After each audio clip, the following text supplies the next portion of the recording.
A bit Wielder, hey, how's it going? Morning. Happy Monday. Testing. Just check everything's alright. Alright. Morning. Did you have a good weekend?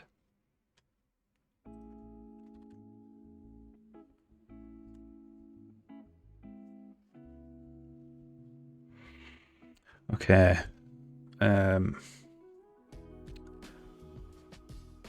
Nothing much happened.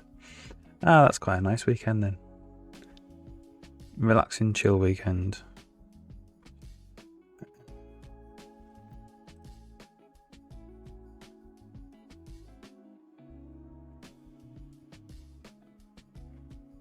I was decorating my daughter's bedroom.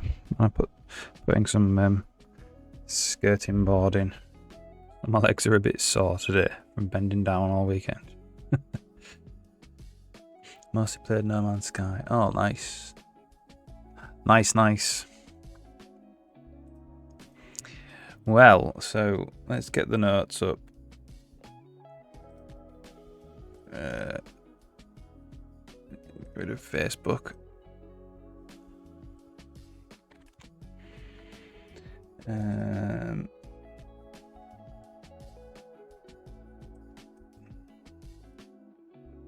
New week. So 15th to the 19th of September. Week 29.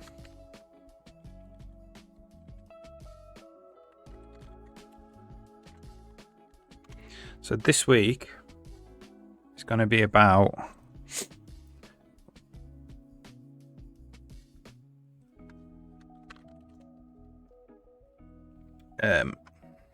so we're going to do select, we'll say focus, brush instances, and display their properties in the left panel. drag brush instances around the level. Oops. And delete brush instances. They're the 3 things we're going to do this week, hopefully. Let's have a look at last week. We did one thing. So maybe as a stretch, we'll work on the content editor. Well, clean up game board content. No, I think the thing is we're going to need to actually compile brush instances into game data as well. After we've done that, we can tidy up, I believe. All right, awesome. Let's go. Root Dragon A, how's it going? Do I play games? Yeah, I do, yeah. When I can find time. Yeah. It's kind of harder for me to play games in the summer because the business that I have is busier in the summer, you know. But in the winter, I can play games more.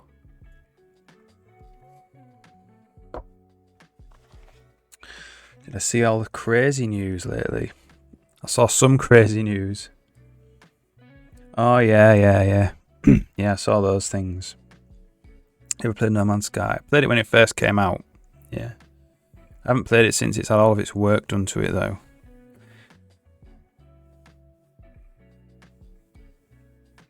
It's meant to be amazing. Yeah, crazy. It's like 150,000 people protesting in London, I think.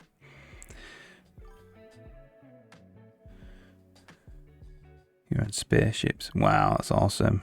It's really cool. Yeah, I wish Starfield have had a bit of No Man's Sky flavour in it.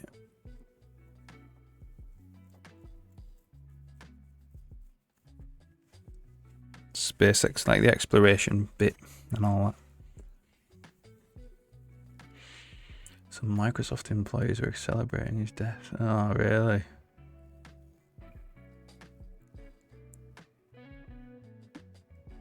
Oh, did they? Oh, my word.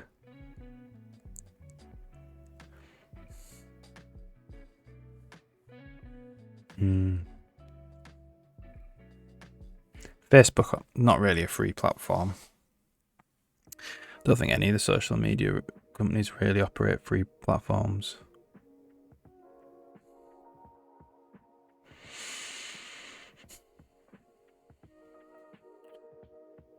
You can go fishing. That's absolutely awesome. Alright, let's get to work. Game board editor. So one of the things that I did last week, which I need to change, is on intersect content. We're just doing mouse box intersection, which works, but it doesn't integrate with the intersection or the input system of the engine properly. So I think we're going to change that to do that instead.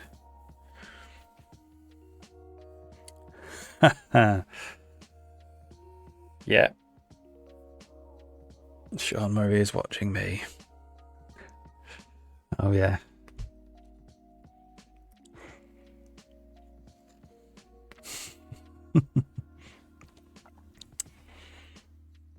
Yeah, I mean, I love fishing in games. It'd be nice to put fishing in this game. Seems a prerequisite for all games now, doesn't it? To have fishing in it.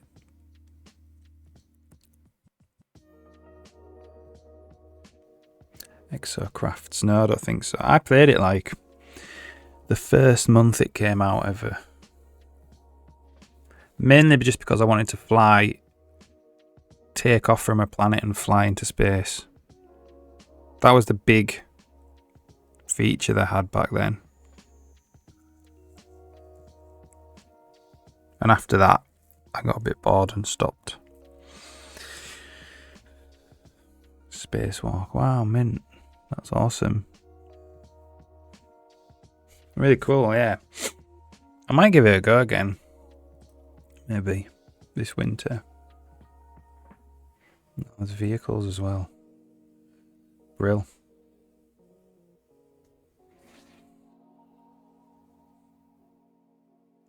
Really? Just because they can't play them? You've bought the game and it's unplayable on an outdated, say like an older PC. Yeah. Yeah.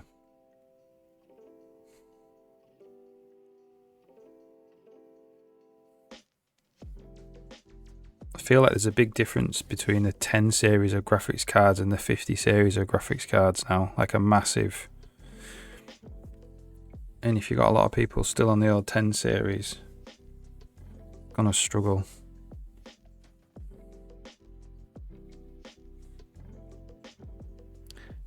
Defending its terrible performance. It also depends how you use Unreal as well, I would say. Unreal.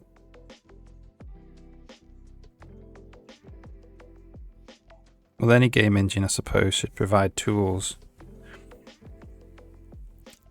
to target lots of different like hardware platforms. If you don't use those tools, well, you might leave some people behind, maybe. Yeah.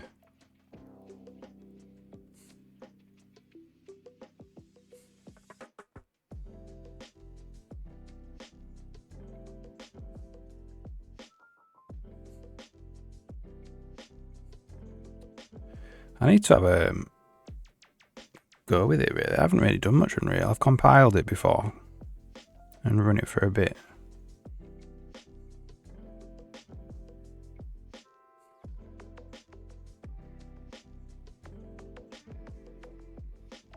Apparently there's nanite in the new Witcher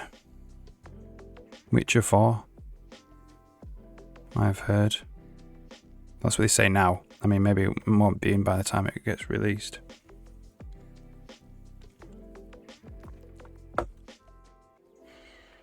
Performance is terrible. Yeah. Awesome. Yeah, I've never tried it before. I looked at the source code for it. Never actually tried it. Alright, I'm going to get to work. So this is...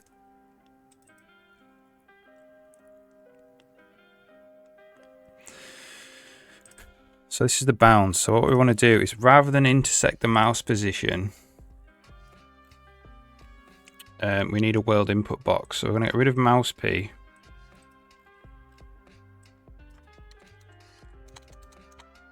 And we're going to go auto input ID is canvas, add world input box, bounds, instance ID, and then we're going to say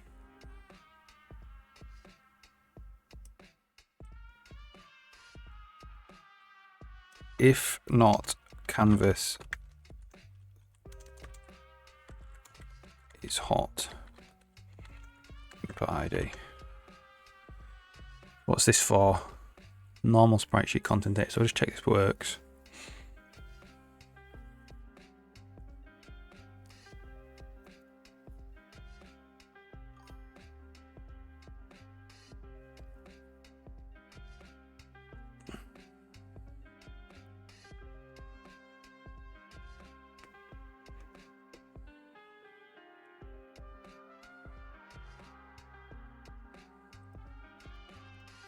Yeah, I suppose the game engine, like an Unreal 5, I'd say is like, think of it more like a tool, which you can use incorrectly and get bad performance, like C++. It's very easy to make really poor performing C++ code. It doesn't automatically make it faster just because it's in C++.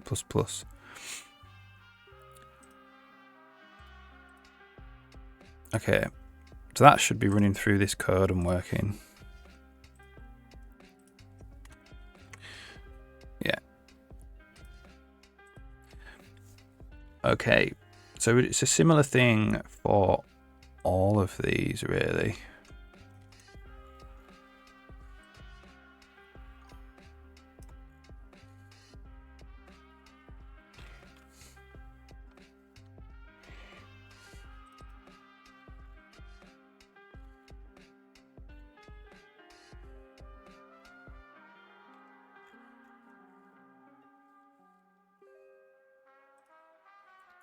Okay. So this is cell bounds, and this is hash cell.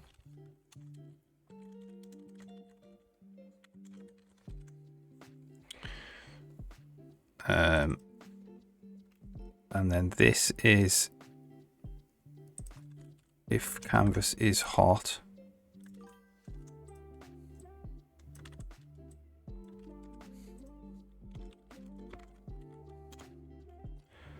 Else this. So this is when we're like highlighting the little handles.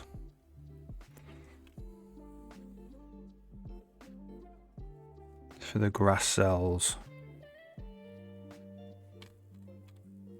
In stamp mode.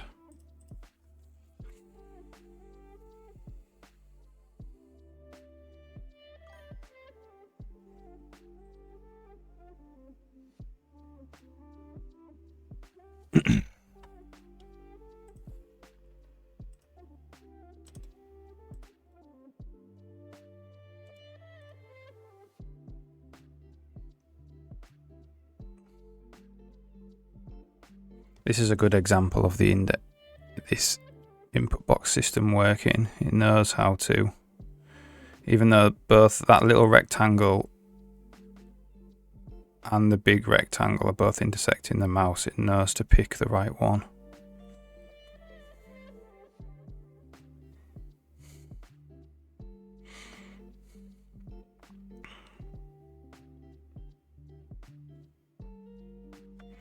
Cool.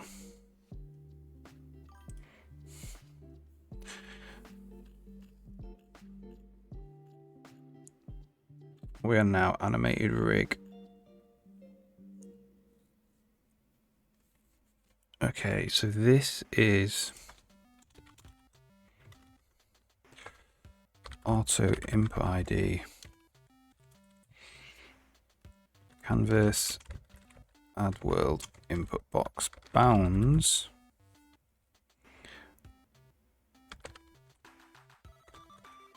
rig ID. If not, canvas is hot.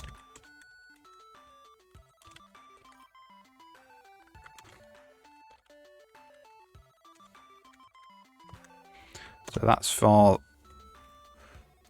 animated rigs.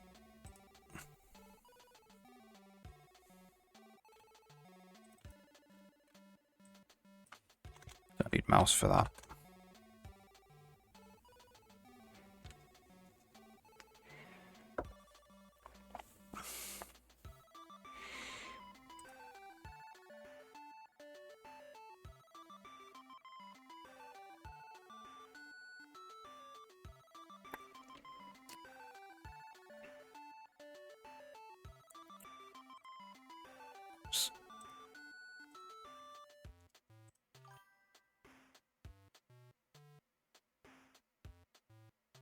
Alright, cool.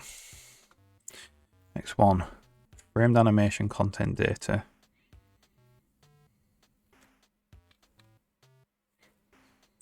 Okay.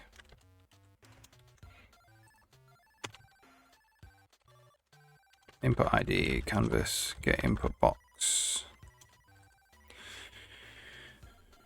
Bounds, instance ID. Actually, with framed animation, we could just do instance ID there as well.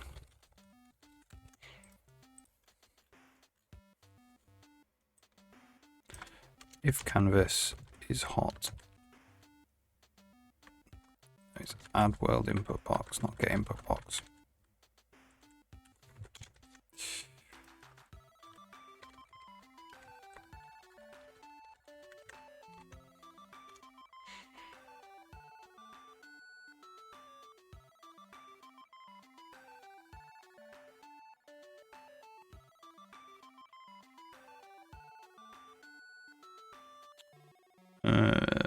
Cloth.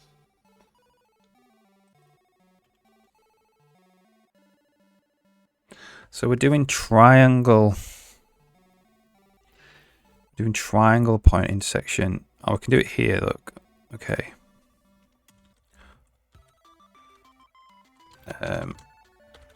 Input ID, canvas, add world input box, bound instance ID.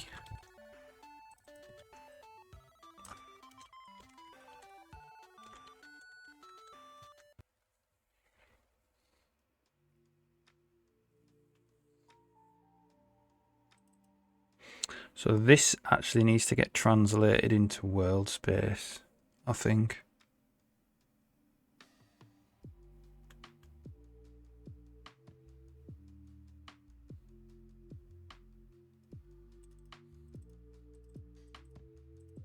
Which is here.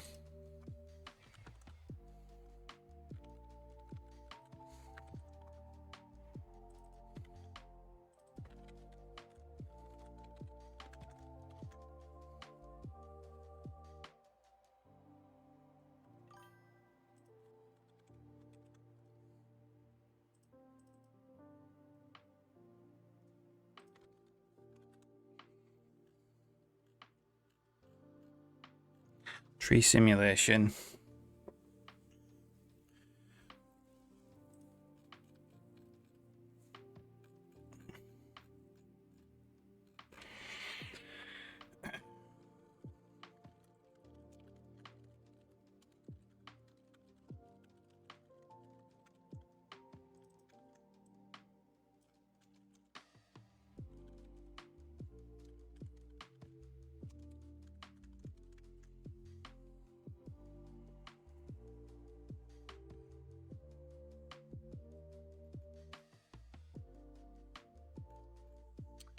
Refab.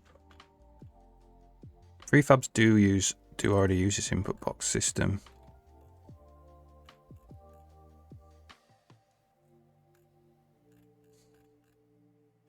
Okay, cool.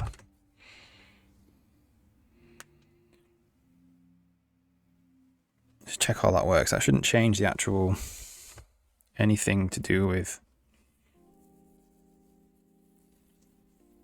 like highlighting stuff in the editor. It's just you go running through a different system instead.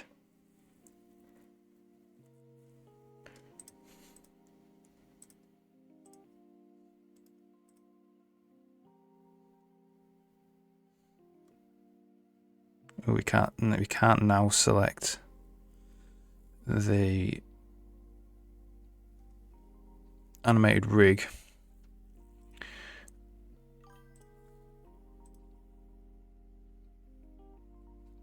That's not working anymore. Let's have a look then. What am I doing wrong?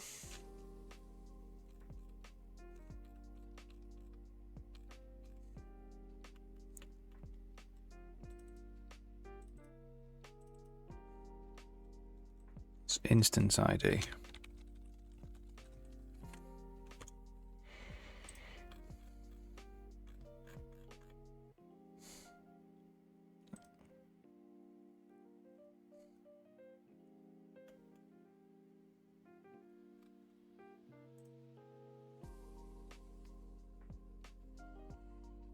That might actually be, I might have changed the wrong thing. This might be a rig ID. Let's have a quick look. Oh, that's not what I wanted to do.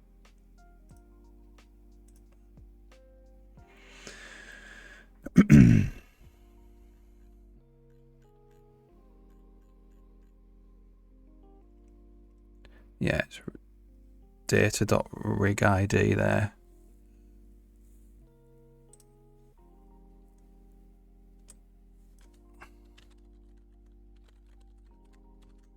That was what was wrong.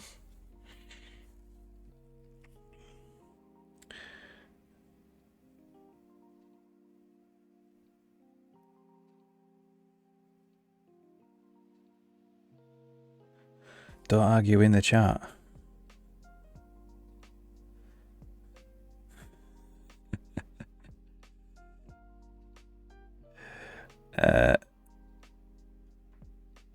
Engines aren't just drop and go. I feel like engines provide the tools, and then it's up to the developer. It's 50, well, I don't know if it's 50-50, but both are required to make an optimal game, I would say. Both the developers and the engine.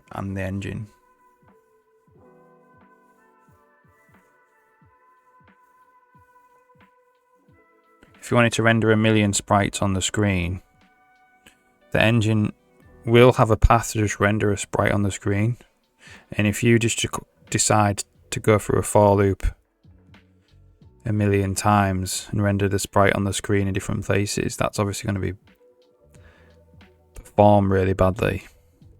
But the engine should also provide a path to draw 1 million sprites on the screen, you know what I mean, in one call. So the engine provides both, so it's the tool, and then the developer has to pick the right one.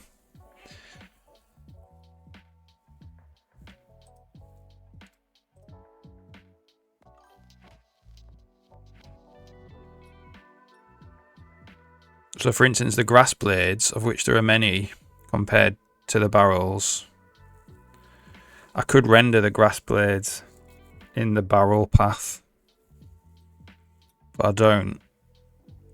This goes through its different path, so it all can draw as much of it together at once as it can.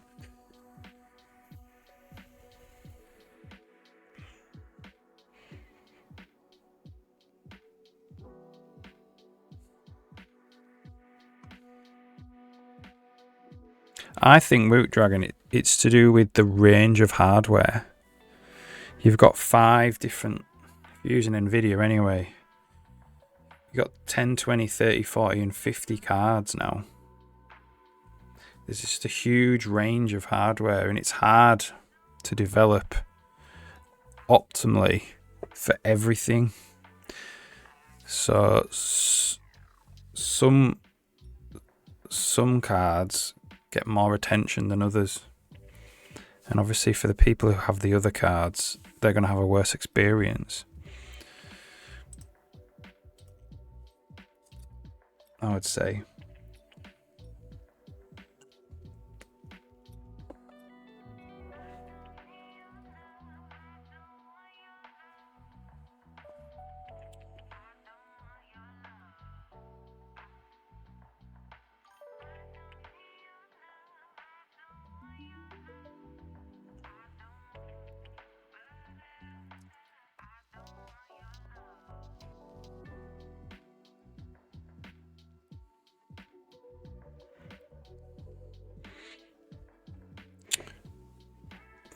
Something goes wrong with your computer, but yesterday it was fine. And the last change update, the latest version. Yeah. You know, old hardware, as it gets older, will gradually get phased out. It won't get the attention from the developers. It just gets older. More computers come online with the newer hardware, and that gets the attention from developers. It's like it happens with anything, doesn't it? It happens with cars or anything.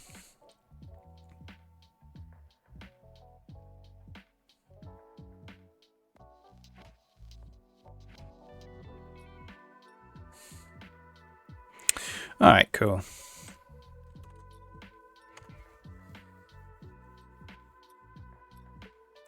So I think we're back to what we would equivalent behavior, just using this world input system now. Do need to check the trees, so let's just add in a tree.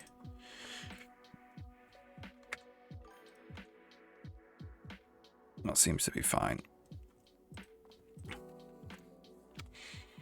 All right, so now what do we do?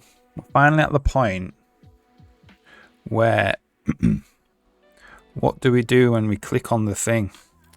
So the intersection candidates ID.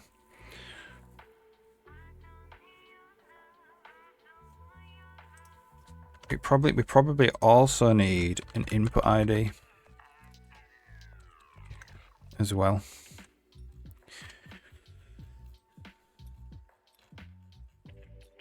So the system can can test if it's been focused.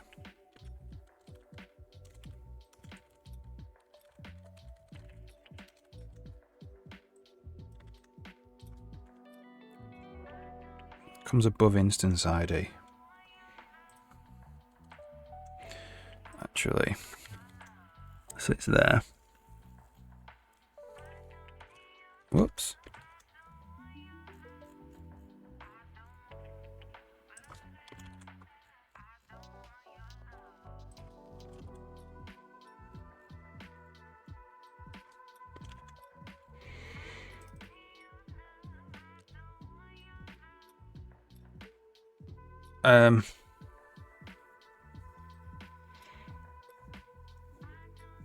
Oh, this is interesting for cloth.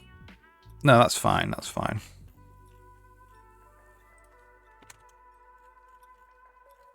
Okay. I'm not finished. Call the input box here. Call it input ID again.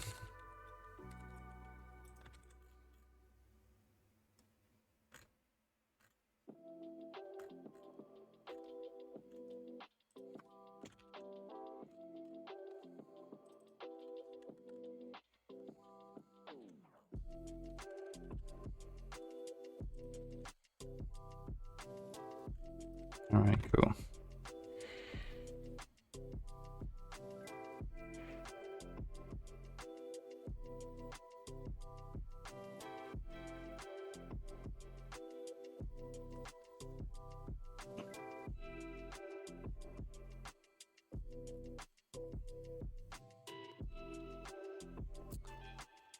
Right, so now we have our input ID.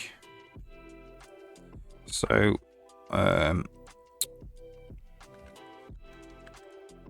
something to do with focusing content, set focus content.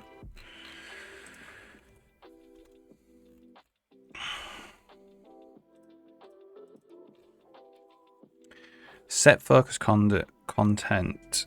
So we're going to say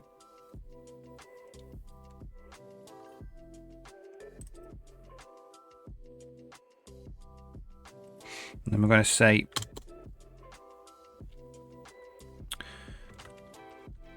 set focused ID instance input ID. No, first input ID.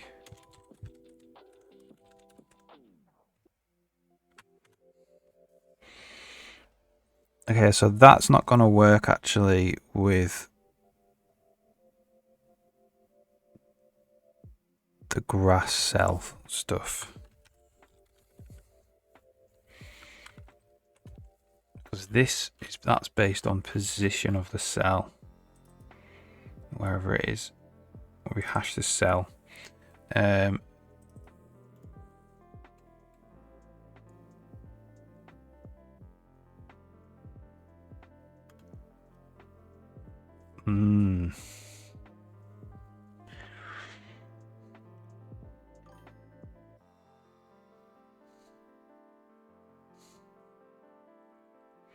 I need to give every cell an ID.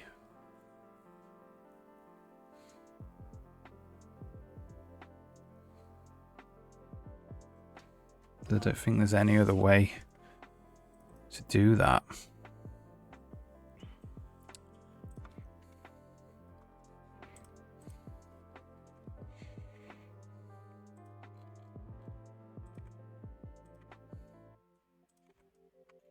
As a hash in a position, The hash is really meant to be represent the position.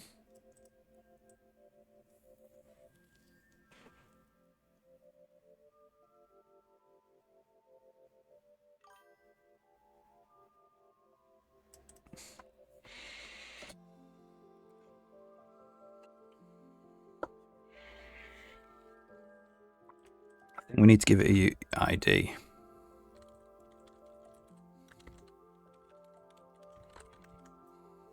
I'm going to have to do that.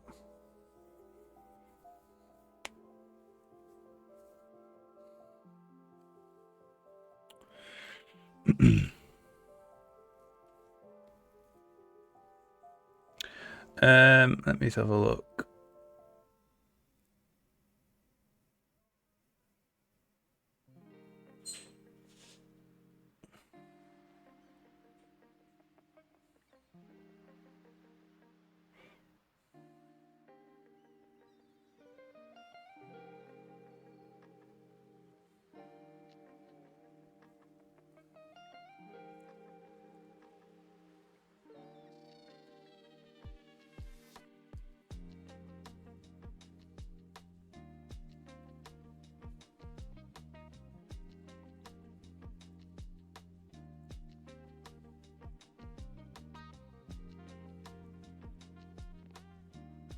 Well, Nvidia want you to buy the latest hardware, so they just put more time into it. They have like obligations to support old hardware for a certain amount of years, and as each year goes by, it gets less and less support. So, you know, the game companies have really no say at all in what hardware they develop for. If they're doing PC games, they just have to develop for the broadest range. And because Nvidia now has 5 different series of graphics cards out, that puts a lot of stress on the developer. It's already like the games industry is already suffering a lot of stress. And one of the cuts they make, I suppose, is they just don't optimize games for old hardware. I don't think that's Unreal's fault either.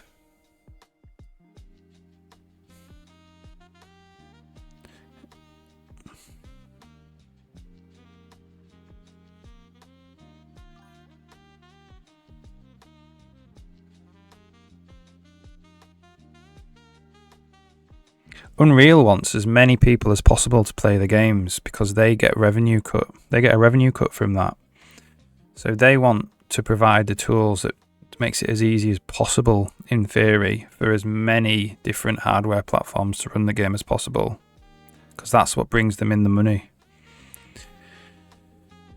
If Borderlands 4 is refunding a lot of people because the game doesn't work, Epic Games has to refund their bit as well. So their 30% or whatever it is. Which is so, you know, you can guarantee that they're going to try their hardest to make games run on everything. But, you know, there's so much. There's just so much, especially if you're doing all the consoles. You know, sit down and count how many hardware platforms you'd have to develop a game for. It's one of the reasons that Rockstar, I think, doesn't develop PC builds for GTA and Red Dead until years later. Because they're obviously pushing the envelope all the time, and would just be impossible for them to do it on the PC. They have to get it out on the consoles first, because that is a fixed hardware platform. And then when that's out, and the engine has the people have time to look at the PC build, then they turn the focus onto that.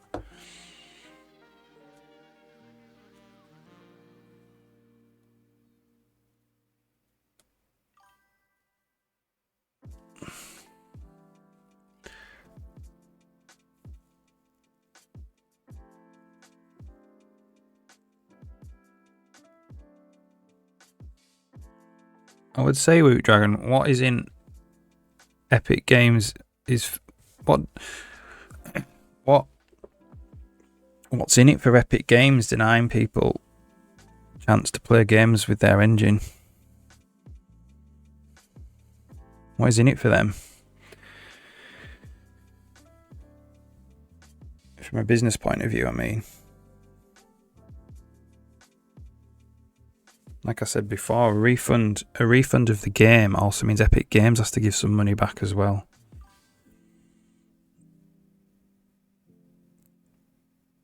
Yeah. It probably didn't happen in the other versions because everything was a lot simpler and smaller back then.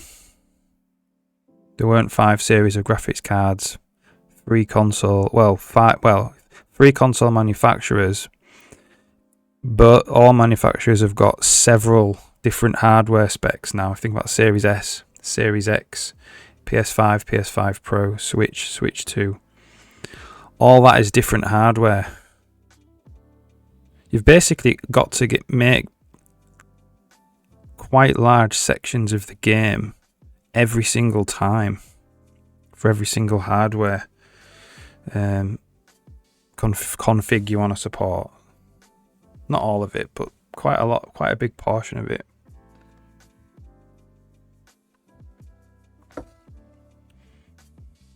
And I think like UE4 didn't have these problems probably because you just had to worry about like supporting a 1080 and the 980.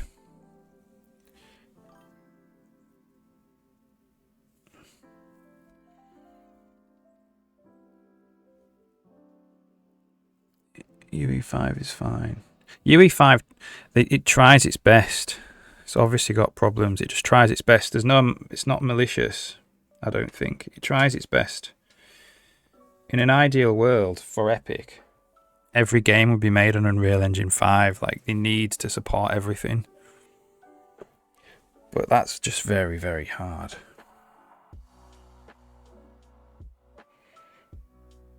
And like Unity gets away with it because they don't target AAA. So Unity can afford to be a lot simpler because it's not designed to make AAA games as Unity. It's designed for like indie and like AA. You used to call it AA. At the most AA.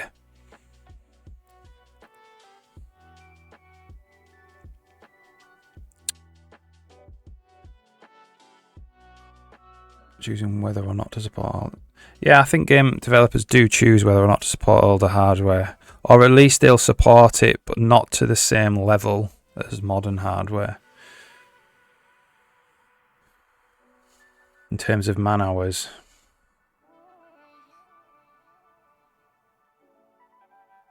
I also do think you are right, Woot Dragon, in some respects that like because everybody just targets Unreal Engine 5, there's a bit of brain drain going on in the industry.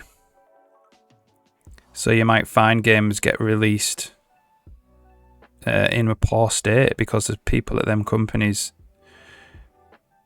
they don't have the expertise there anymore in terms of really low level engine tech as they would have done in the Unreal Engine 4 days.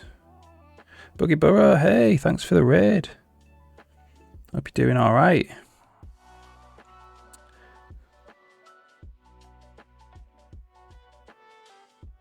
Hope you had a good weekend. Alright. So, we were going to make grass cells have all individual IDs because I want to be able to say which grass cell is actually focused. So for the raiders,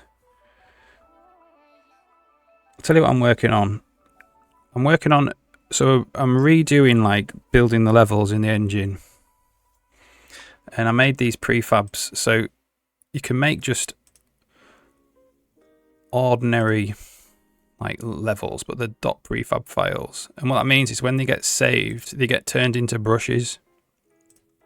So in another level, you can use them as brushes and just like stamp them in. And then what you can do is you can make the brush, turn it back into its independent parts. So you can basically like, so now there's like, you can select the barrels or the cloth or the rig or this like little explosion effect, and you can customize it a little bit so they're not all just clones of each other. So I'm onto this situation now where I select them with the left mouse button, and then I want some properties to come up down here, you know, to do like translation and any kind of properties that you might want really. Specifically what I'm working on now is when you select the grass, so you can move individual grass blades round if you want to. So say like you put like a treasure chest there and you wanted to hide it just the right way with grass, you could just select specific grass blades. But the way that the input system works in the engine is I need like a unique ID for each individual grass blade. So I can say that this is the grass blade that's selected. All right, no problem. So yeah, there is a hash for the grass cell, but the hash is meant to represent the position, so I can quickly sort on position. So what I actually need to do really is have an ID for the grass blade, for each individual grass blade. So the cell is the grass blade really. I call it a cell because you can only have one blade per cell. And that's how I do like pseudo randomness in the placement of the grass, because I'll mark an area on the map and then you could put the grass anywhere in that area, and that's called a cell, and the area just has a position and then it has a known size. But you do need an ID, so what I'm going to do is that essentially.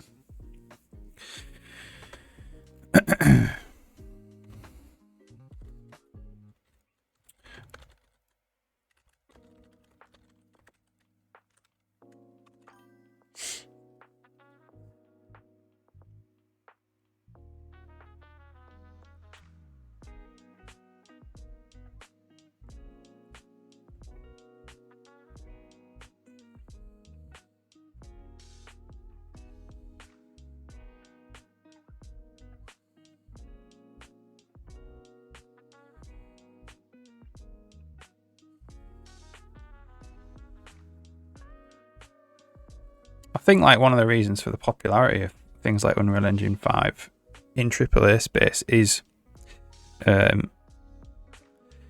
becoming like, with all these different hardware configurations, it's becoming incredibly difficult for even AAA developers to maintain in-house tech for everything. And that's the problem that you found with Cyberpunk 2077. It's that they just, and that's one of the reasons why they've migrated now over to Unreal Engine for the next Witcher game, is because they've decided as a company, and they're a big company, they're a publicly listed company, to let someone else concentrate on the hardware side. And that's one of the reasons why it's like becoming ubiquitous, almost, to use Unreal Engine in the AAA space anyway. Alright, so none of that level works anymore because we've changed the actual data layout of it. So let's just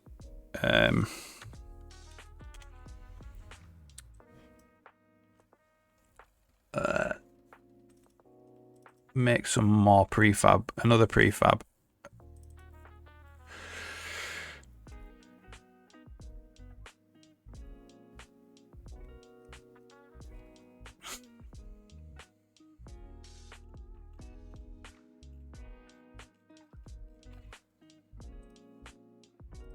It's really only here. So this is like the data file. It has all the positions of the grass cells. So these actually need IDs now. So what I'm going to do is just delete this grass.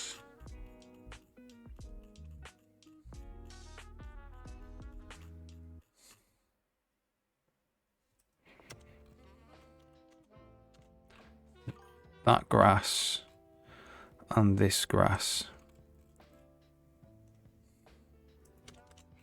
And that means we've got 2 fewer instances now, so there's 7 of them. So if we load this level, there should just be no grass in it anymore.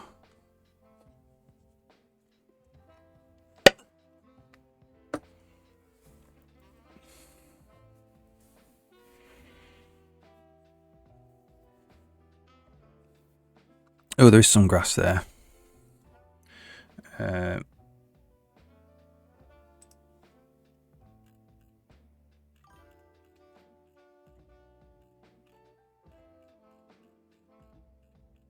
Wonder why there's some grass there.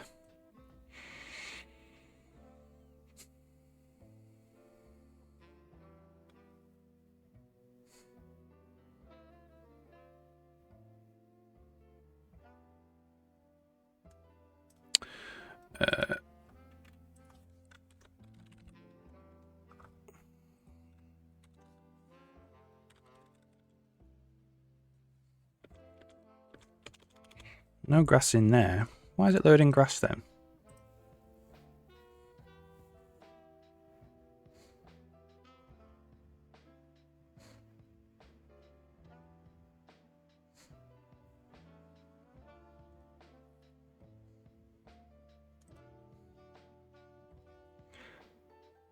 Oh, it's because this is probably a different prefab.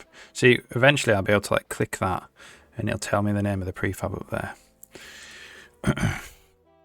This must be from one of the prefabs we made, which was new.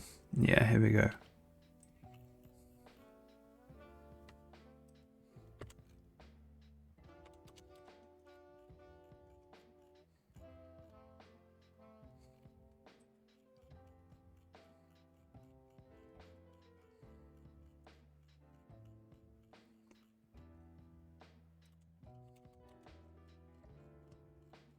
So it's pretty much the same prefab as the other one. This was just made using the cloning thing that we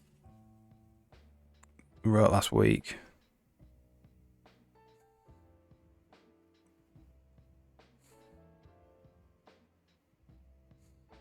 Still grass. It's in place test.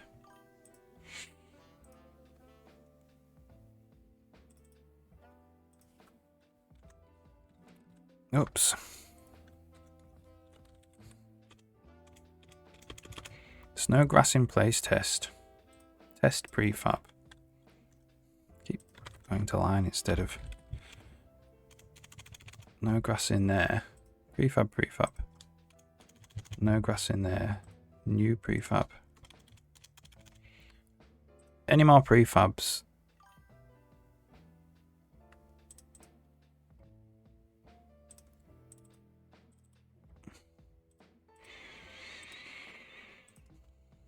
Where is this grass coming from then?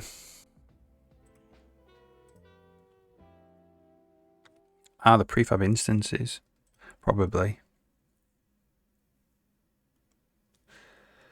Okay, I think it's just going to be easier to delete that. Delete that. Delete that.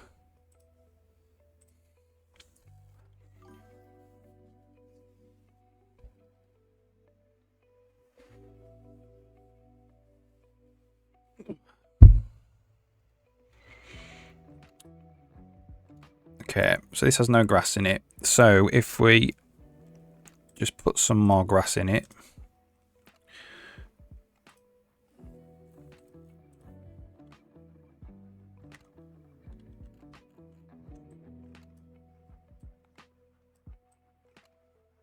Okay, that's not... The ID thing's broken the painting of the grass.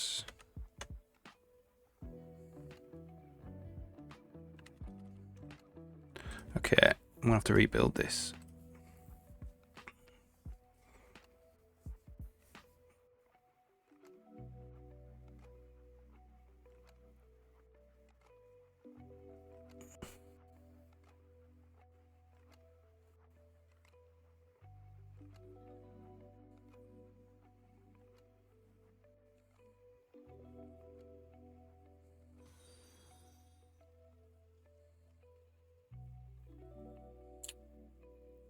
Thanks for the follow.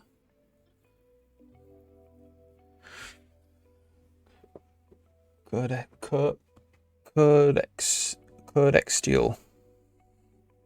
No. Let me know if I pronounced that wrong. Probably did.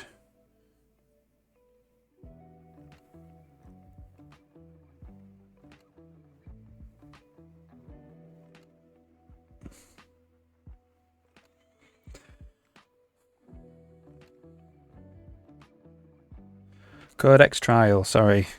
Yeah, that's better. That's a much better way of saying it.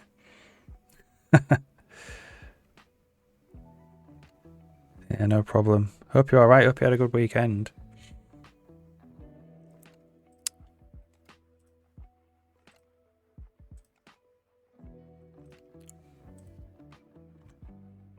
Alright. There we go.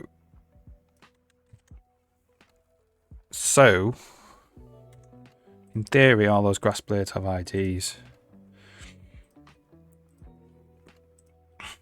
Yeah, there we go. So, giving them all IDs, which means now, so we'll just stamp one of these.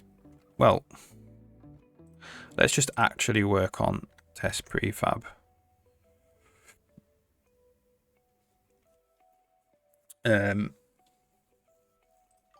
So I have a little kind of hack in the editor window to just automatically launch into it.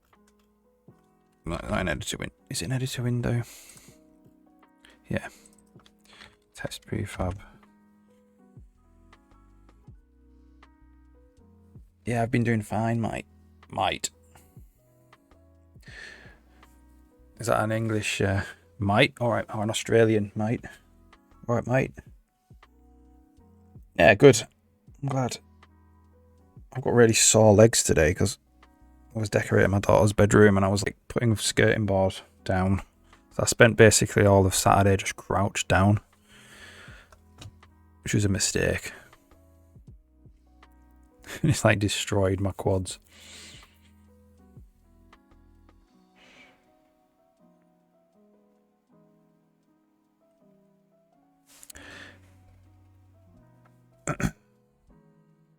Yeah, so Codex trial I am working on.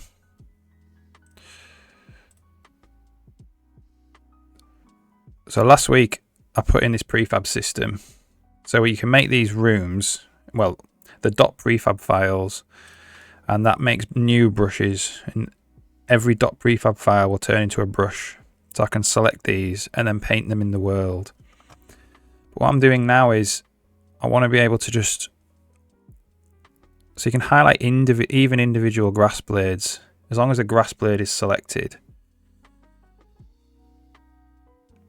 And now I'm doing this part where you can click on it and then you get the properties for it down there.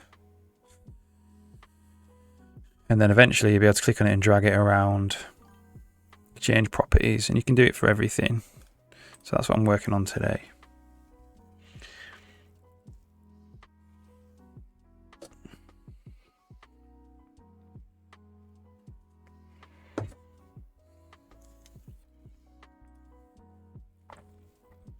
All right.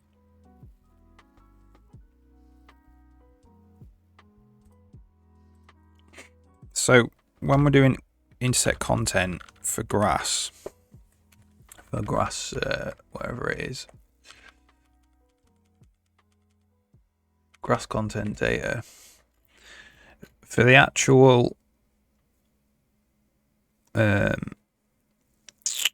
input box now, we can do cell ID.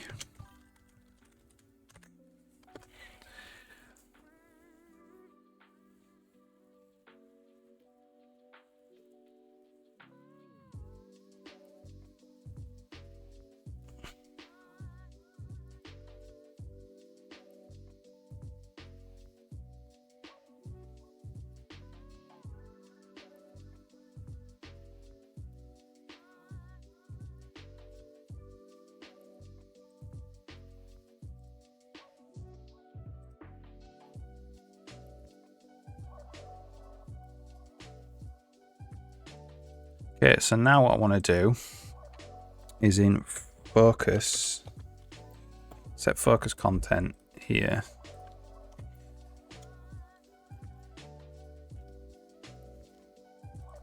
Do set focused ID, which just does this. I'm not sure. That's a bit of a weird way to do it.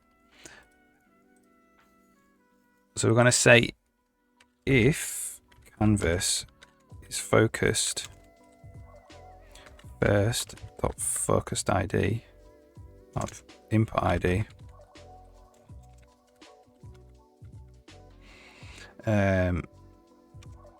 Push undo redo game board, and then set the focused ID.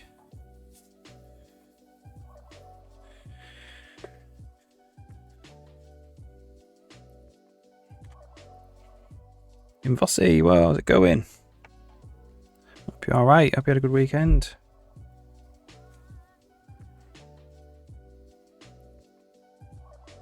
Did you get raided? Yeah, I did. Buggy Burrow. Raided with 17, which is really awesome. Many thanks.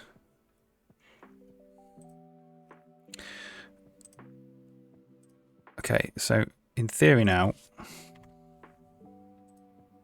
there we go. And we go set focused ID.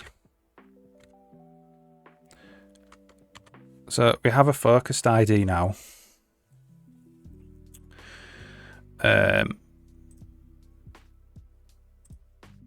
What do we do with that?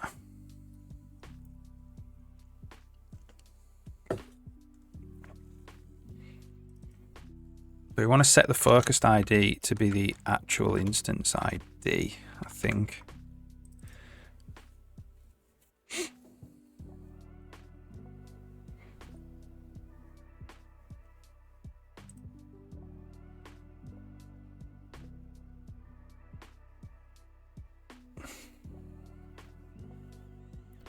Same old, really.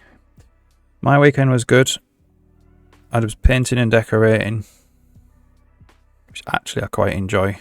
I was laying skirting board in my daughter's bedroom, and I've got very sore quads because I was just basically spent all Saturday crouched over putting skirting boards on the floor and stuff, and sanding them and painting them. But yeah, it was good. Like, the room looks awesome now. Skirting boards make a massive difference to decorating a room, I think.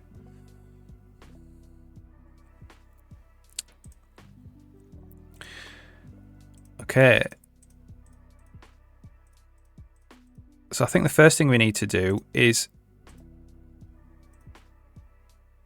if we click on it, it needs like a white border around it or something. It needs a border. So where does set focus content come from? Yeah. Our whole house needs it, to be fair. We moved in like 2 years ago. And the house is fine, but it's like decorated from the 90s, you know? It's got a very 90s vibe. But it takes a lot of time, doesn't it, to do decorating? Don't really want to pay anyone to do it. I'd prefer to do it myself. So that just takes a lot of time. 2 years is quite a long time, though. We've decorated more than one room. Decorated a few rooms. 3 rooms or something. Set focus content, paint mode, right. Okay, so what I'm going to do is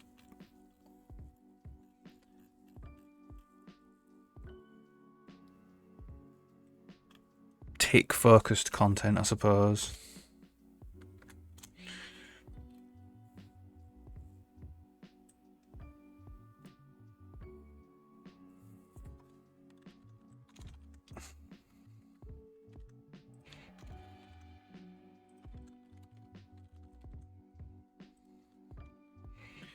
For now, we'll see really how it goes.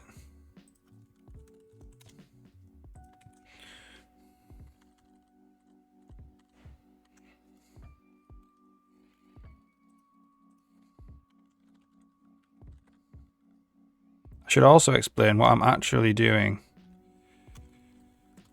is replacing the old system as well. A lot of this stuff is from the old system.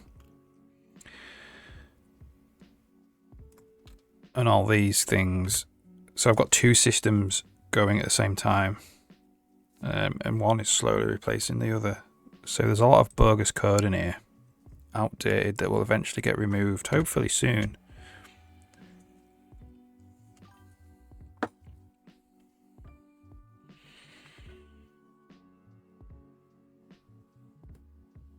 Oh.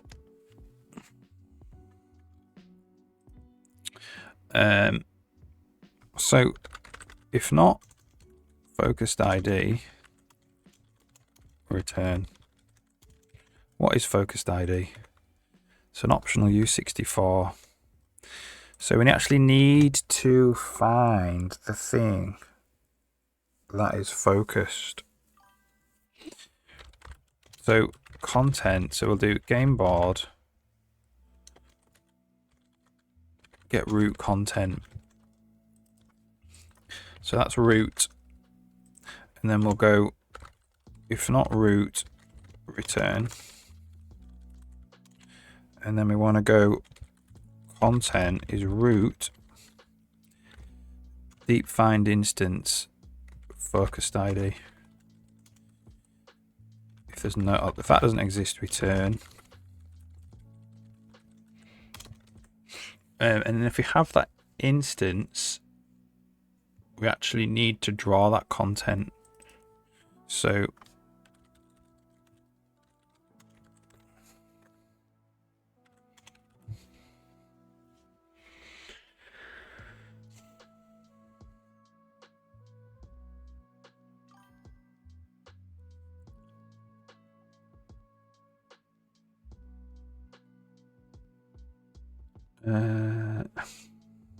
we need the offset and the Z bias that we want to draw it at though. Well, the Z bias, we're going to draw an outline here. So the Z bias doesn't matter, but we do need the position.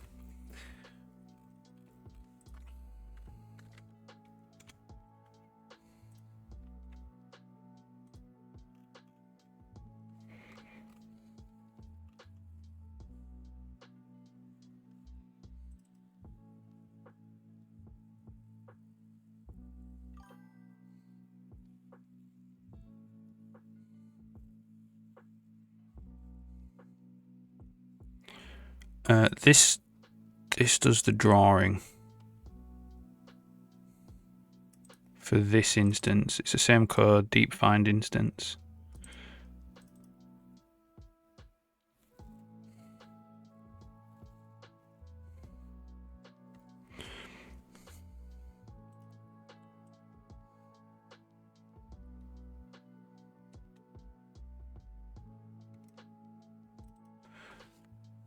Okay, we just don't know. This has the position in it, this first thing. So maybe rather than a focused ID, we need to actually save a bunch of things. So we'll do struct focused candidate, focused candidate, focused content.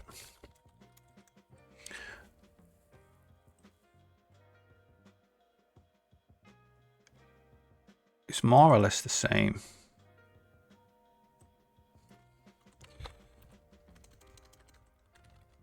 What we'll do is we'll just make it inherit from it for now. And then where we have focused ID, we'll have standard optional use of focused content.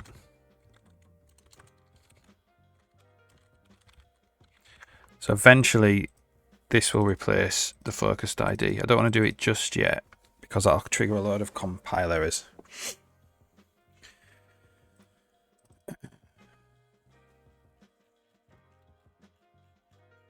Which I don't want right now. So that's focused content.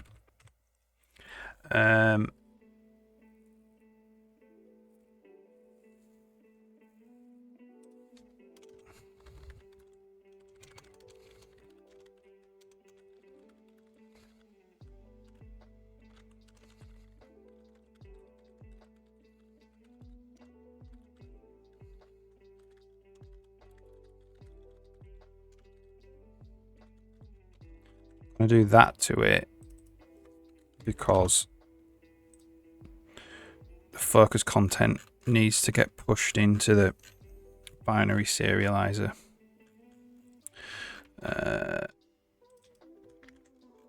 Here. So it can work with the undo redo system.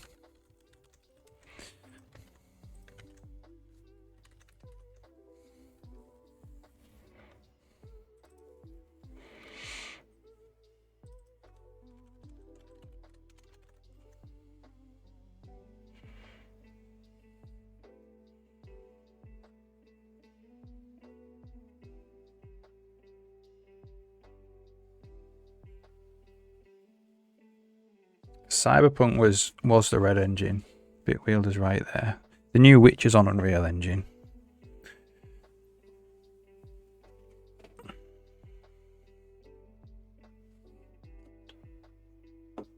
That's one of my arguments why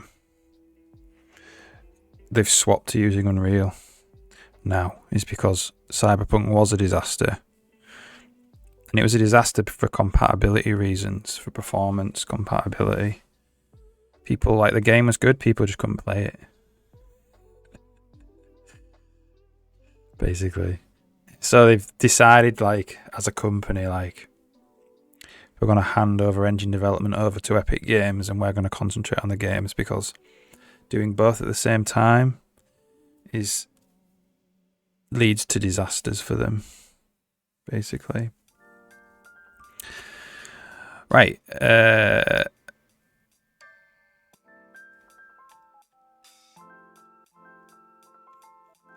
Okay. So when we do set focus content, the set focused ID, we're just going to do set focused content.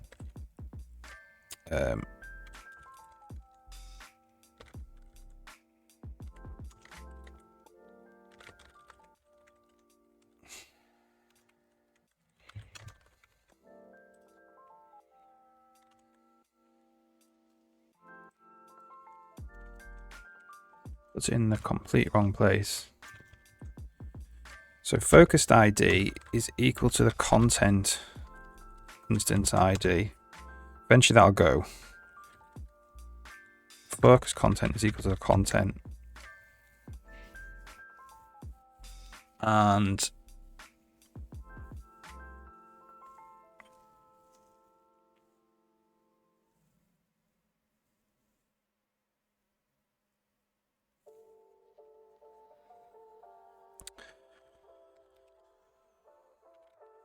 set focus content. What's it called? I've already got a bunch of set focus contents here as well. Set focus content first.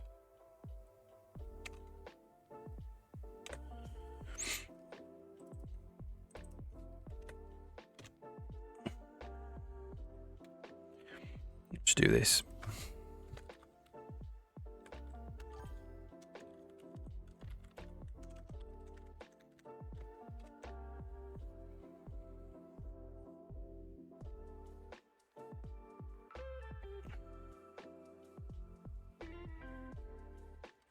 So on tick focus content now, we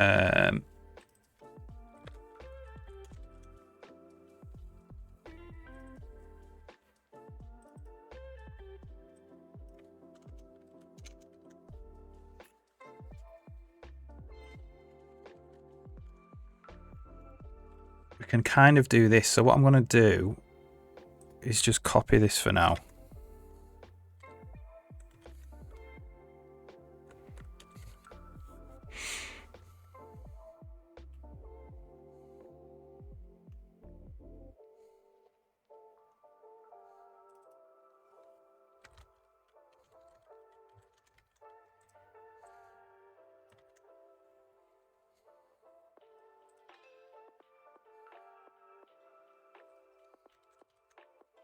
Get rid of any compile errors.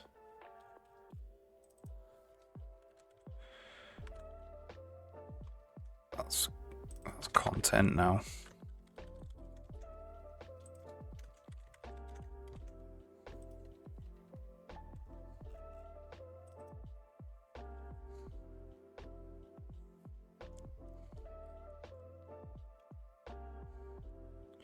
So we've got draw intersection candidate. We want draw selection candidate, I think.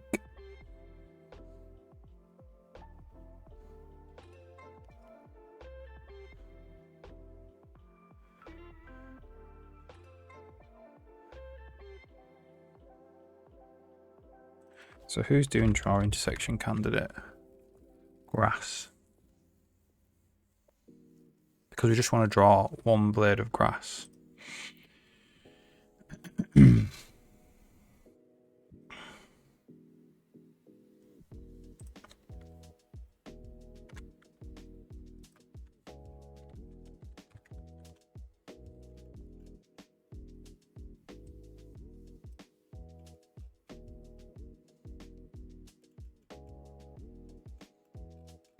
All it does is it draws it with a little tint on it.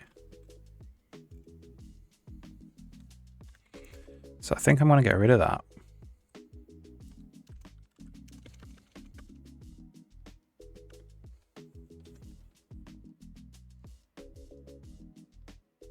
No. I'm not going to get rid of that.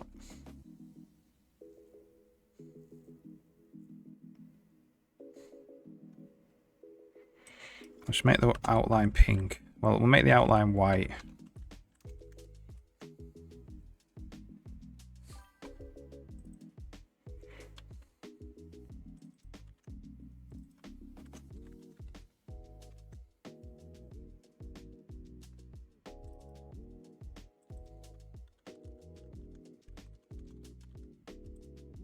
Don't need to do that.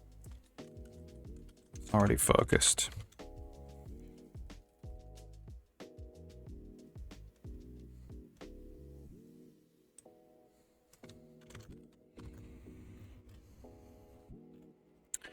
So I'm also going to put this out here.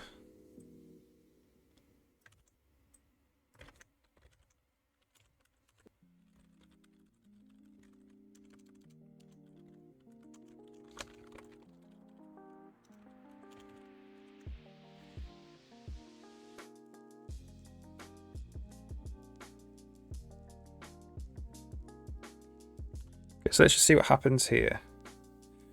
This is good. Might move this into its own function.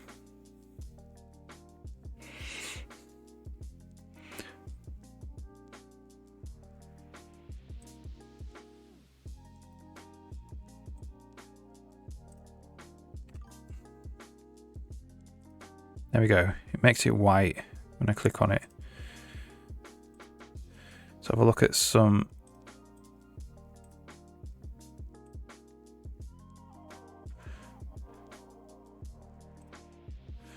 Let's have a look at the grass. So it should make it, it should just keep it highlighted.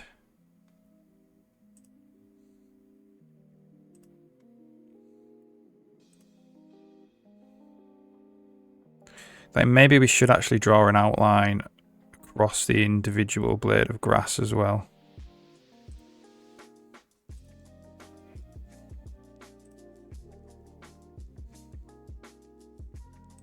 I think that'd be a little bit more clear.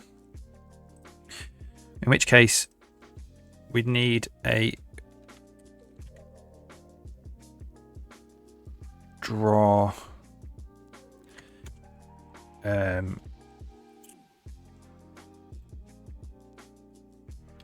draw selected, draw focused content or something.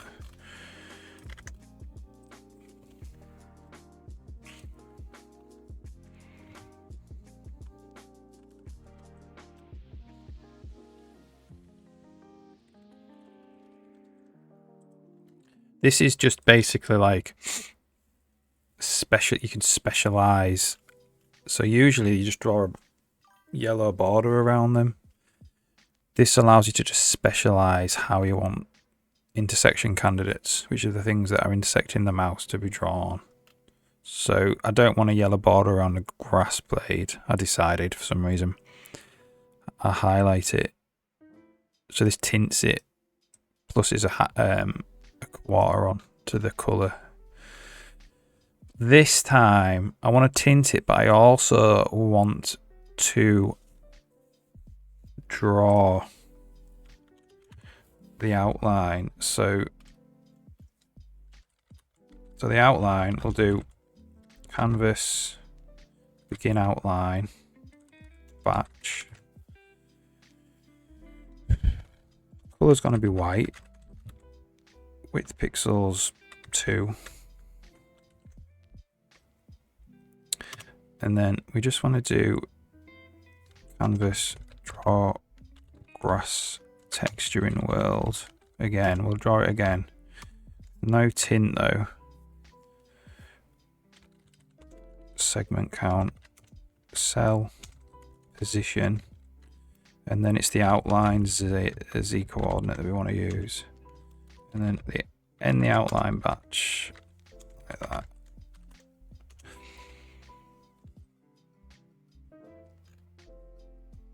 So this will highlight it and draw an outline, which you may or may not want to do. I don't know. So that was on tick focused content, and this now is draw. What do we call it? Draw focused content.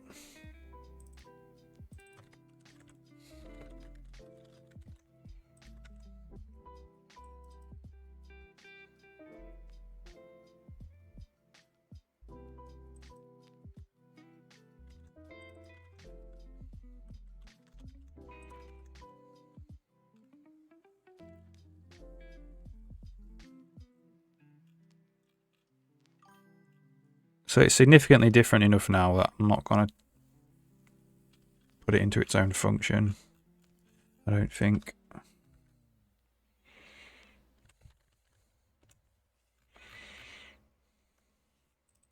That's actually just that.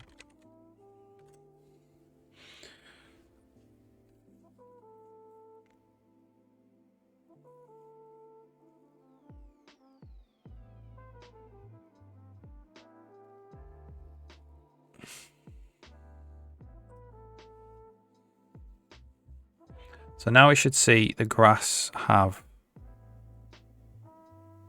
a white outline around it if all went to plan.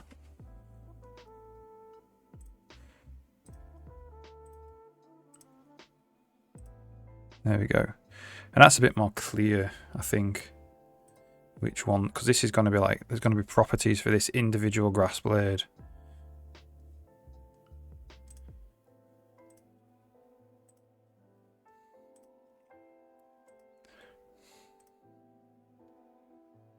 Awesome.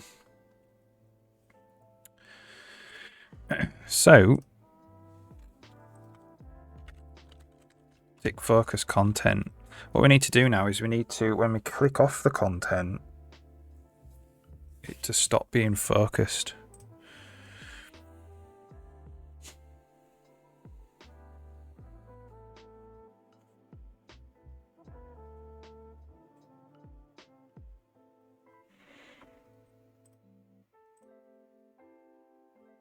So if you go to set focused ID, this is already handled, I think. I just think it's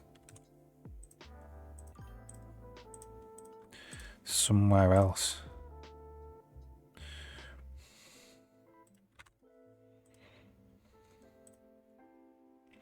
So let's break, got all these inherited, break when that value changes.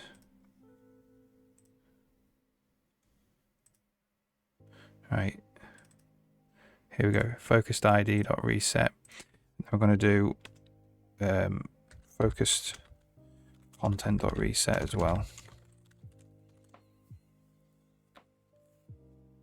So this is like the camera drag input. If we're about to drag the camera, basically, reset the focused ID.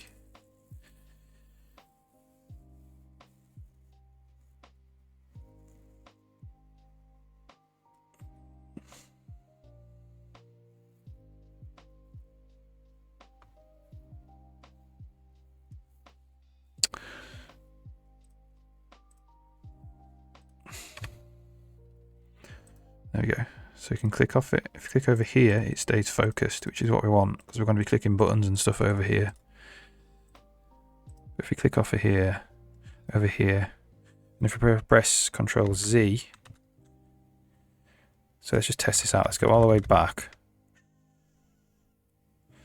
Okay, so we'll click it, and then we'll drag the mouse over, and then we'll Control Z, Control Z, Control Shift Z, Control.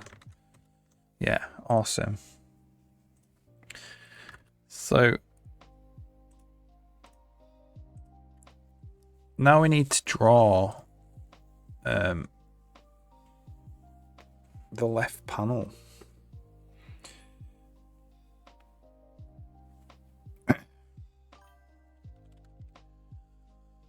We've got tick left panel. Paint mode. So this is currently the old code, which is super, I think, messy. Well, it's massive and messy. It's really massive. All this. So it's like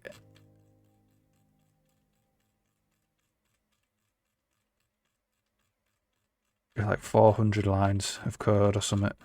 300, 500 lines of code, which is not great. What happened was it just naturally got bigger over time, and I was just like, oh, I'll just add to it, I'll just add to it, and now it's come to the time to actually tidy it up.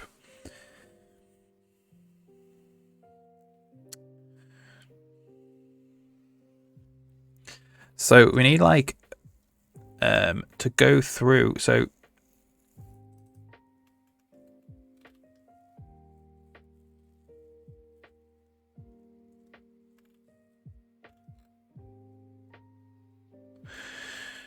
a bunch of this we need to keep because it's got like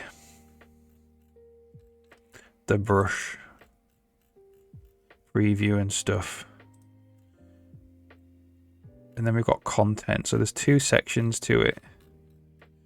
There's the brush preview, if there's a content brush selected.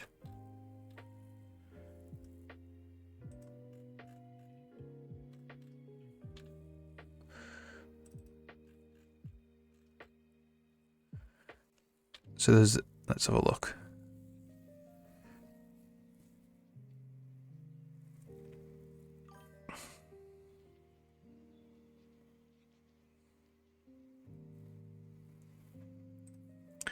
So we've got the selection panel, which is this, the content panel, the layers, and meta. But then if we select a brush, we get this brush panel. Or is that included? No, yeah, we get this brush panel as well.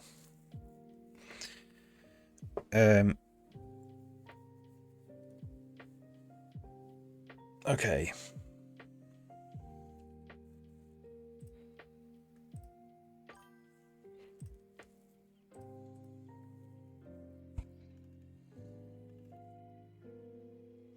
So I think all I'm going to do, that's the brush panel,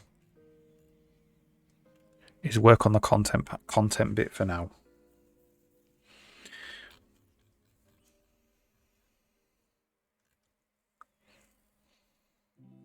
So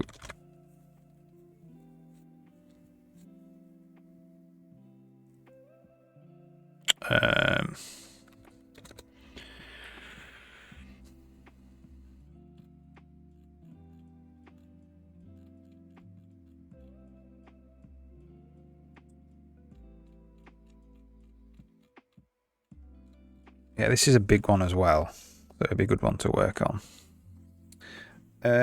How do we want to do this then? We want like a properties renderer for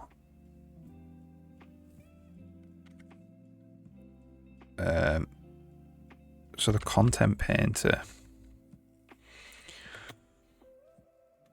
I think we need another method in each of these, which is like draw properties.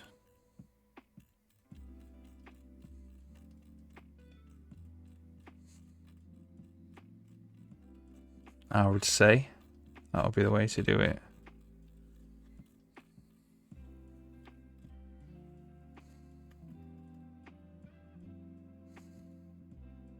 Or we could just make another class. So we could follow the intersect content pattern.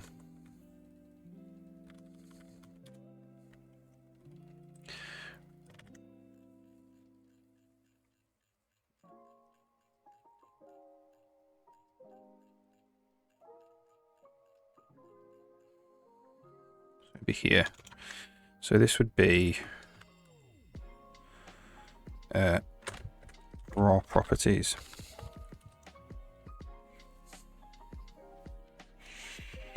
Like that. For each type of data.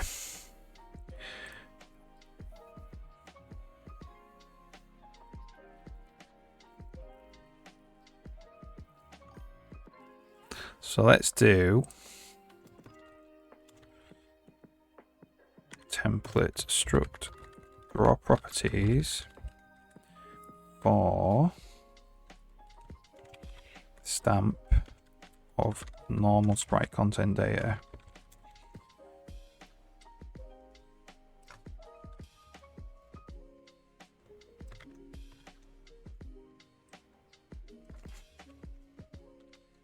A little breakpoint here.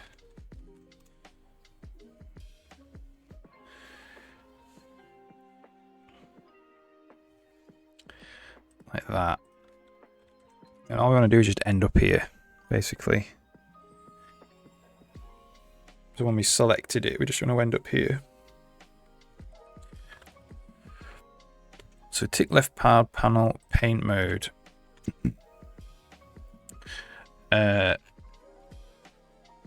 Of the content, and we're going to go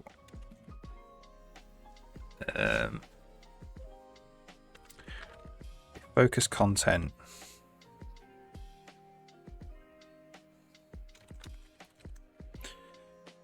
And we just want to go through each of them for each type of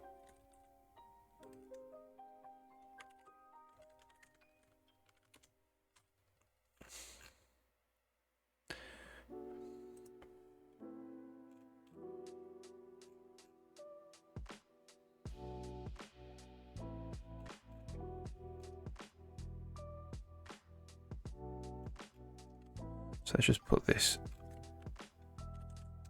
below.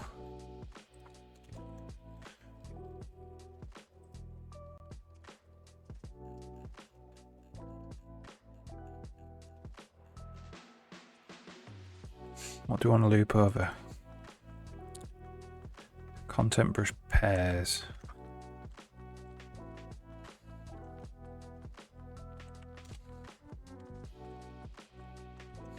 For each type in the content brush pairs.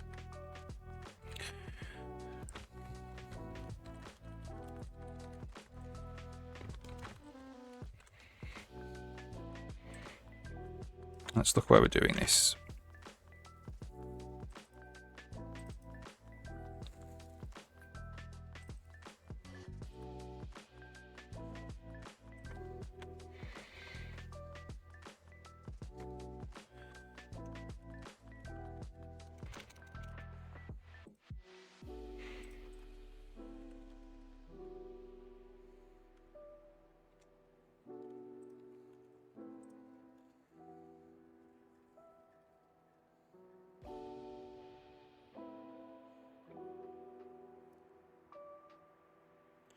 It's actually similar to this loop here, actually.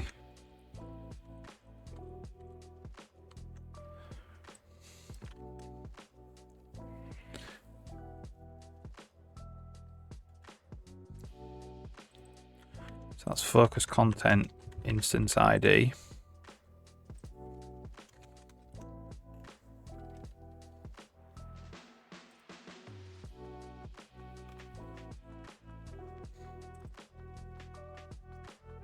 And this just goes through all of the different types. And then what we want is, what do we call this? Raw Focused content. Draw properties, we called it.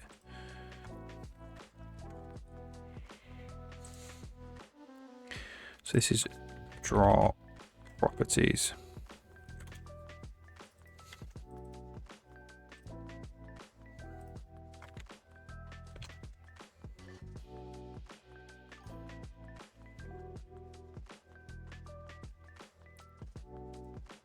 I'm just going to if0 this out.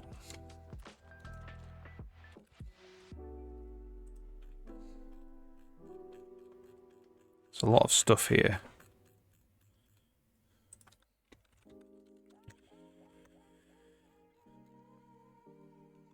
All right.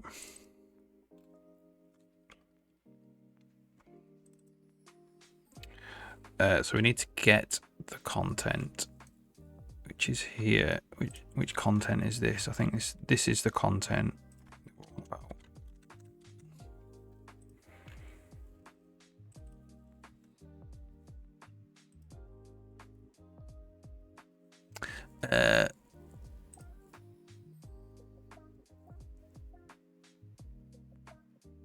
It's not quite the same though.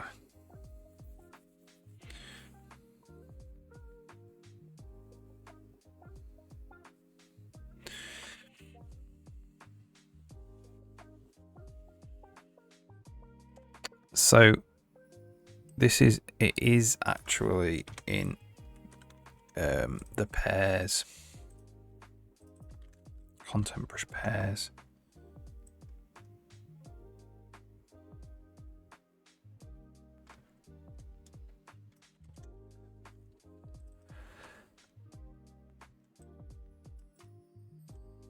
So we'll go using pair is equal to that. And then this is pair enum value. And this is using content type equals pair type, like that. And that's enum value content type.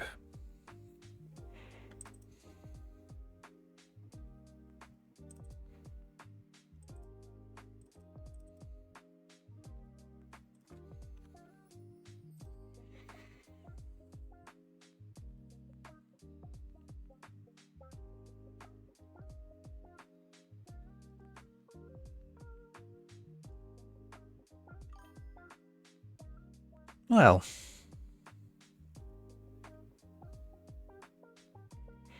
no. Let's just go.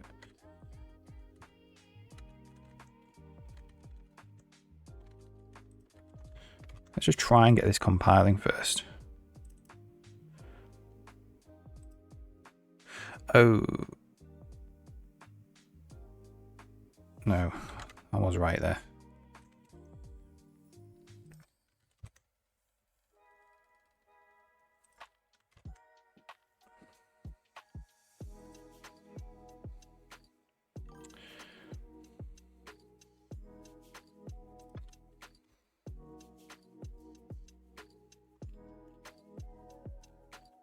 Okay, so draw properties.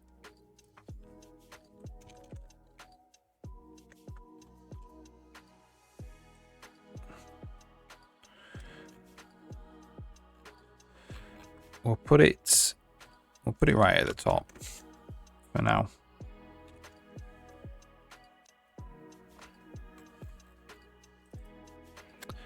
First is focus content.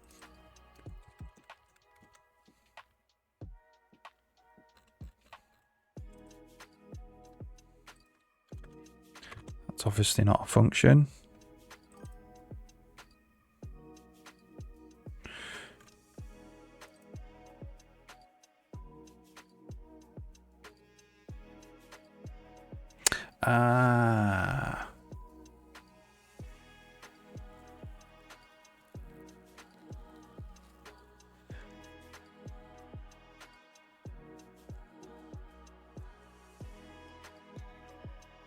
Yeah, so we don't actually need enum. Yeah, we do need enum value here to test.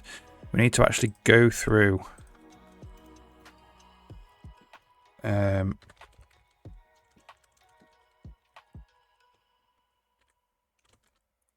num tuple for the paint mode.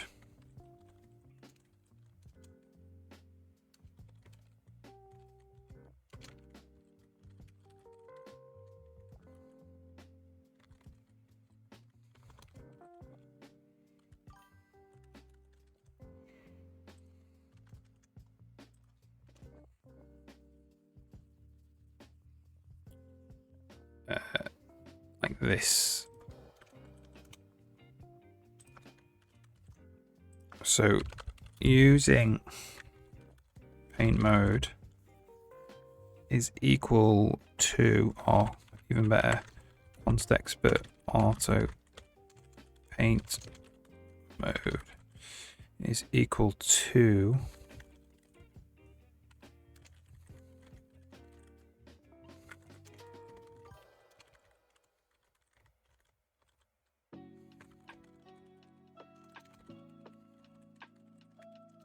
that.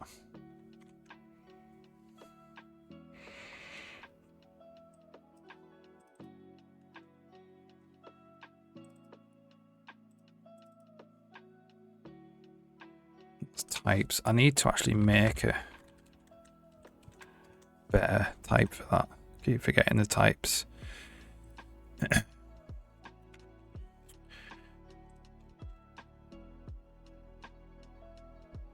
It's just value.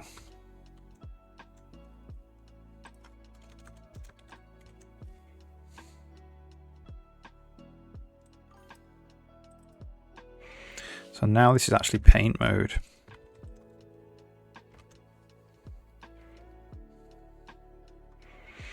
And we need to say if paint mode is not equal to paint mode, big paint mode,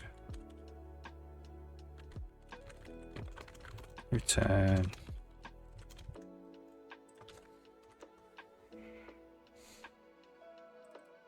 so what does this draw? What properties need?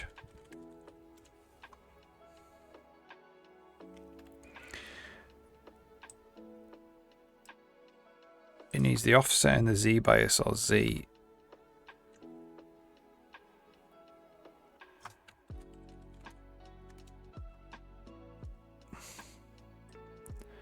Needs all these basically.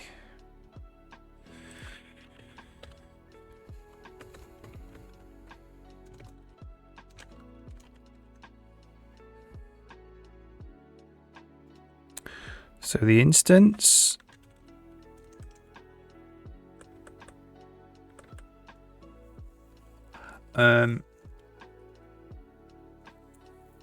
the offset is focus content P. Z bias is focus content Z. Game board. This editor. Canvas. We need all that stuff.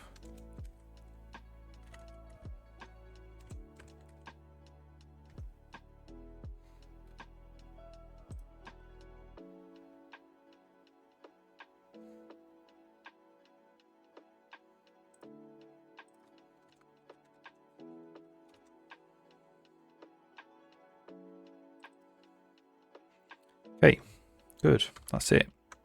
So we need to say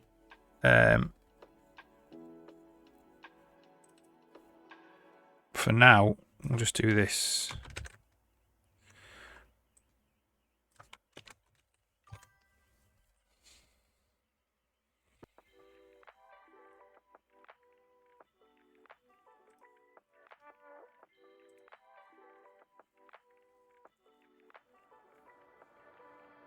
So if this breakpoint should fire now when we select a normal sprite content data like the barrels. Awesome. So this is what we've got to draw properties for now.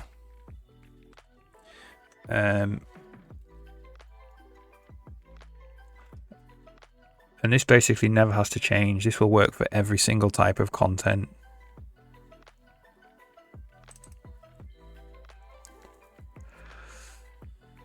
So I'm going to call this as well draw brush instance properties.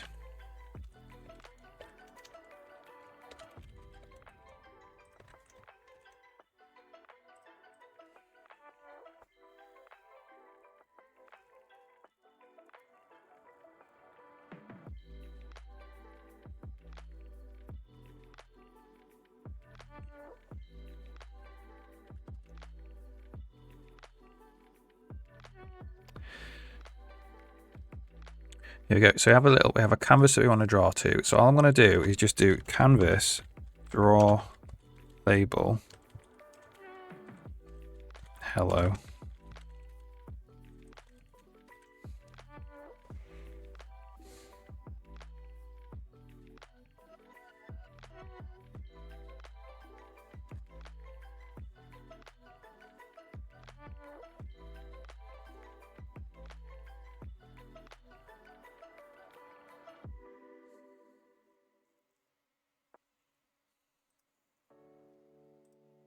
And there we go, we get hello there. So now we can just draw all our properties for this particular instance. What else do I want to do? I probably want this to work for every single paint mode. This allows us to distinguish between stamping and brushing. So you can stamp grass, or you can brush grass into the level, and they might want different properties. But I think for normal, it doesn't matter. I want it to be the same.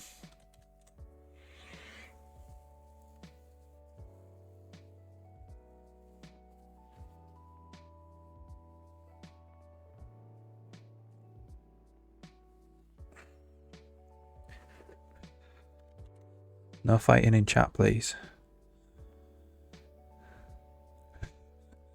Keep it light-hearted, if you can.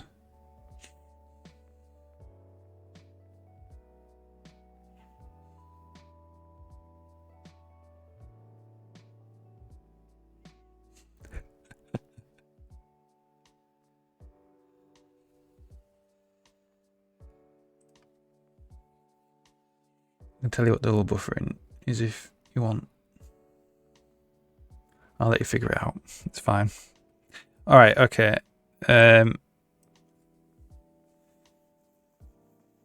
So, what do we even want to do with this? What did the old one used to do?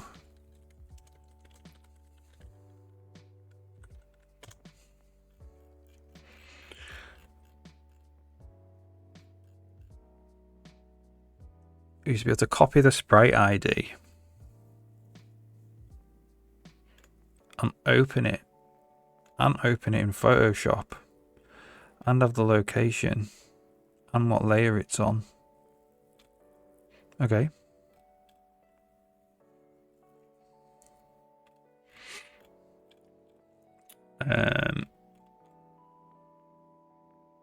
So let's just do copy sprite ID for now.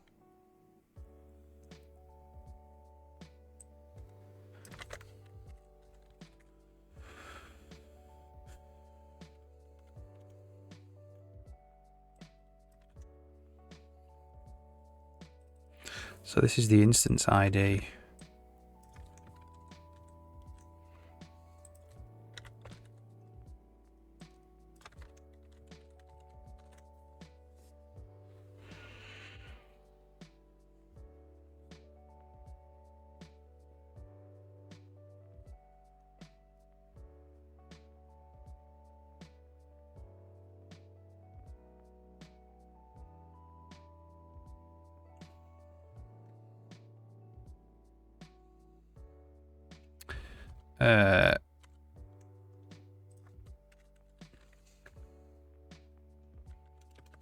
Tick left panel paint mode.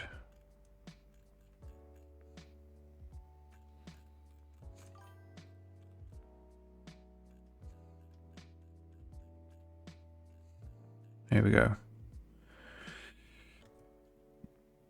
Open sprite. Open Sprite in Photoshop.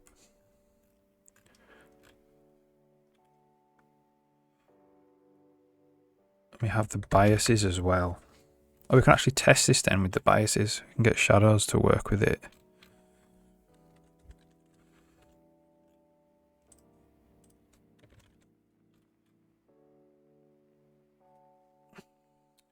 Open Sprite. Okay.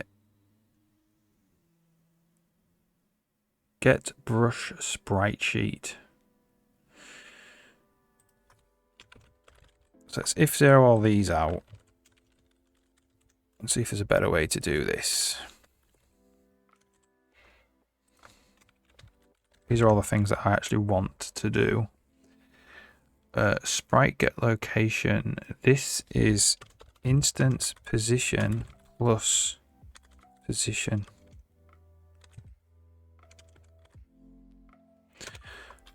Plus offset.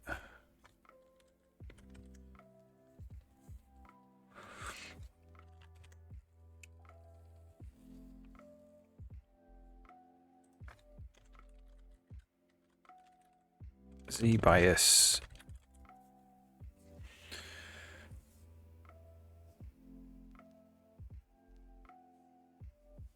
I think it's instance.z bias plus z bias. And this shadow bias and reflection bias is instance dot those two things.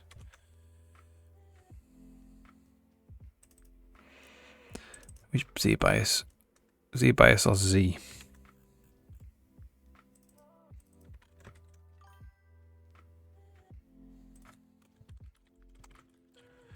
Z bias or z? Z or z bias?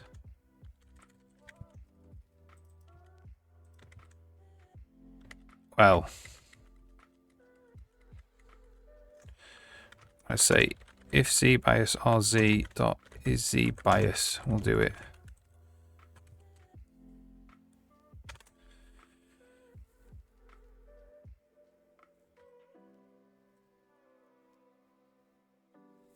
So this is instance dot position is equal to the location minus offset, like that. So we should actually be able to move it with the left panel anyway.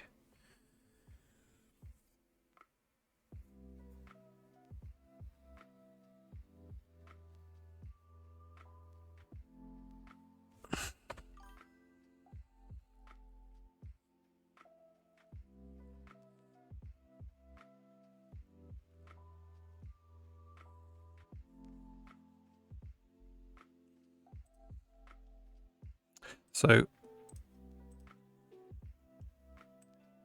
we go, can move it. I need to do some work with this as well, because if I hit the edge of the screen, it stops it. I don't want that to happen, because it takes it off the Windows. I think it's the Windows API for mouse deltas. I really need like the input one, X input, or whatever it's called.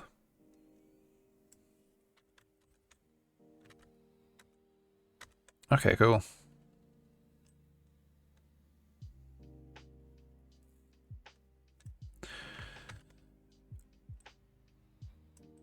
Z bias doesn't go back and forward.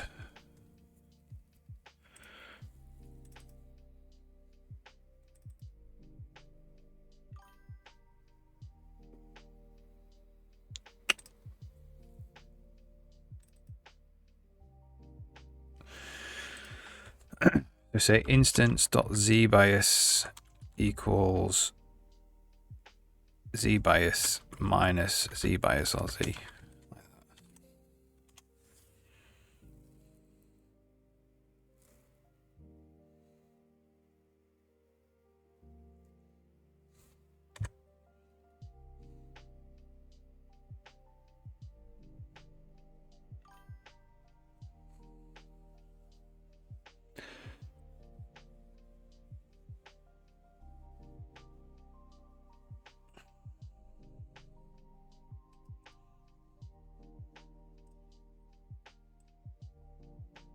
There we go. You can see it going forward through the level and back.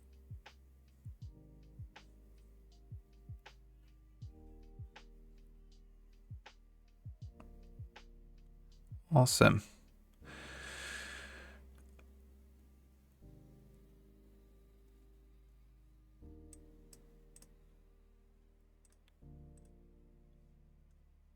Copy sprite ID, that worked. Open sprite, we need to do that. So we need the source ID. So this is actually auto brush equals cc get content brush instance dot brush ID. If brush we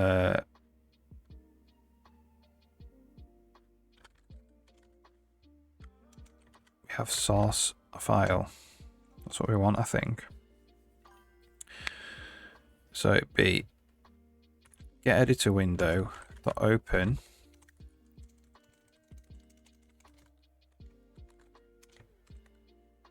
brush source file. If auto editor equals, so that's just basically it.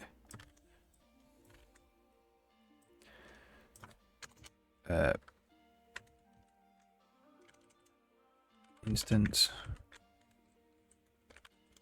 brush ID. There we go.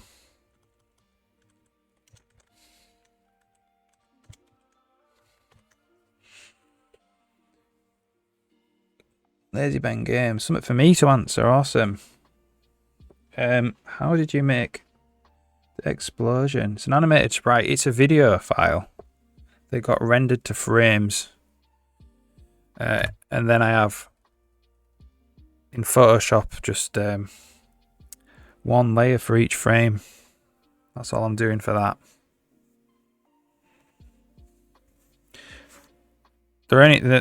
That's obviously ridiculous.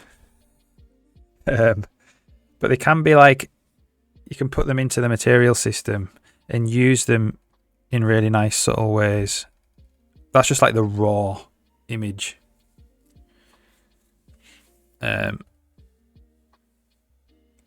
Yeah, so they have to get like worked on first, but I'll do that when I'm actually making the game for real, you know.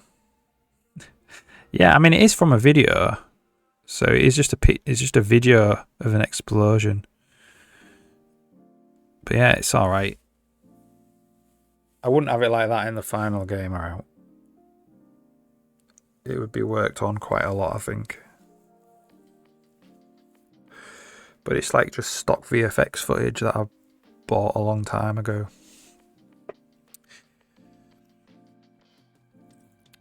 So I should just be able to open the sprite up now. There it is. So this is the raw sprite sheet from a Photoshop file from but internal.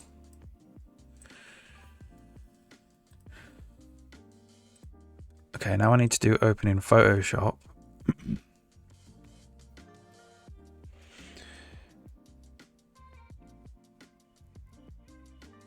Was my argument so far coherent from a game engine perspective? I haven't been reading it actually. I've been letting you two battle away. Let me just read back a bit and then I'll let you know.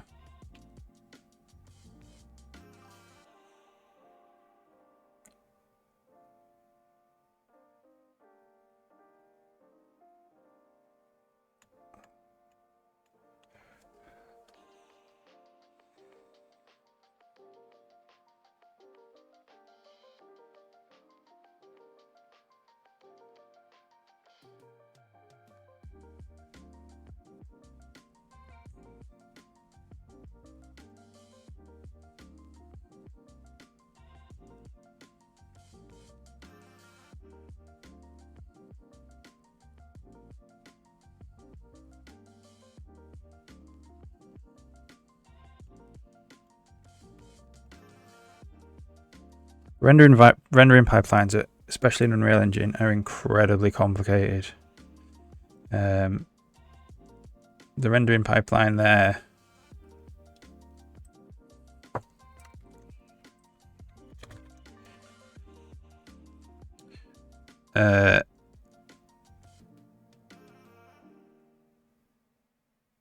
Is like super duper simple. They are very complicated things. Like for a single threaded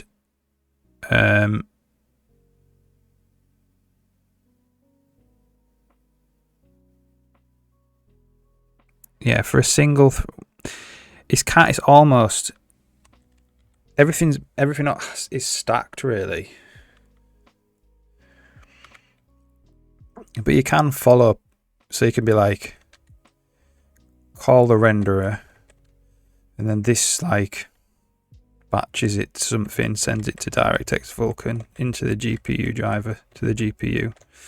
Yeah, that's broadly speaking correct for maybe like one specific style of renderer. But something, I don't know if Unreal Engine will be doing something like that. It'll be very much lots of parallel things going on.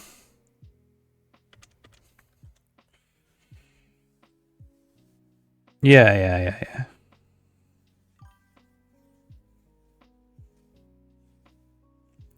Insight graphics. Oh yeah. Yeah, I mean I use Pix, but yeah.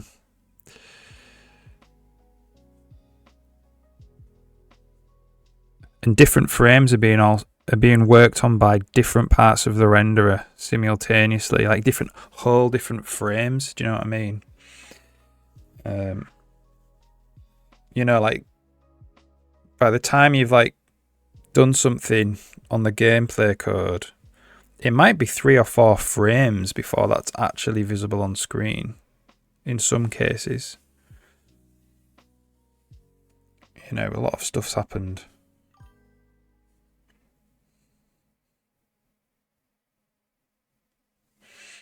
Hardware.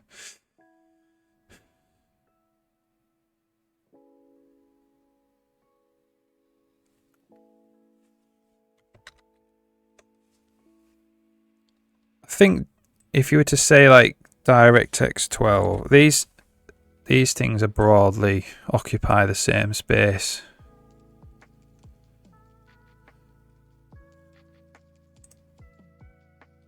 You know, they kind of just do the same thing in 2 different ways. But yeah. Okay.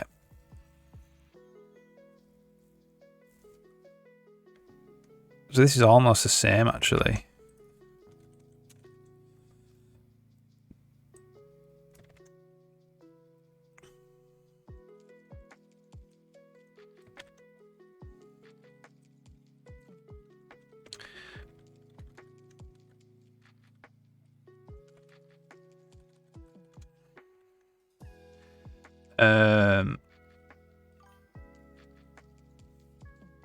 This is brush source file.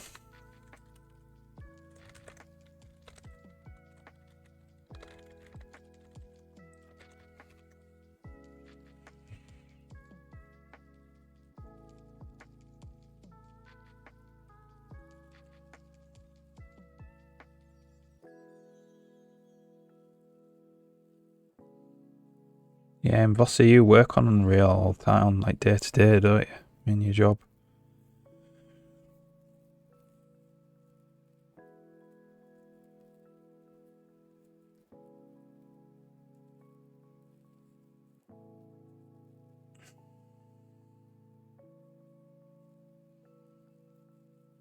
Yeah, like render threads will render as a commit. They are the most complicated thing in a game engine. So they'll do things like measure how much throughput there is, and then it will parallelize based on previous frames throughput.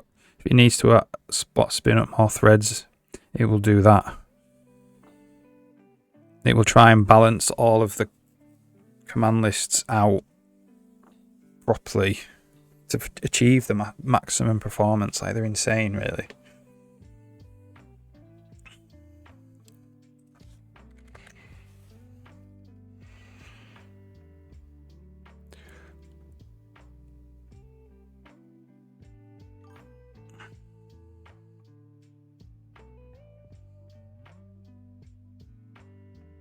Yeah, a bit weird. I'd say they occupy the same mental space in an engine. They're different APIs, but you can swap one out for another. But you just have to make sure that the connectors that you've written easily fit in. You can connect them both sides of that part of the renderer. Okay, so let's just see then if we can get this open in Photoshop.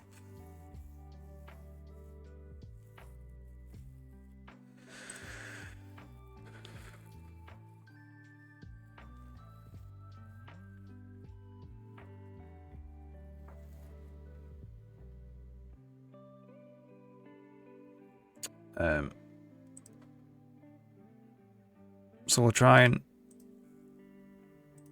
open that in Photoshop.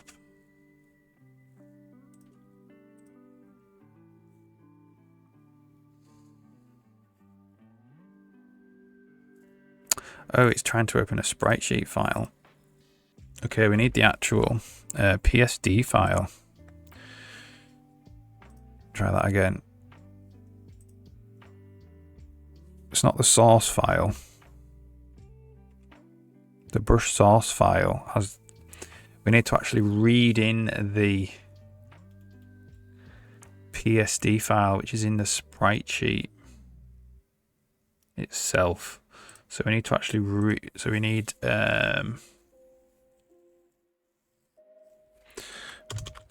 sprite sheet set. Is that what it's called? No, apparently not.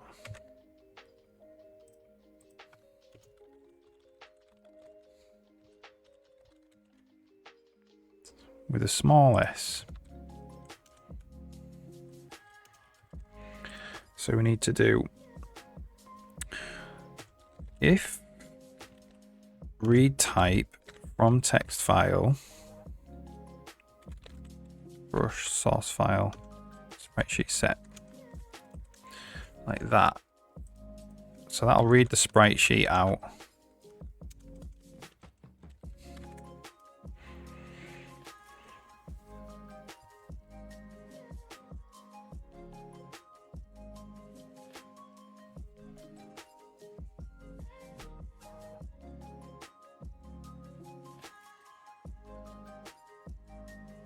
So this just looks at a text file and reads out data from it into a type. So if I click the light, open in Photoshop. So now we've got a bunch of sprite sheets that came from that source file, light.spritesheet. There's only one sprite sheet in it. And that's the PSD file right there that we need to get. But we need to make sure, we need to look at the tile. It comes from a tile.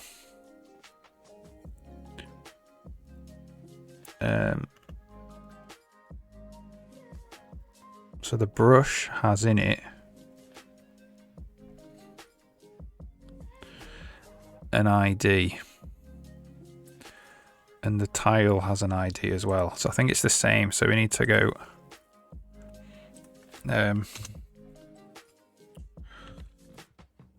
auto tile or sprite sheet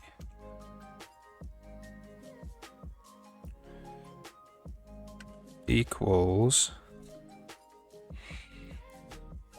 ss.spritesheets find first, and the test is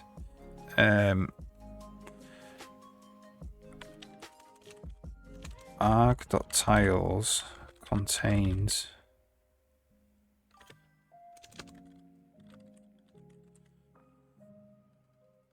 brush ID. Is that real C++?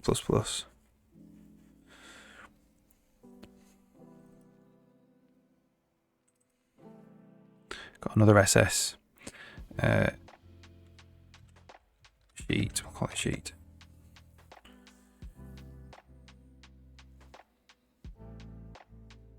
So that'll find the first sprite sheet with the tile which is the brush ID, which has a tile with the brush ID in it. And then if we find that, so we'll say if sheet and file exists, sheet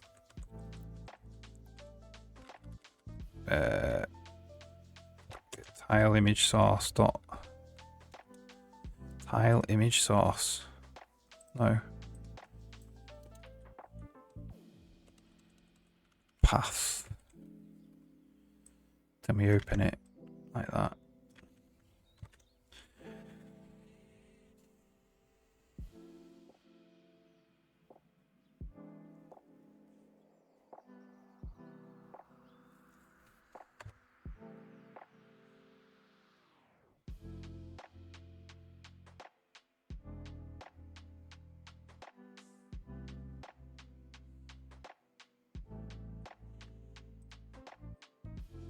Okay, open sprite in Photoshop, and then so reload the.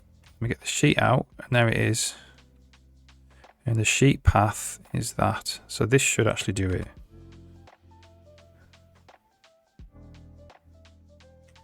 There we go. Awesome.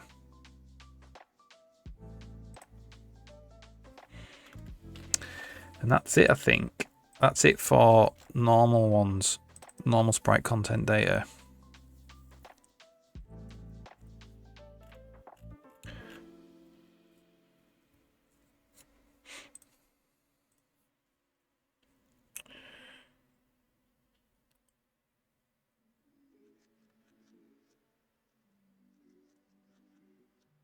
So we're going to need, like, this is going to be quite common for all of them, like, not these, but the position.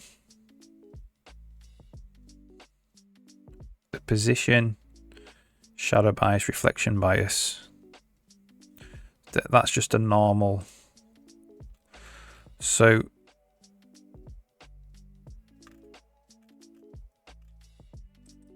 this just runs off the instance, doesn't it? So we'll just have a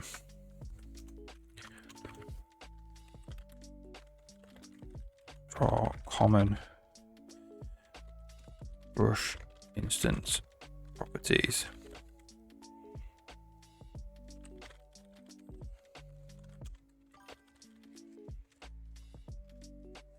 The editor canvas.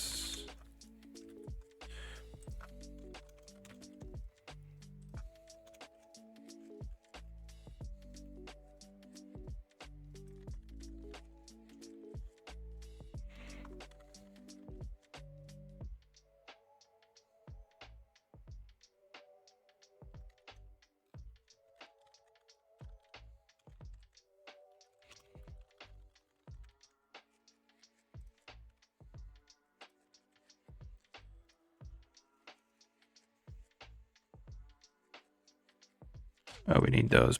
We need position. We need those as well.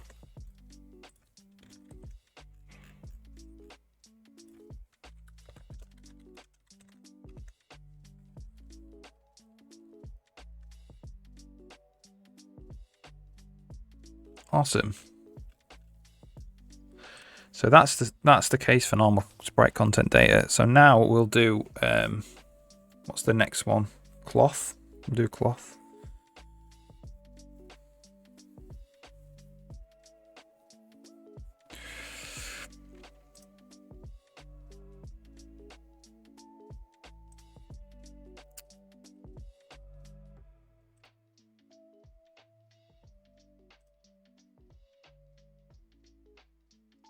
So what I have noticed,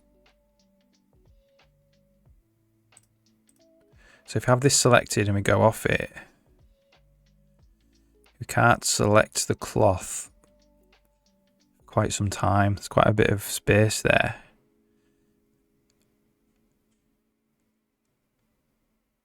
And that's because we're putting a square input box. I think that has to be like that anyway. We can work on that if it becomes a problem. Okay, so let's have a look for cloth then. So this is cloth content data.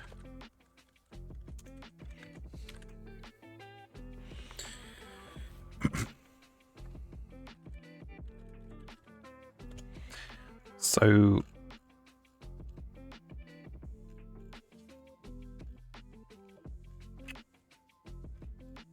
if it's cloth, we do damping. And we have a thing called reset mesh.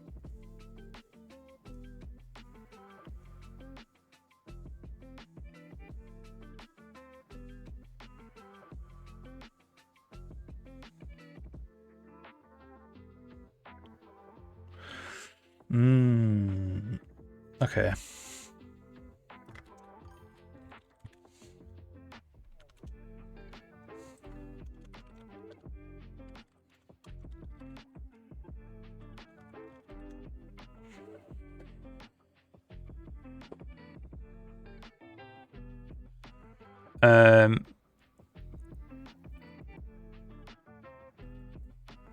So we need to actually save. Wanting to change the damping, that's instanced.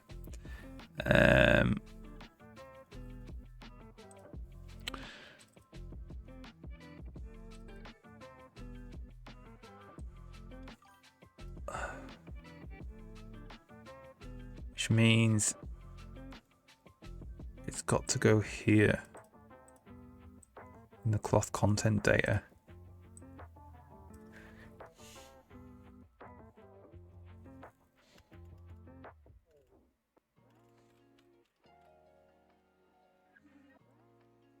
That's fine, I suppose. So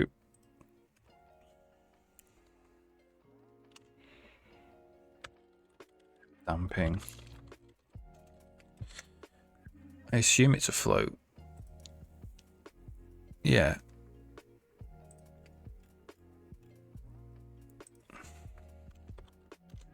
So this class here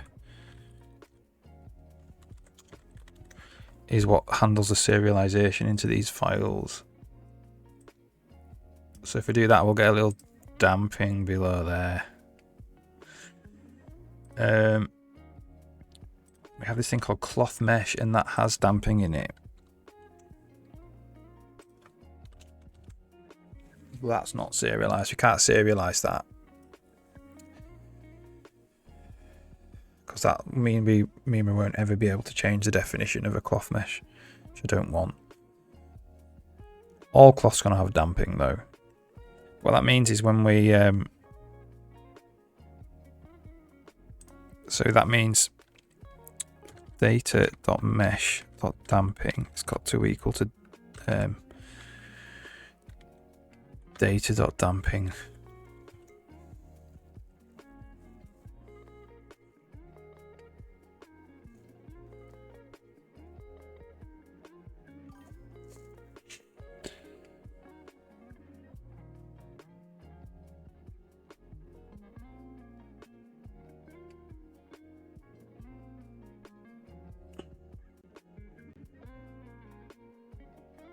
It's not great having damping stored in the same place though. Stored in two different places. I think what we're going to do is not do that.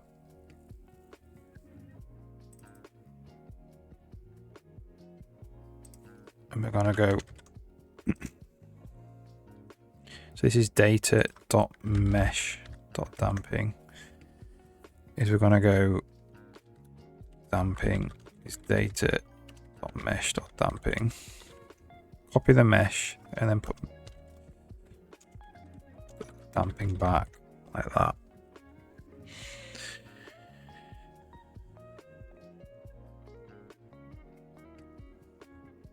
So we just serialize the damping part.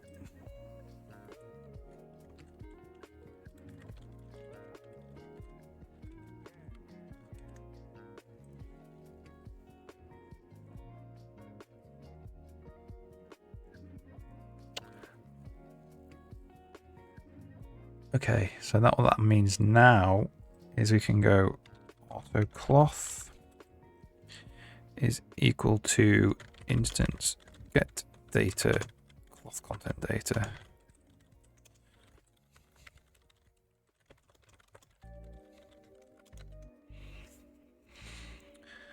And then we'll just do if canvas draw separator cloth. We don't need to do that. We'll do draw common.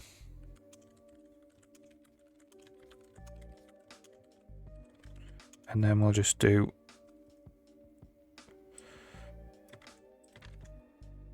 damping. That's cloth mesh dot damping. And then cloth mesh dot reset.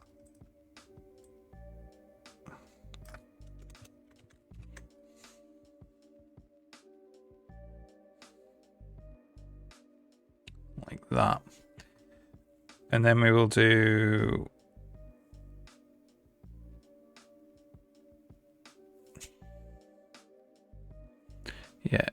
then we will do damping.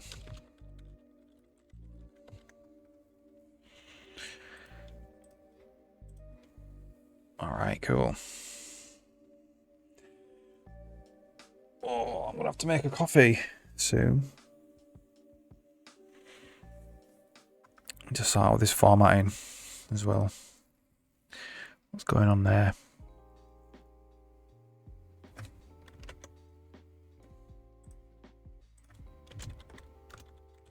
There we go.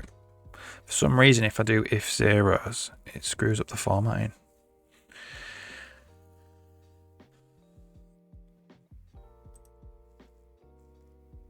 This allows us to just instance damping across different cloth instances, which apparently I thought would be a good idea. Not really sure, to be honest. So damping comes out at 1.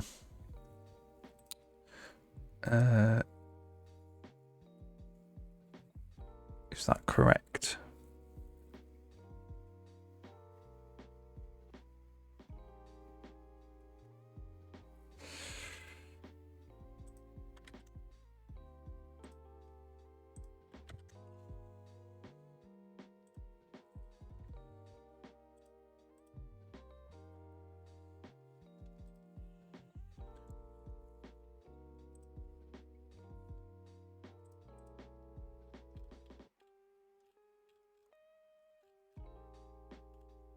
So cloth mesh damping, it should be 0.1. See what's going on there.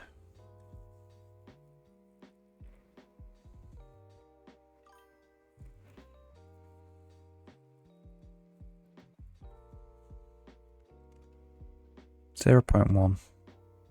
0.1.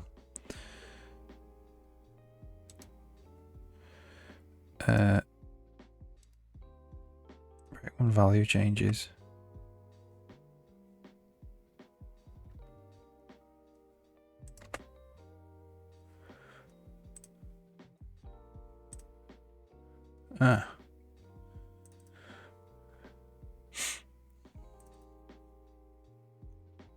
Changing it here for some reason. Oh, we're saying min max of 1.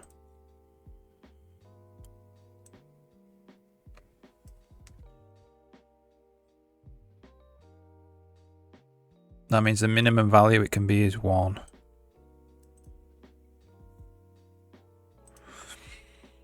We'll say 0.1.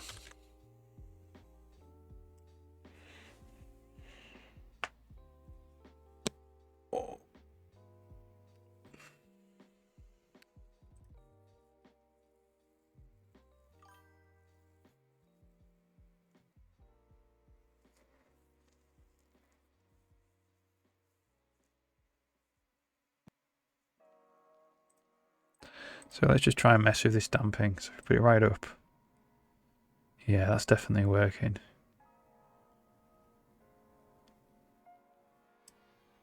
Reset mesh. Makes it. So we put damping right up to 68. We reset mesh. Ooh, you can see how slow that is.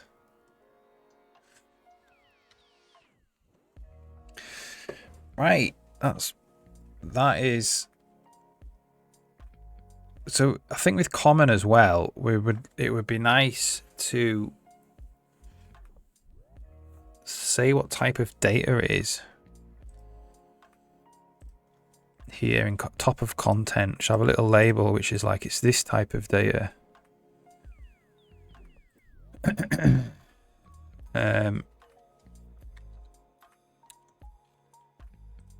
So we'll also put these at the top.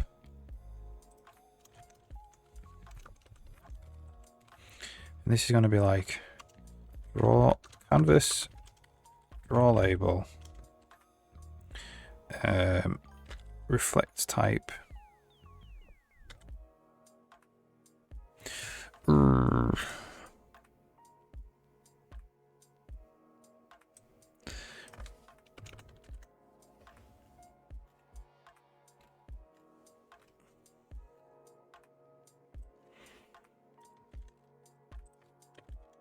have to do this.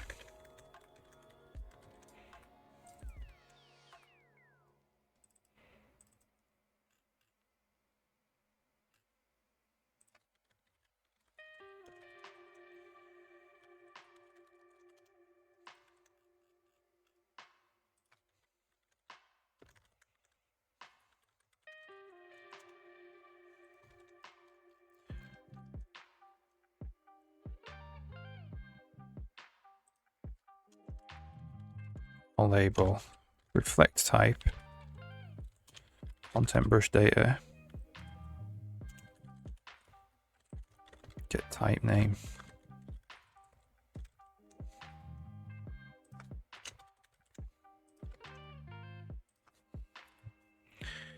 And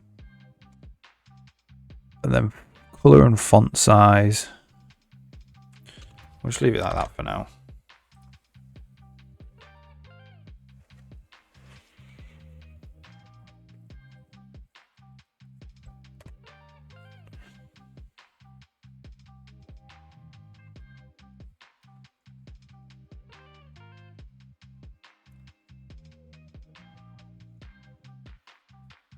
To be fair, we could make it the title.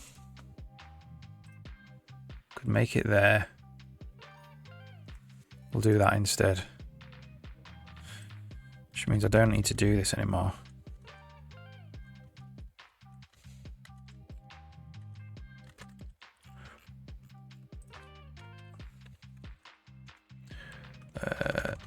Tick left panel, paint mode.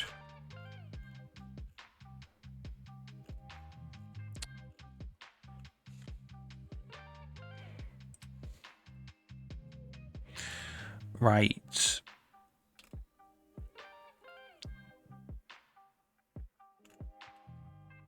So that means this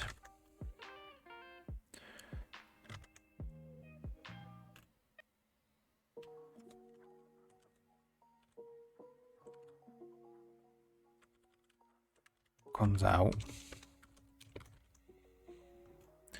And this is canvas.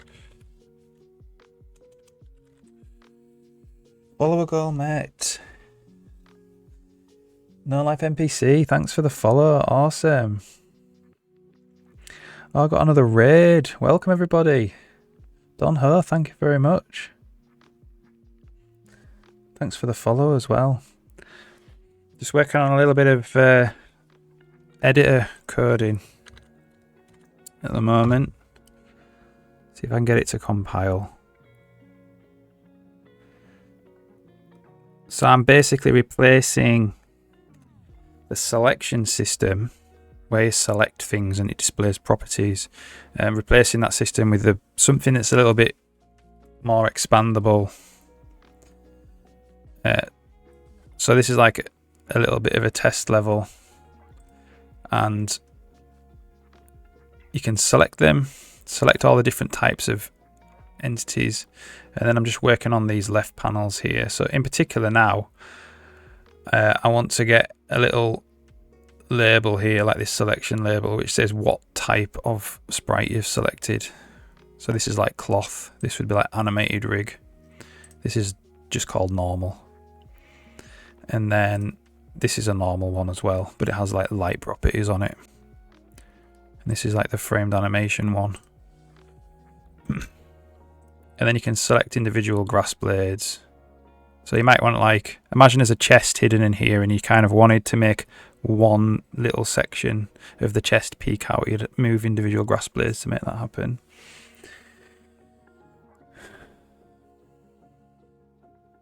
Yeah, that's awesome. 39, that's decent, that. Welcome everybody. If you like engine programming, games technology programming in general, this is kind of what I do. Making also like a game with it as well. So this is like the level editor. This is the bit that I'm working on. But you don't just make levels in it. It's got stuff like behavior trees. So this is like a behavior tree that drives some combat. And then you would assign these behavior trees to entities in the game, and then they would tick this tree, and then they could do combat with you and stuff. What else? Lots of different types of trees. It's got like a full kind of cutscene editor in it. So we work on all this stuff. So you can make cutscenes. I don't know if this will actually work. We're right in the middle of something quite fundamental, which is designing how the levels are laid out in memory. So a bunch of this stuff might not work. Oh, there you go. So these two are like NPCs, and then she just speaks dialogue, but then the level disappears because there's a little bug.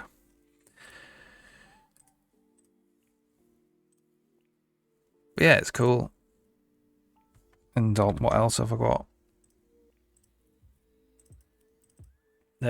Dialogue trees. So the engine's kind of meant to be dialogue heavy, cutscene, quest style games. Make those types of games really. So light combat, although there is combat, like I showed in that behavior tree. It's just light combat, kind of casual.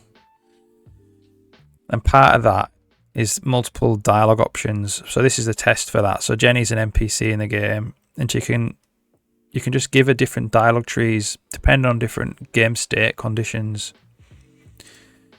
So this is one for where she gives you some radar coordinates. So this is to do with like a quest. She gives you an item, she gives you a quest. This is Jenny when you're a different playable character. So when you're a droid character, because it's like a sci-fi style game. And this is when she wants to open a shop. So you can have like traveling salesmen essentially, and they can be shops. So when you speak to them, there might be a dialogue tree which allows you to open a shop and buy things, and then her default. So yeah, the game's kind of like just at the end of pre-production. And unfortunately, I can't show it because I'm changing a lot of fundamentals. Before the game goes into full production, I needed to do some stuff on the editor. But yeah, so if canvas draw separator, we want to reflect type of the content type. Get a type name. And that should give us that little label, whatever content we click on. And we'll just get the type name of that content.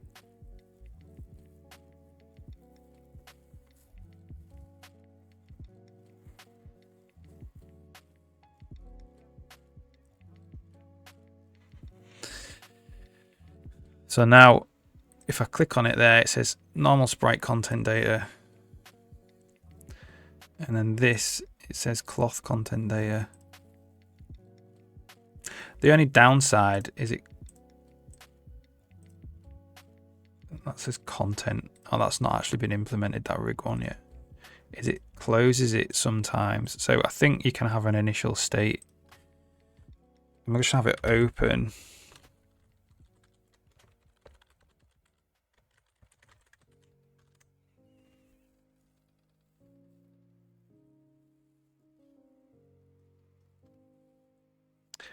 Penguin operator.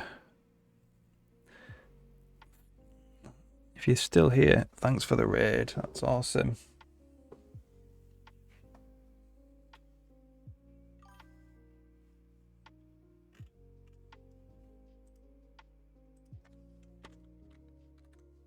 So that'll just default it to be always true, always open, that little panel. Okay, awesome. And then we'll put in one now for the animated rig.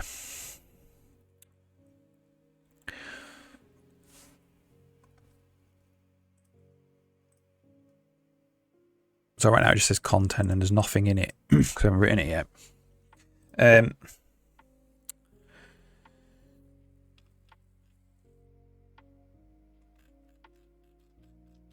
Might actually want to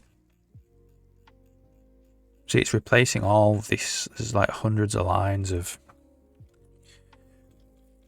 old code. I'm replacing one system with another one, and this one's a bit more modular. So in theory, when I want to add new types of content, it's much more straightforward. What I don't want to do is get like a year into making the game. Now I'm coming off pre-production. Now is the time to make sure that I don't get into trouble a year into, or try to minimize the chance of getting into trouble a year into development, where I'm like, man, I need to add new content, but it's going to break a load of stuff or whatever. Okay. So, brush instance properties for animated rig. So now instead of having that big long function,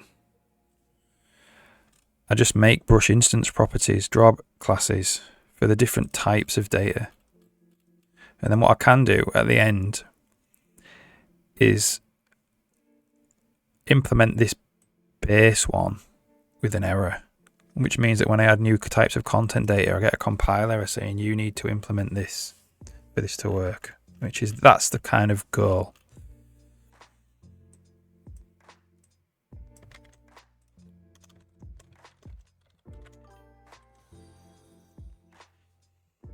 Squiddy wins, thanks for the follow.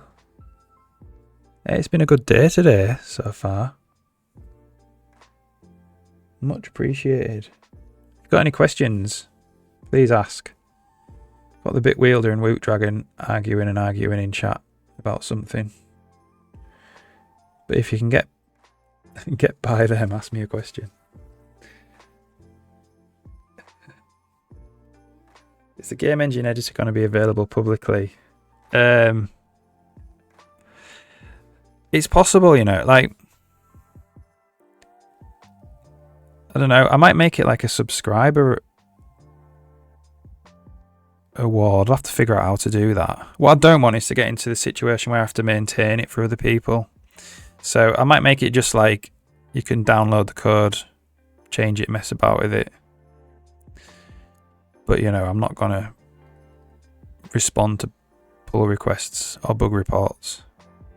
Because I don't want it to, like, after this, hopefully within the next month or two, I'll have finished with the engine and I want to move on to making a game. So obviously I don't want to go back and do pull requests and stuff for the engine.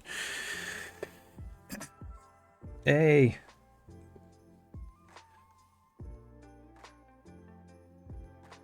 I've forgotten how to pronounce your name. Sue Kelos. Sue Kelos Music. Please let me know. I'm really terrible with names. I apologise. Sue Kelos, yeah. Good. The natural hazard of making an engine. It is, for sure. Especially a public one. I don't want people to go and make games with it and then get into a problem where they can't continue making the game because the engine is getting in the way. I'd have to be like, you've got to fix it yourself, essentially. And it's quite a few years away from being ready to do something like that.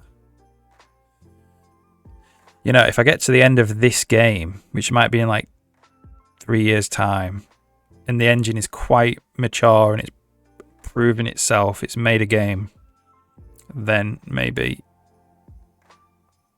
I would feel comfortable about other people trying to make games with it. The thing is, as well, is that it's not an engine like Unity or Unreal. You know, like you need to know how it works, really. You need to code.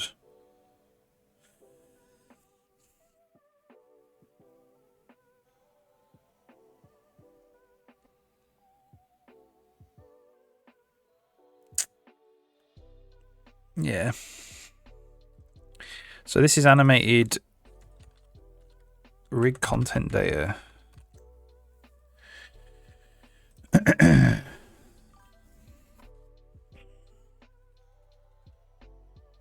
Yeah, it's okay. Just keep it like safe for work. It's okay to be passionate.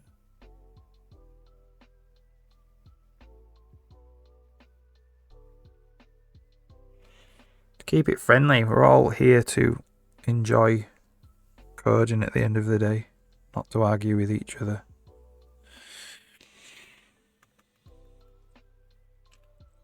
If you want to argue with people about coding, go and get a job in the industry, I would say.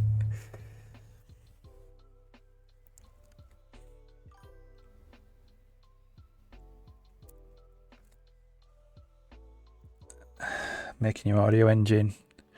Yeah.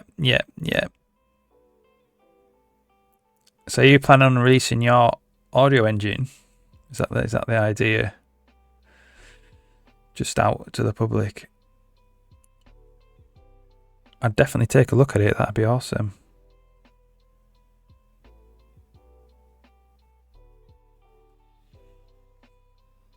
Going to be for personal use on projects. Yeah. Well, that's what this engine's going to be as well. But I've seen people who have a Patreon or something, and if you give like $1 a month, you get access to the source codes. One day I might do something like that. I've got no real ambitions to make revenue, like massive revenue or anything. So I don't know when. But that would be like quite, I'd like to do a Patreon. But thinking up perks is hard.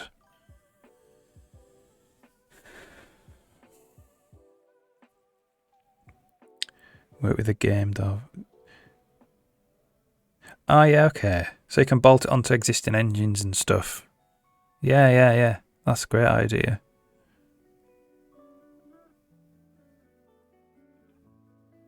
It's a good area because audio tends to get left till last. So it'd be a good area to like get into. And right at the end of a project when the developer's running out of time and money and stuff, they might be interested in just getting something like that in rather than building their own one.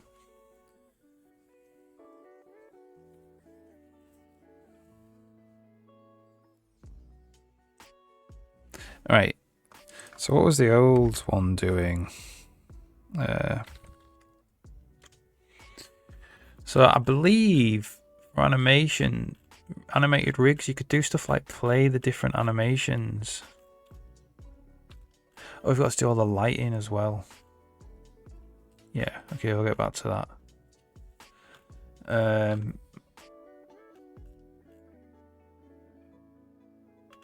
So we've got copy rigging, instance ID, open rigging spine, which we never implemented. X, Y, and Z layer. So this does stuff like changes the skin, plays different animation tracks, adds and deletes tracks. This is actually quite big.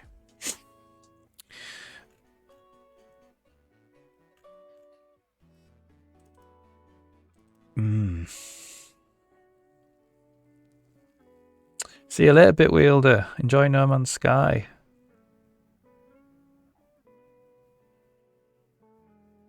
Most audio-related program hasn't changed much since the 90s.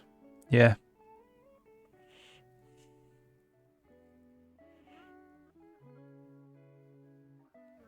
Yeah. So what type of... do you know what you would be offering? What kind of thing you would be offering that's new? Alright, coffee is ready. Hey, I might get coffee, I'm feeling a bit of coffee. I'll be back in 2 minutes. Don't go anywhere, please. See you in 2 minutes.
with a massive cup of coffee.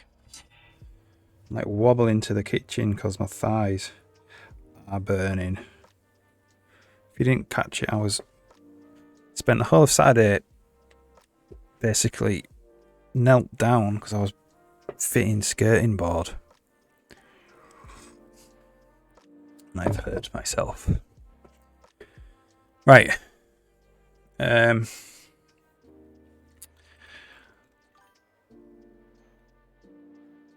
know if you're going to be offering anything new. Okay. Yeah. Well, I just thought, because you're saying like it's not changed since the 90s, maybe there is. What could you do, really? You could have the soundscape for like environmental sounds adapt to the environment. Like you're in a house, therefore this, you know, when you walk into a room and the sound just deadens. Or if you're in a cave, you get the sound system to like read the material of the walls and determine echo and stuff. That would be awesome.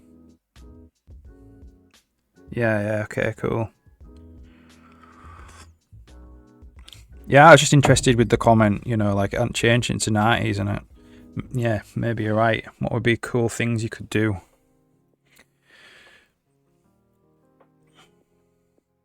You know, you could be like, I don't know, like if the character like puts the hand up to the face, you could change the sound of the voice or something. Yeah, cool. It's one of them things, like everyone just goes to graphics, don't they? What's the next thing in graphics? Whereas I think sound in games is like so important. It like makes a game. It totally makes a game. Even more than graphics, I think. Especially certain types of games. Like horror games, for instance. Oh, yeah. Not played Rainbow Six Siege before.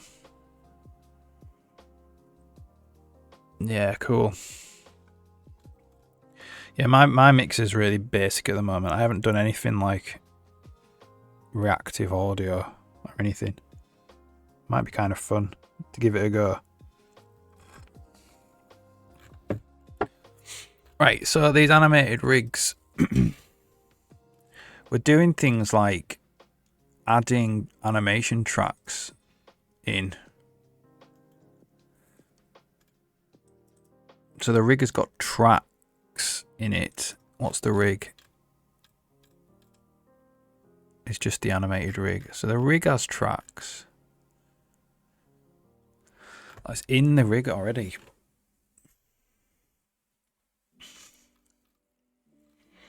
Okay, this is quite long, so I'm just going to split it out to another window. Try and see if you can, hopefully you can still see it on stream.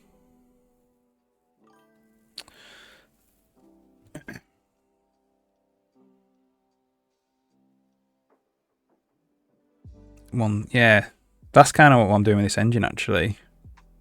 I'm building it the way that I want to make games, which is more code heavy than clicking buttons and stuff.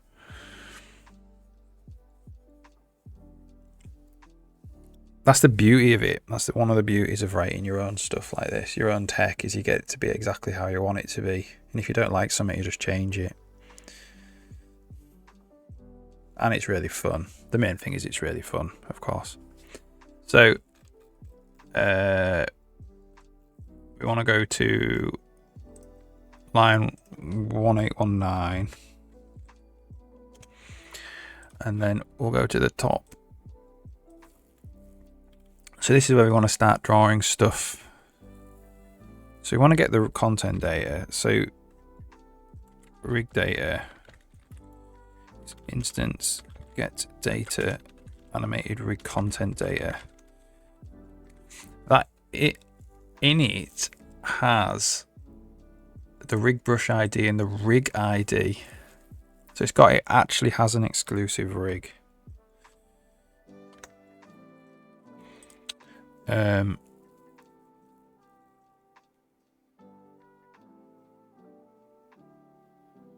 So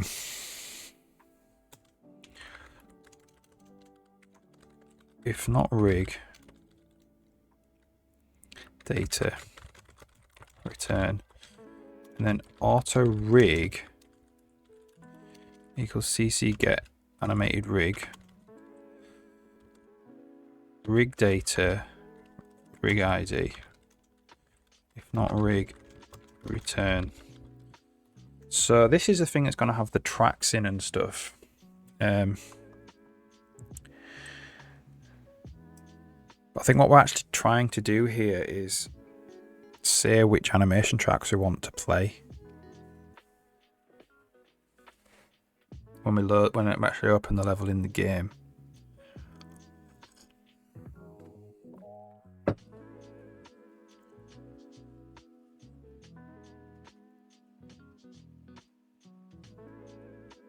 Absolutely hate making windows. UI is one of the most difficult things to get right. So yeah, you'll spend all your time stressing out over AI, not over UI, and not doing your audio stuff. So yeah, it's a good shout.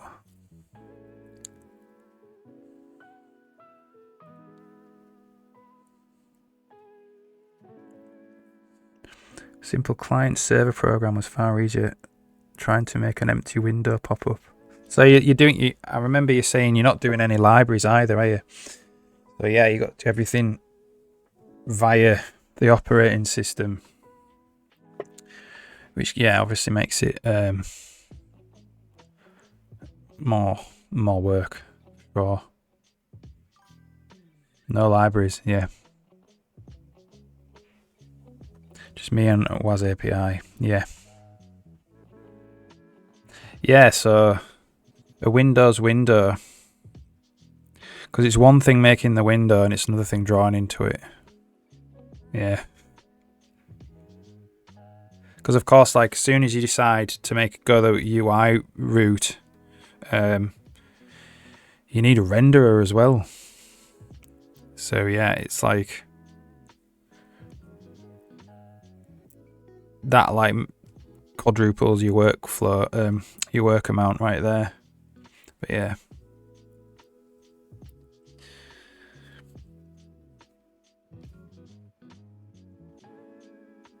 So you're gonna do something like VST style. So you could say load it up in like, I don't know, Logic or something, or Ableton.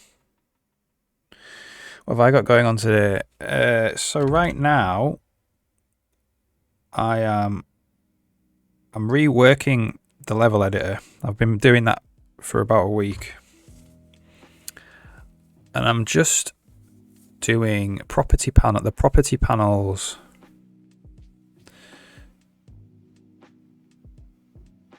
So when I like click onto them, you get the property panel, normal sprite content data, and then you click on the cloth and it's cloth, which is nearly the same, except you have like this damping on. I can reset the mesh. And now I'm just doing the animated rig. So the idea behind this is it wouldn't really be a character that you'd be putting into the level. It'd be like, I don't know, a windmill, and then the rotor spun round. So what you'd want to do is add the windmill and then set some animation tracks. Like these are the animation tracks that are going to be playing. So that's what the plan now is, to actually change this guy's animation from this content panel here, this animated with content data. So that's what I'm doing. It's kind of stuff that I've done. I'm rewriting this system. So it's not really a port, it's a rewrite, but it's, going from an old system to a new system.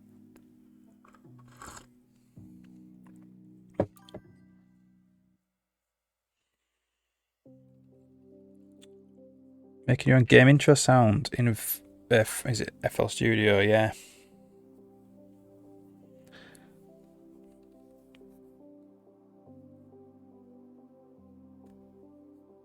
It is very hard. Yeah. And its sound is expensive, isn't it? Yeah, you're right.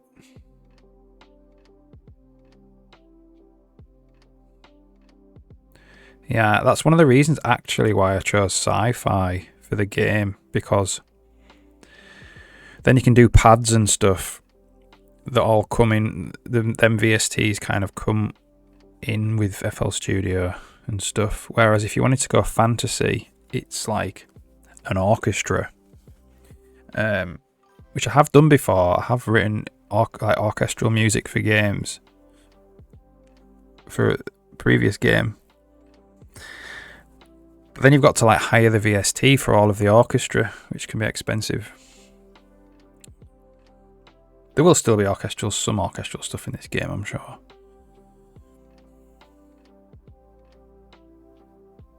You could do your own sample libraries. Yeah. Exactly.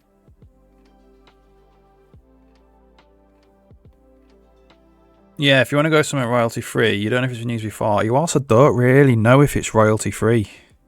It's like they say it is on this website, but you don't know. It's not a license. So it can be kind of dodgy.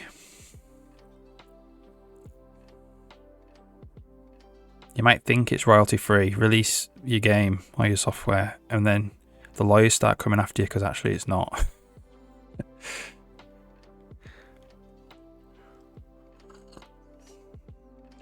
I've noticed that a lot on YouTube. There's a lot of like royalty free music on YouTube, but it's not.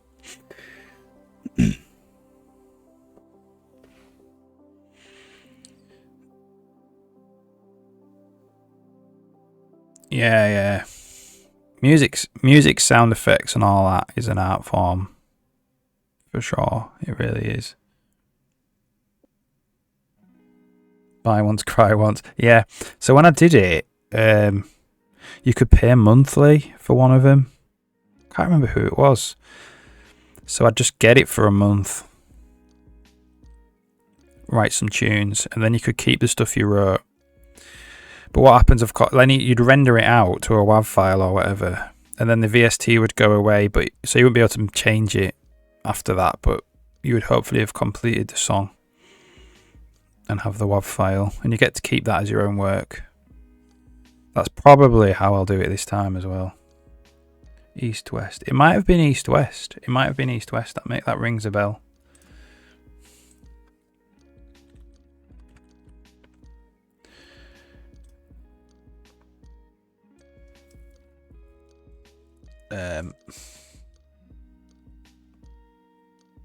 Orchestras.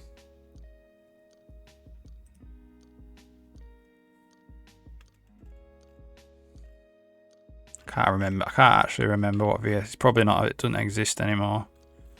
The VST. Oh, look, there's something there that says $19.95 a month or whatever.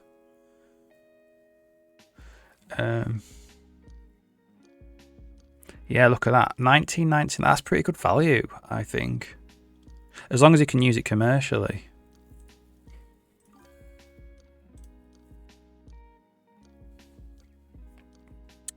Composer Cloud, right? Okay, yeah, that's worth remembering.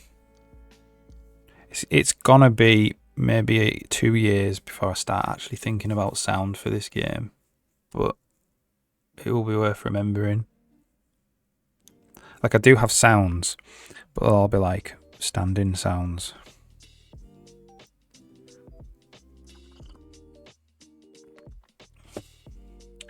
Yeah. VGen. What's VGen? Go on VGen. What's that? Not heard of that.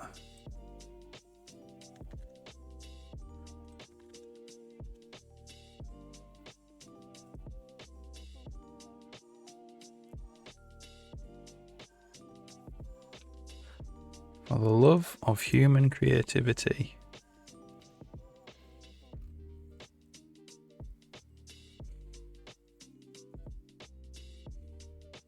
Thing with this is stuff as well is you don't really know.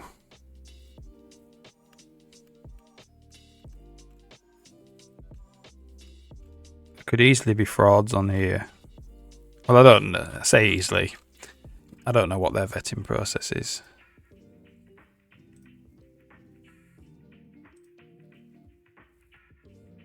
These are all verified artists. Invite only. Right, okay. Yeah, that's a good way to do it.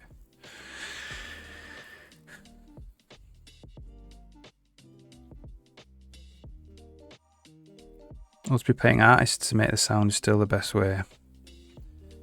Yeah, I mean, I personally like trying to give it a go on my own. And I'll just work at it on my own for it. But yeah, it depends on your own circumstances. It also costs a lot of money to do that. I've never heard of it. It's the whole point of the site. Yeah, I saw the no AI thing. Yeah, cool.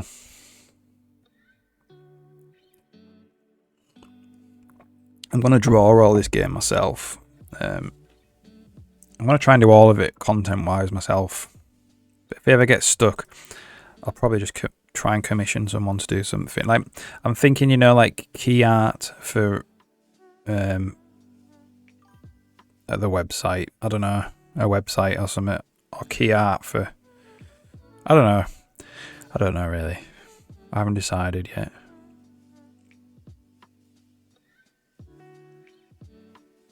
A lot of artists, riggers, musicians on there. Right. Why is it littered? Yeah. That's the stuff that sells, obviously.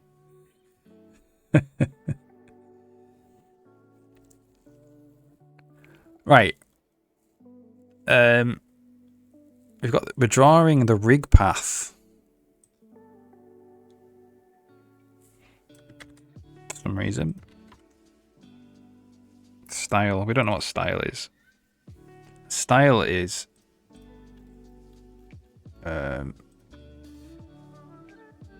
get editor colors.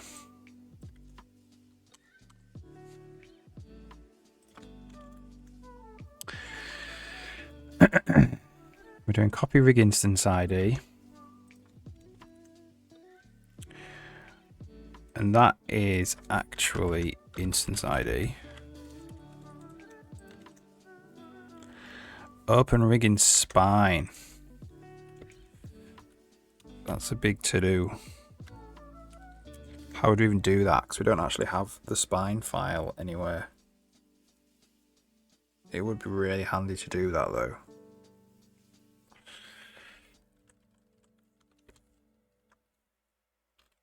All the common stuff.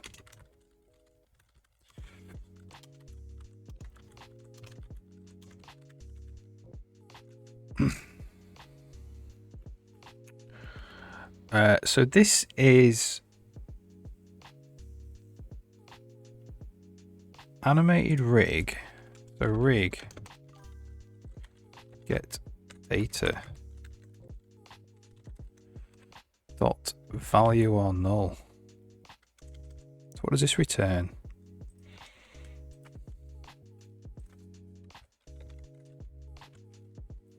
An opt-ref.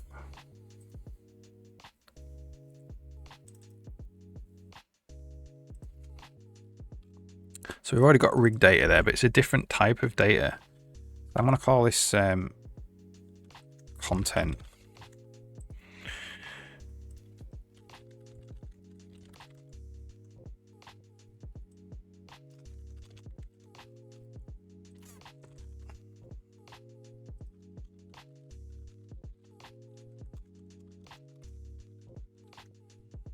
I'm Fu Manchu, how's it going? Hope you had a good weekend.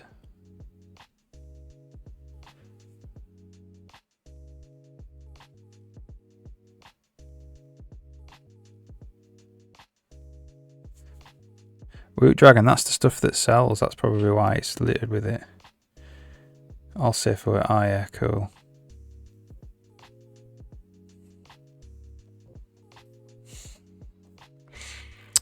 Can't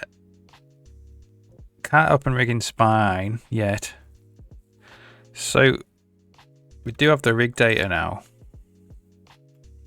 So we're doing set skin.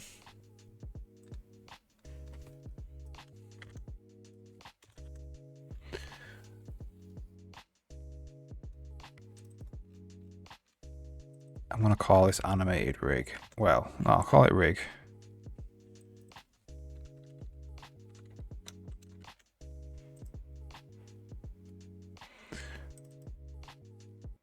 Okay, so this is like the custom bit here.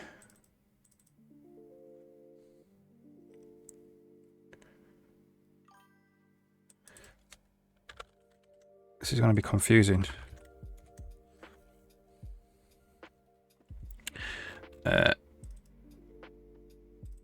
Data, get skins. So that's got to be rig data. Get skins. Convert to string view. Path.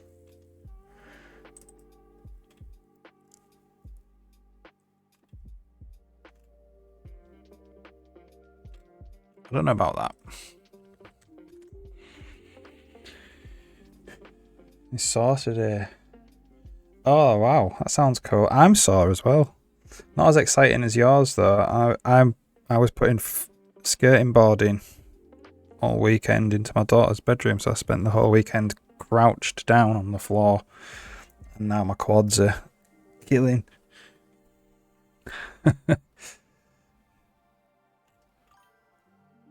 Ouch. Yeah. Sure. It looks really good though. It's worth the pain. Skating board looks good. Just got to do cornicing next weekend.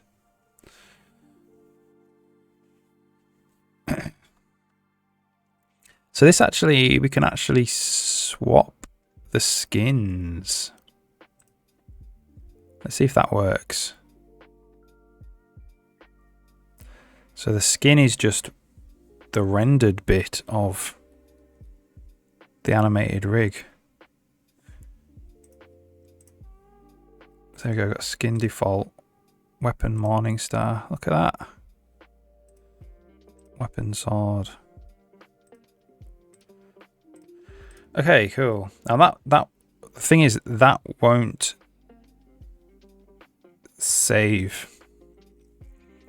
We need to work on that. So we've got this thing called rig skin equals skin.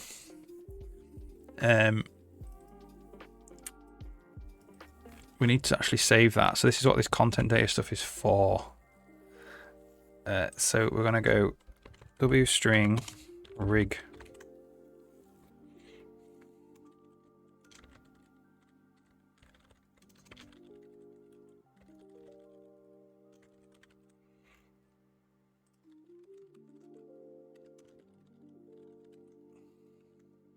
Not rig. Rig's the wrong word. Skin.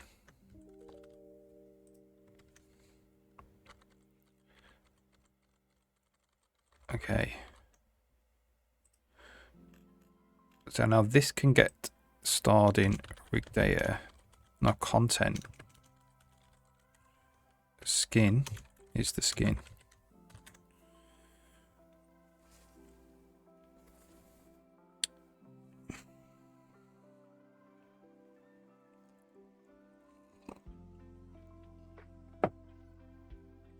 Alright, cool. So now we should be able to actually set the skin. So when we load it, we need to actually set the skin as well. Here.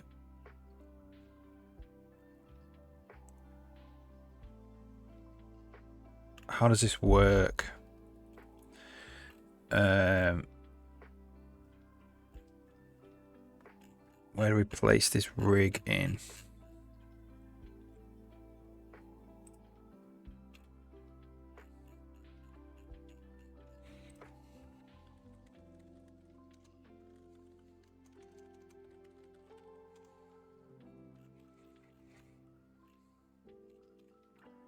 Placing this animated rig somewhere.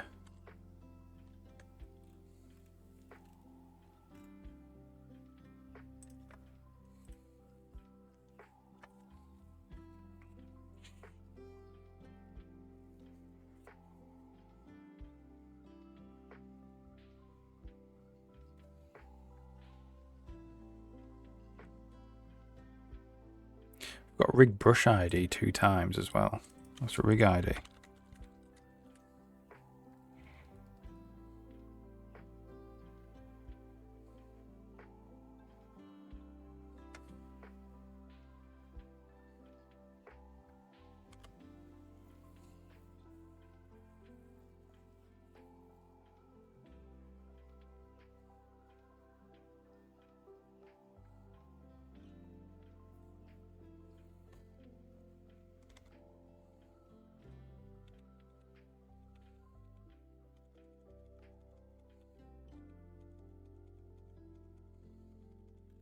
I want to know where we actually create the rig.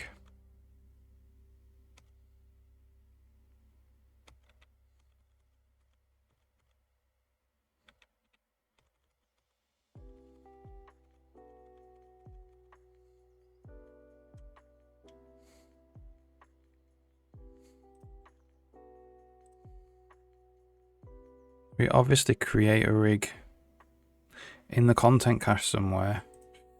The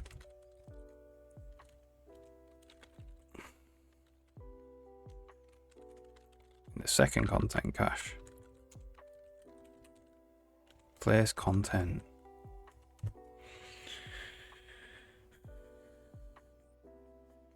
How was the go-karting, my Fu Manchu? It's good fun, that. It's well good, I find.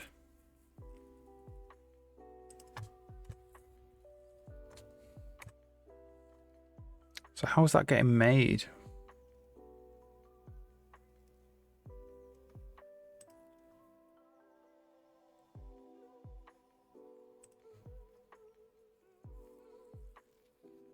If you're still there, that is.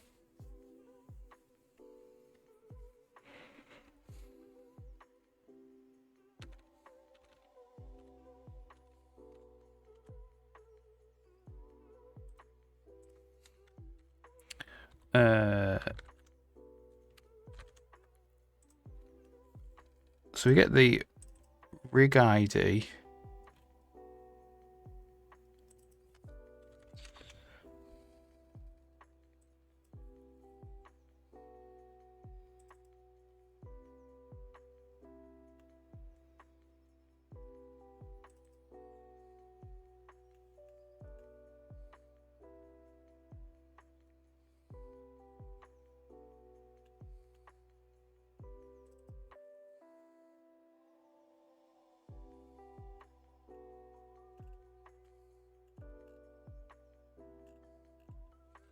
Okay.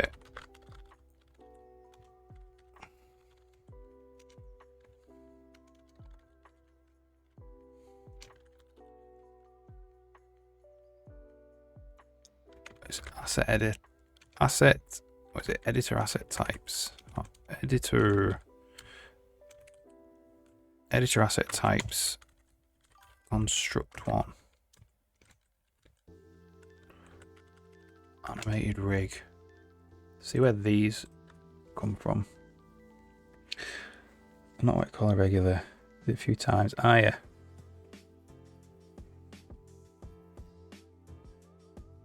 Yeah, nice one.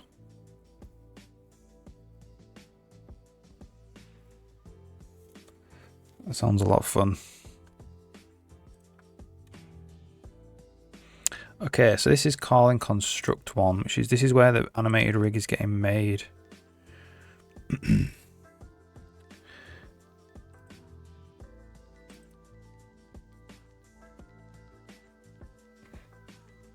Ah, here, look.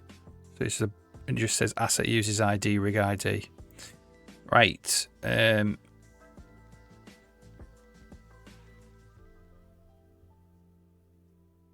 Right.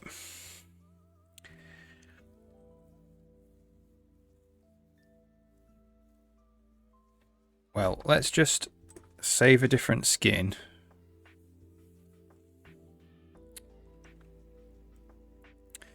And then see, we need to actually apply this skin somewhere.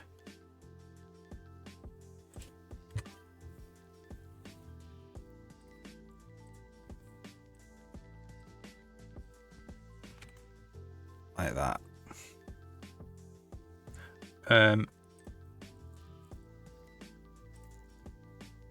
Where are we? So we do have this, which has the skin in it now. Weapon Morning Star. So presumably you just get applied here. That just means that we won't be able to change the skin ever at runtime in the editor anyway. And to be fair, that's probably fine unless we want some more sophisticated animation graph thing. Take my card. Oh, nice. Yeah, you said you had a nice car, didn't you? That's awesome.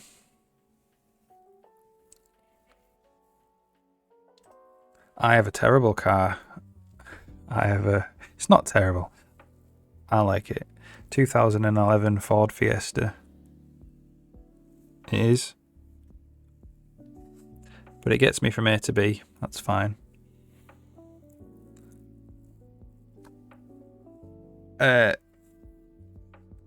2009 Audi R8. Well, that's a very nice car. Yeah. That's a beast.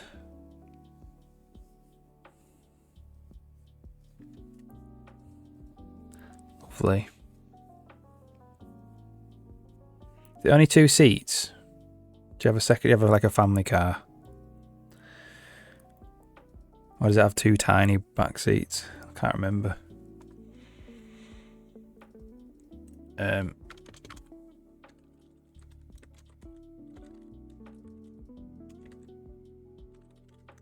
So one might do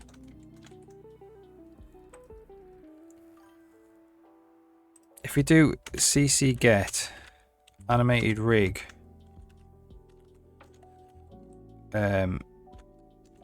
data rig ID.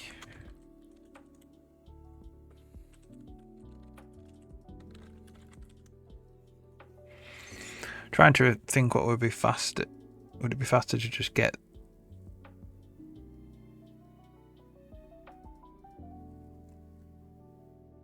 Would it be faster to just this? So this is going to be like, is the rig already there or not? But that's going to have to be called every frame. Is it faster to just get the skin and test if it's set? No, I think this is the way we want to do it. We don't want to set the skin every frame. Just 2 seats. Ah, yeah.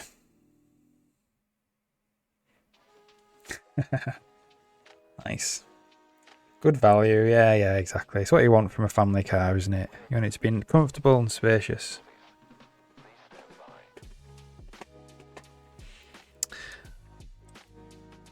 So, we're going to say, if not has rig set skin data skin.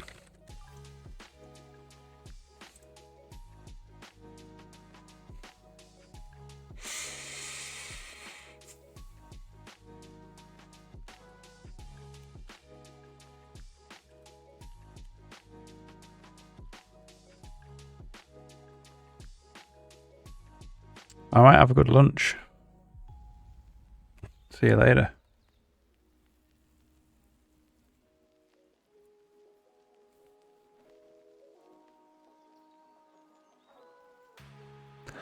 So this will do a quick test. So it doesn't have the rig. So when we get it makes sure we have the rig. But we didn't have the rig, but we do have a skin. And we do have the new rig. So that means we've just added the rig. So we'll set the skin. Next time this comes around, we do have the rig, so we don't set the skin anymore. Did it set it? It's difficult to tell. Yeah, it did.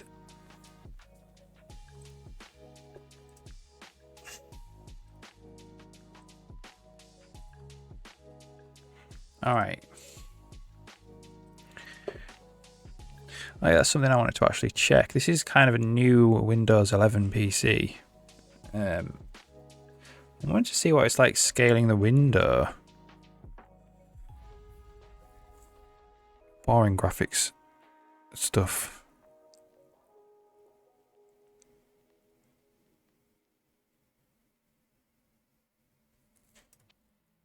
That's a bit dodge. Thickery. The actual game board is alright though. I think it is better than Windows 10 used to be.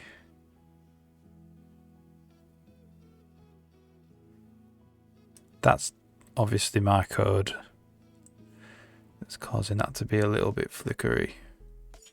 I think it is better than Windows 10.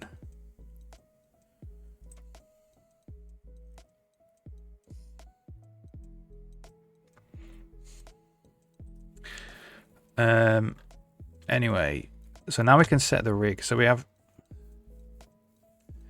still have to make that update. Yeah. So my old computer was Windows 10, but it was like 10 years old. And it didn't support Windows 11. And when I built this computer, I could only get Windows 11, I think. I didn't actually try to look for Windows 10. So I just went for the plunge anyway. They're gonna stop supporting it, aren't they? Very soon. October, I think. Is it October? So next month. Yeah. Which I think is kind of dodgy. I think they basically, because they're not officially supporting quite a lot of old hardware. Like you could still put Windows 11 on it, but you can't get the free upgrade. And then they're ending support really quick. Wasn't it years and years later that they ended Windows XP support? Probably in like when Windows 7 was out. So they're basically forcing a lot of people to upgrade the computers.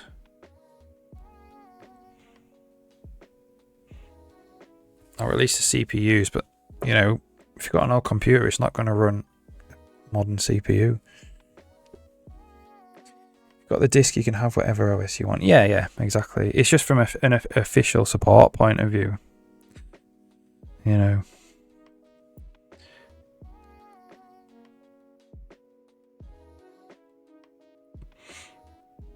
Like I couldn't install Windows 11 on my old PC. And have official support. You know. I could have probably got the Windows updates, but it wasn't officially supported. It's not like if I came to them with a problem and I told them what CPU I had, they'd be like, it's not in our officially supported list or whatever.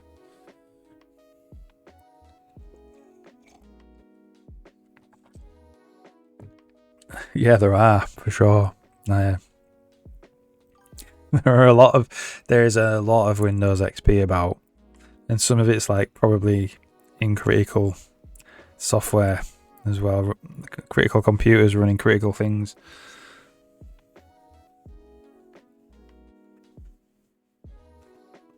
Yeah, maybe the greatest OS of all time. Maybe.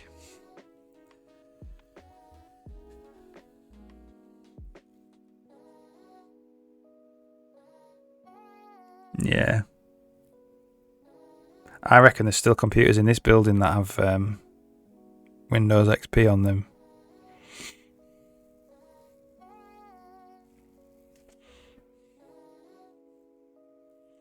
Sure. Right. Game board editor number 1 for animated rigs. So that, where are we?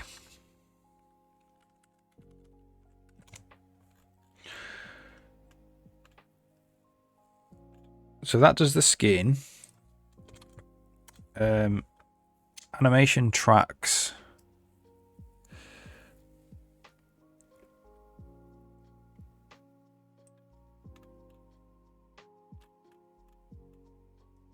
Where's all this stuff? Rig tracks. So this is actually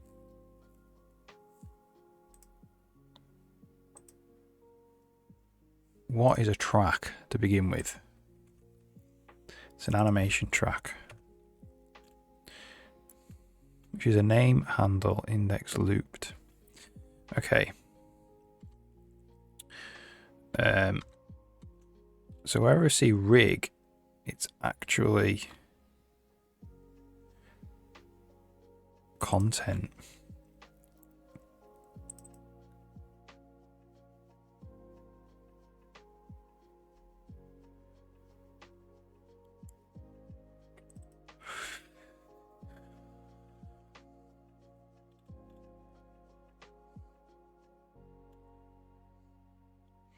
Okay, so it needs an array of animation tracks.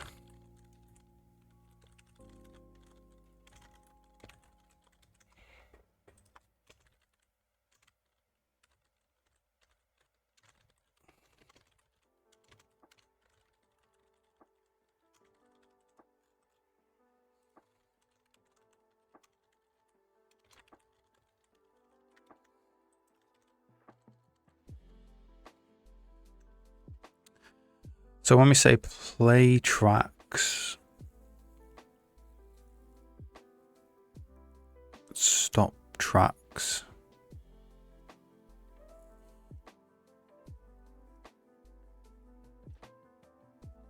I don't know if that's how I want it to work. I think I would like them to automatically be playing. Probably.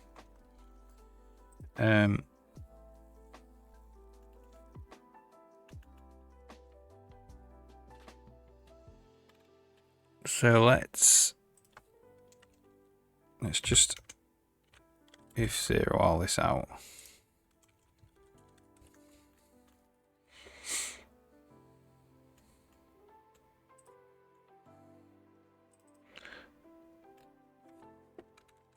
This is content.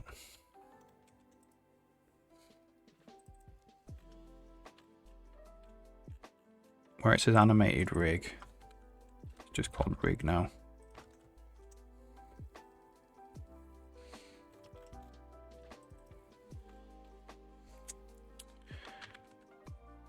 This is rig data.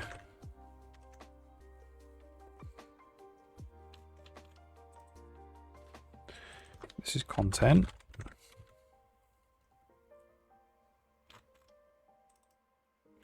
Push, undo, redo game board editor.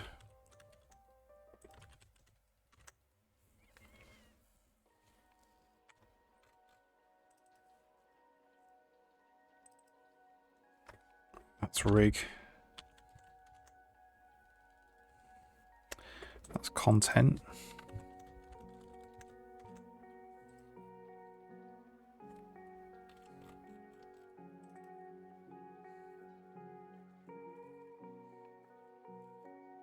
Game board editor. So this needs to be a friend.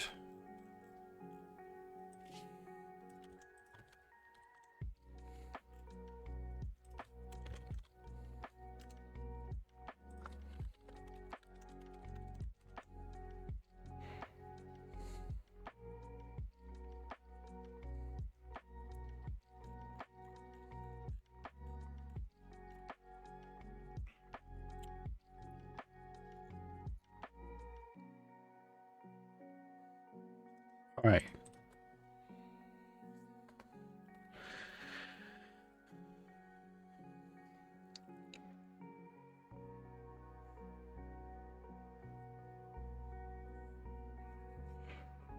So in theory, we can add animation tracks now in. They won't play. I want them to kind of play automatically. Basically. Animation tracks. Add track. Animation. Attack. Looped.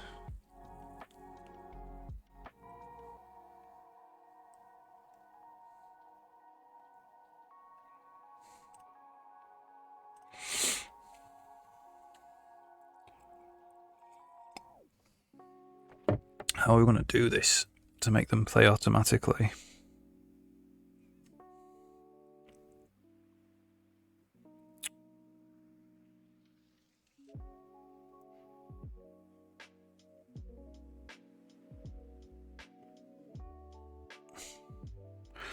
We need to basically hash them all, I think, and then if they change, we need to stop, clear, and then add them all again.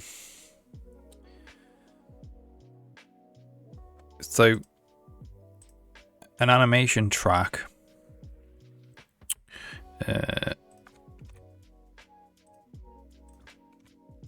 We need to be able to hash it.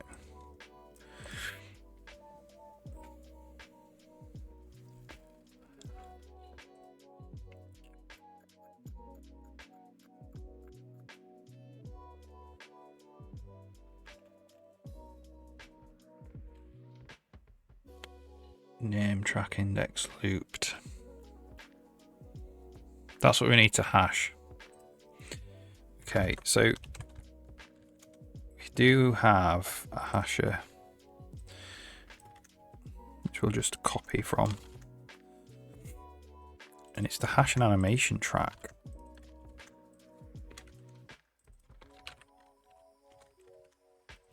So it's just track dot name track dot index track looped.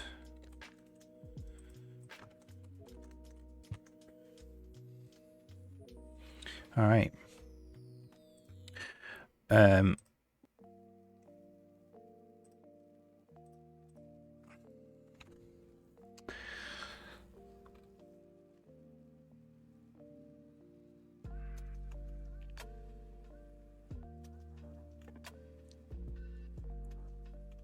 So we'll go. So in the actual content,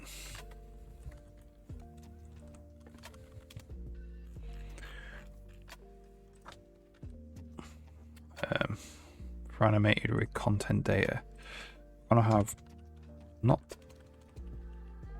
serialized U64 tracks hash.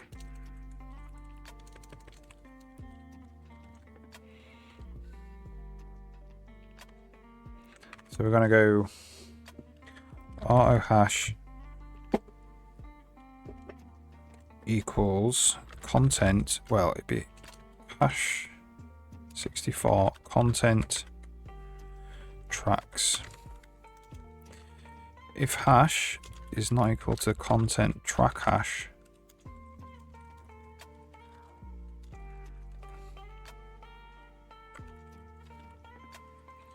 and then we can go rig clear animation tracks,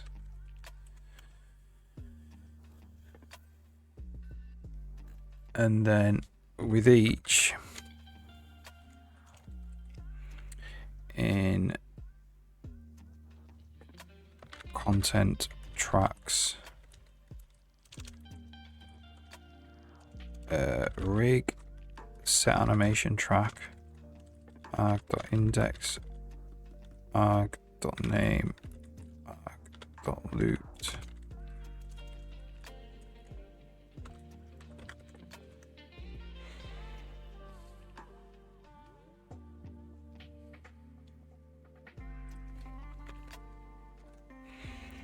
So that will automatically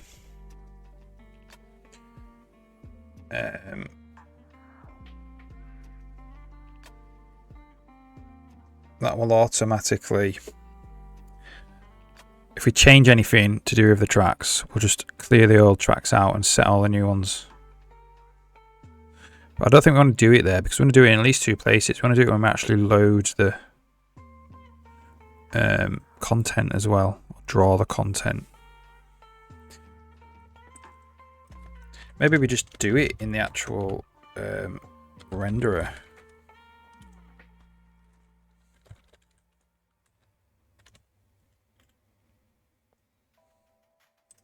Yeah. Content in this case is data.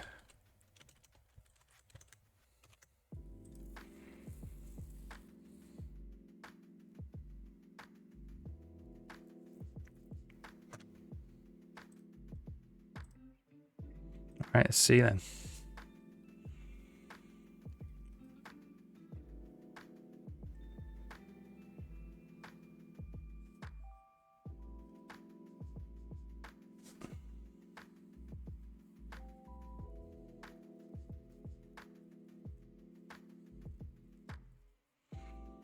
So right now he's not doing anything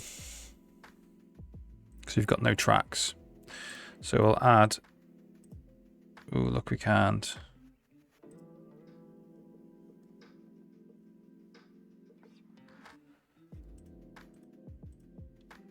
None of the input is there.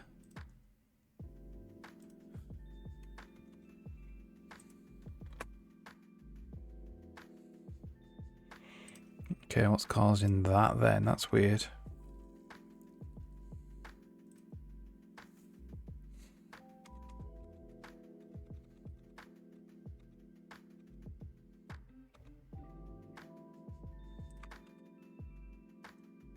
We've got some input box stuck on somewhere.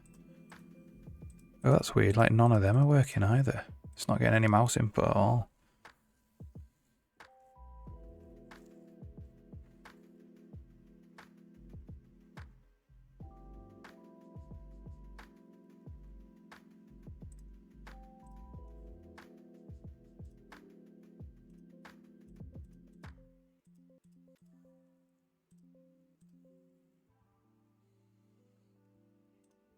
You can hear the.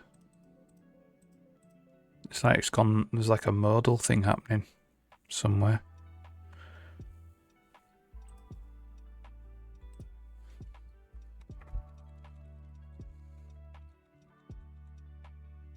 It says a board has a bot. We've got a debug error, but it didn't crash. A bot has been called. Right, so it's not crashing. The Visual Studio got a problem, but it's not crashing. It's probably because name's empty or something like that.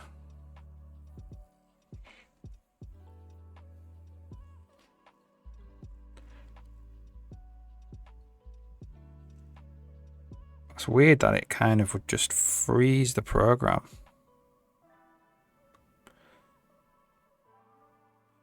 Data tracks.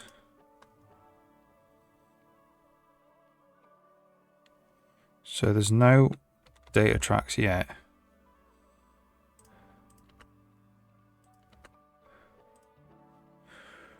I need to find a good place for a breakpoint here.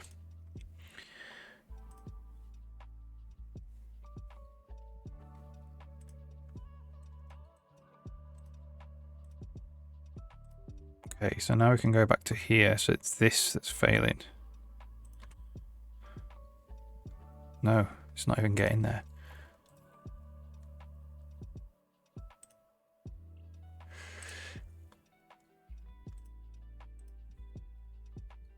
Okay.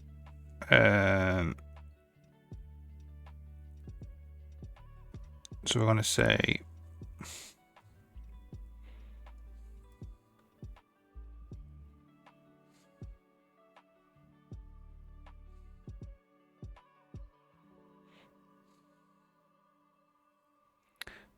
so let's just go to set animation track.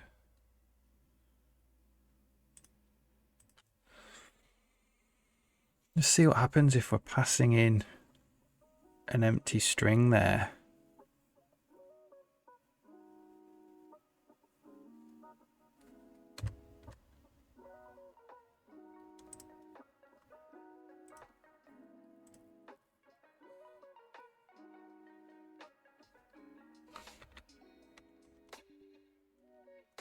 Definitely there. That's where it crashed.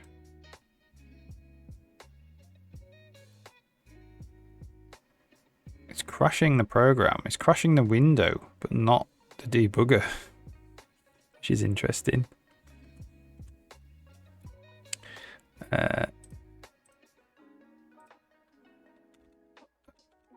So name is empty. Right, so we've got a convert there. Dot begin. So convert obviously returns an optional, doesn't it? Does it? Let's see what happens.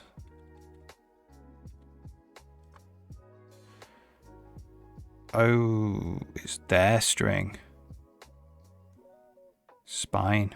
This isn't my code. So what's going on here? It's calling strillen.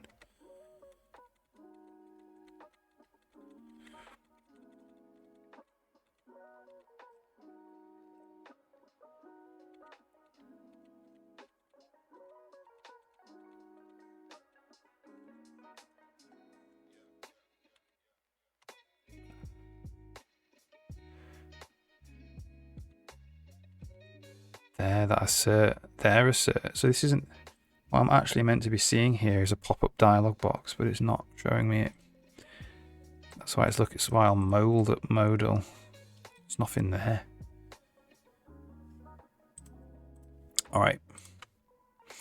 So, set animation track.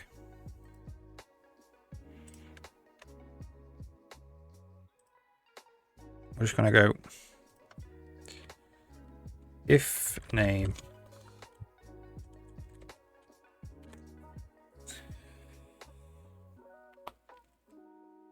I should hopefully sort it out.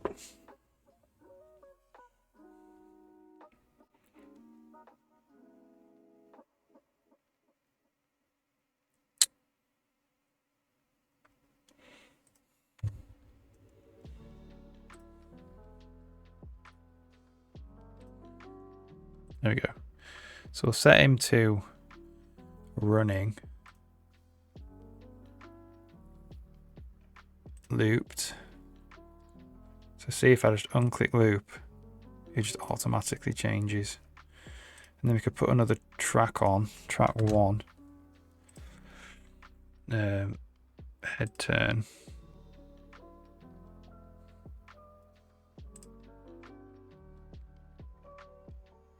Attack.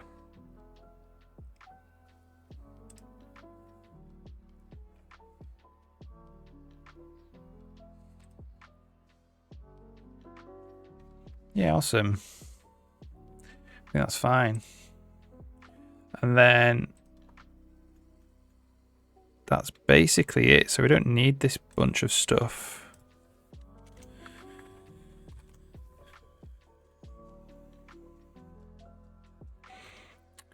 The rig path. To get the rig path,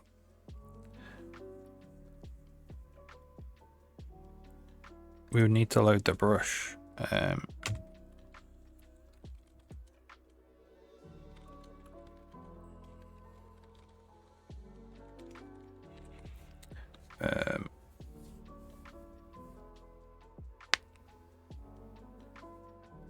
Can we just do rig data,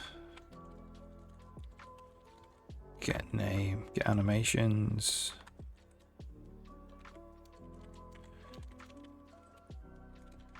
get internal rig, get name? No. All right, let's get the brush then.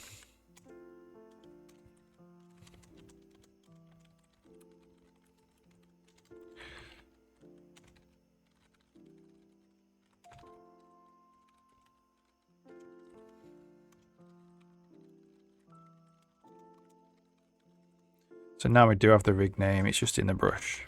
So it's just a brush source file.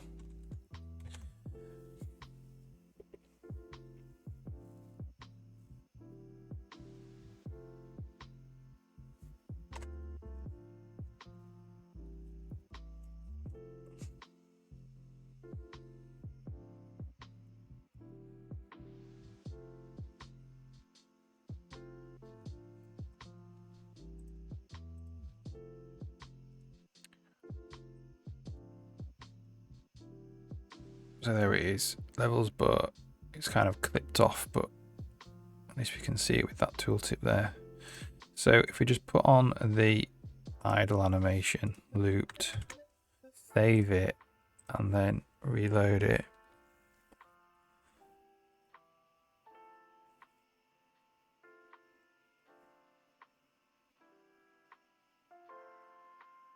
There we go, it's still running idle.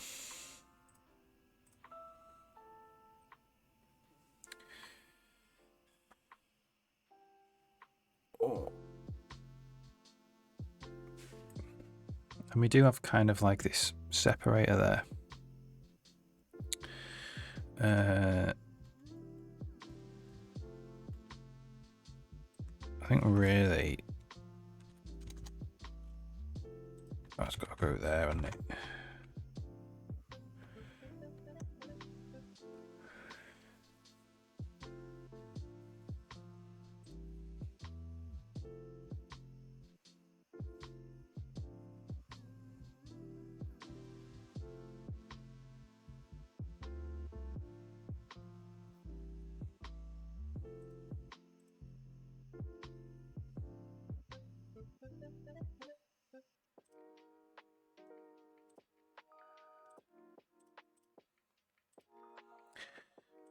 So we need to do the lighting.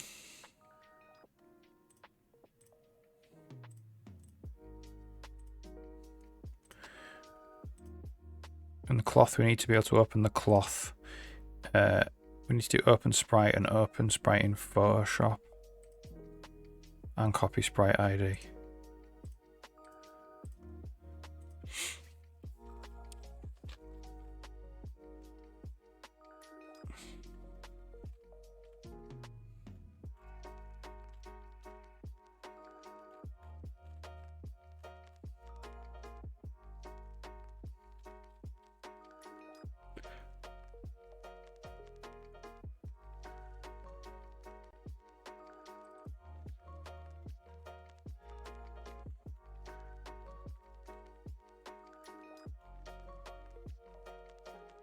To be fair, this could probably just call the base one. So,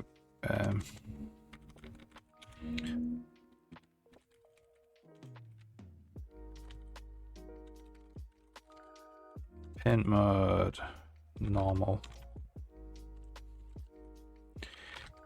Instance offset, C bias RZ, game board editor, canvas.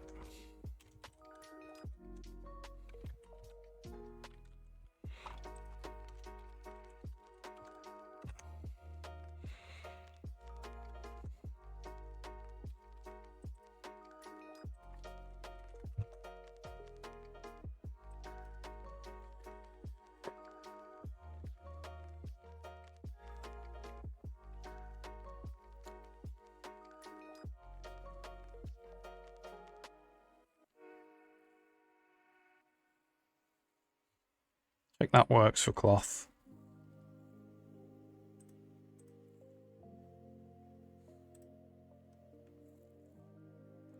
Open sprite, there we go. Open sprite in Photoshop.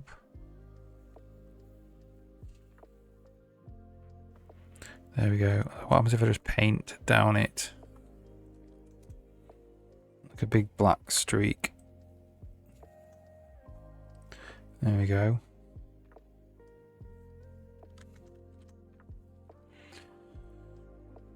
Awesome. Check that in. So now we'll do the grass blade.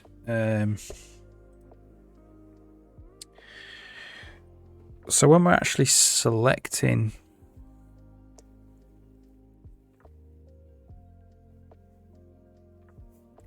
let's think about this.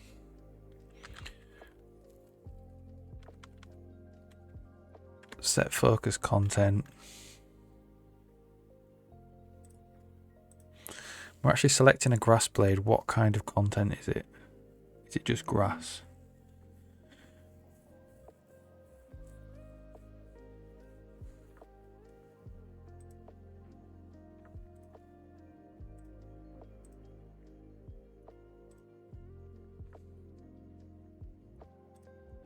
Because it's type grass. ID, input ID, instance ID. I just need to know how we tell which grass blade it is.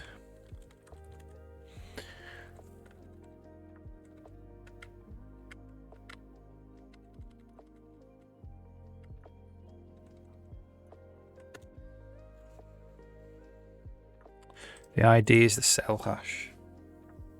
So the ID is actually the cell ID now.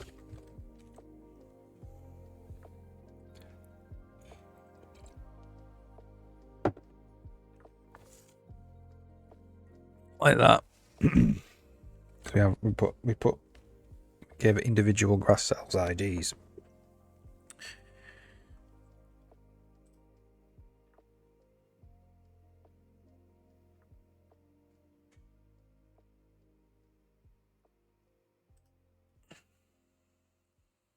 Okay. So we draw instance properties for grass content data.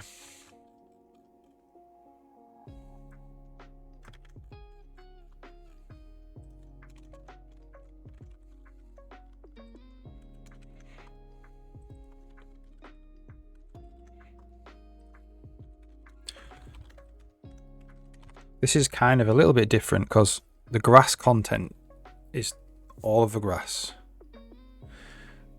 But we've only selected one grass blade out of it that we want to actually display properties on.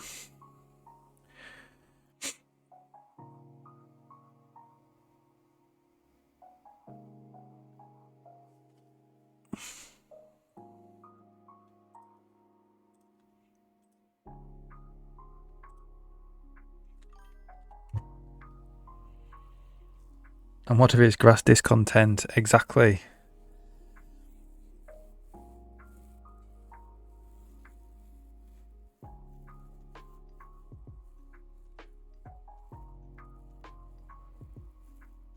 You know, like you're kind of halfway onto something there because there's two paint modes. There's you stamp stuff on with the left mouse button or you paint it on. So like if I have the paint mode selected, there's like an area of influence there. And I don't want to really display properties there, so I'm not sure. Not sure I'll handle that. Doesn't make an individual grass blade doesn't make sense when you've got like an area. The brush is like this big on the screen, you know. It's over many grass blades. I haven't actually implemented that yet. How I would handle that.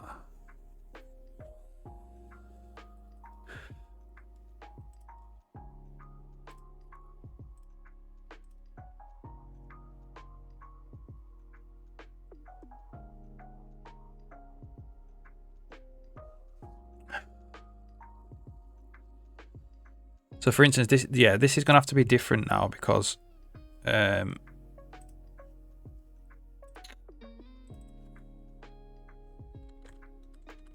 what would it be? So if we do game board editor, we've got focused content we should have. Yeah, so that ID is the grass cell ID. Sadly, time for work. No problem. What time is it there for you? Where do you live?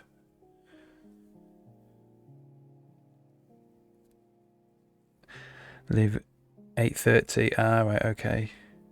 In the morning. Eastern US. Yeah. It's 1:30 here in the afternoon. Yeah, have a good day at work then, eh? Leave with warning. Leave the warning on error looming in my car. Yeah, I hate doing that as well. I hate like... It's very hard, isn't it, to like walk away from code when there's problems. Yeah, see you later. Thanks for stopping by.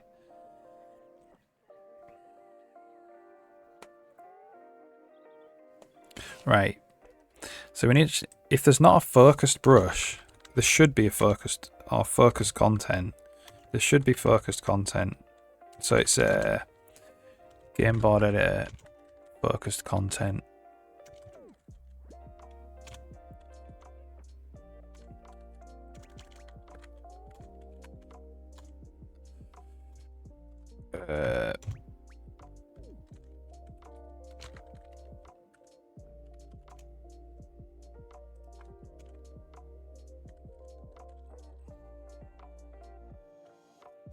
Just say, no, we'll just make it a friend. It's fine. But you might want to get focus content from other places. So optref focus content, get focused content.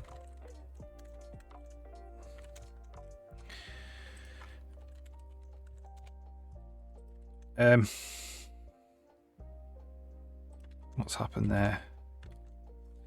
What's going on?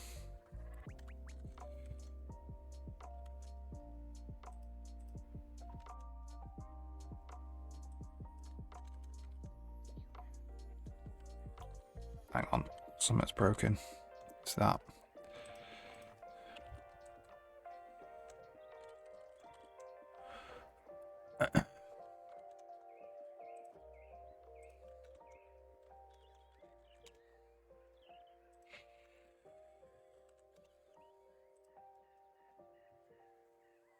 So we're going to do that.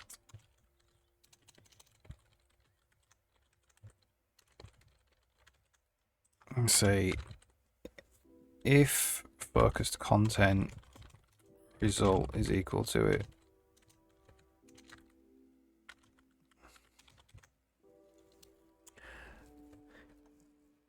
Because this is returning a reference. This focus content is actually standard optional. So I can't just set it or return it. I can't just return focus content because I just want to return a reference, really.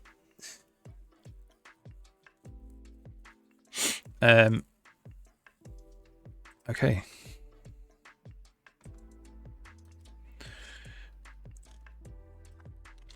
So the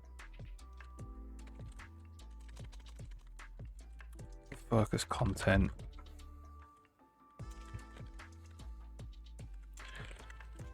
if we don't have any,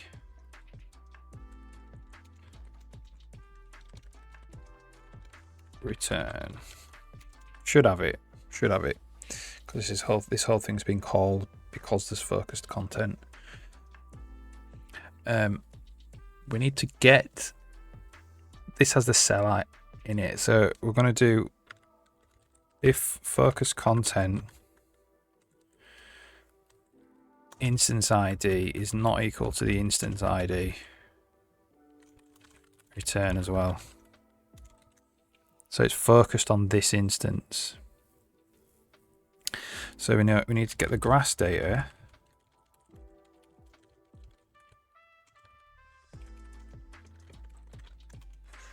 If it's not grass data, we'll return.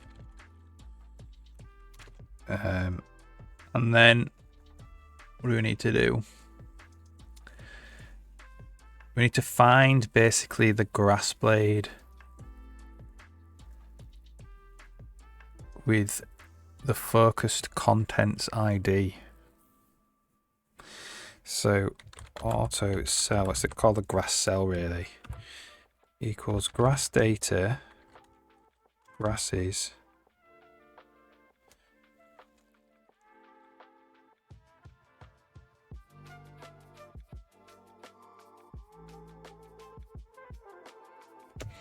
so it's for auto grass data, grasses,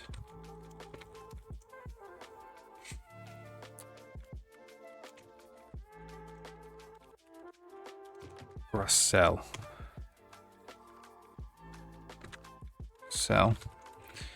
we're going to do cell equals grass cells, find first, and the test is arg.id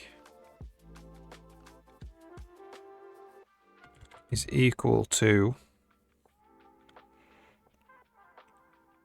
focus content ID.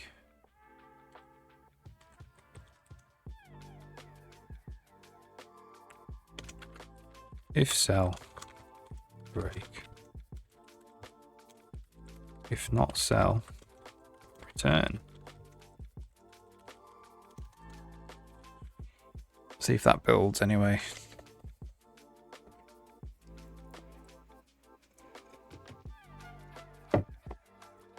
So this is coming through, checking that we are the focus content, getting the grass data, and for each of the grasses, because there could be multiple different types of grass, we want to get the first cell where the cell ID is the focus content ID, and that is the actual grass cell.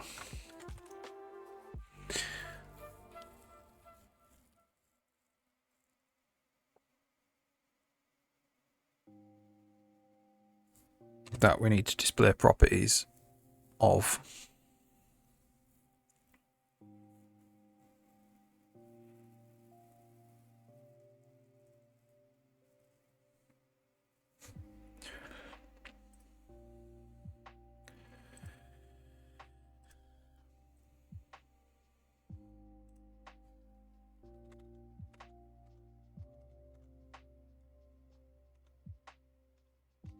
So we have the cell there. That's it. That's the grass cell, and it has the position in it. So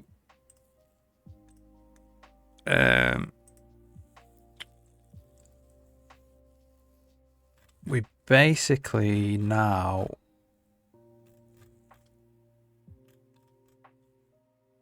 want to do this. But for the cell.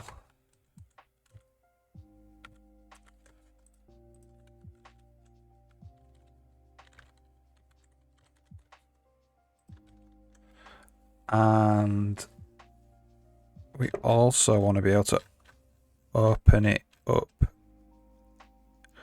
Do these two things as well.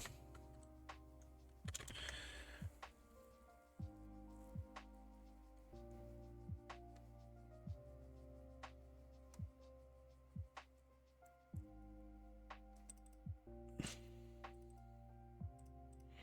think it is just the same code actually.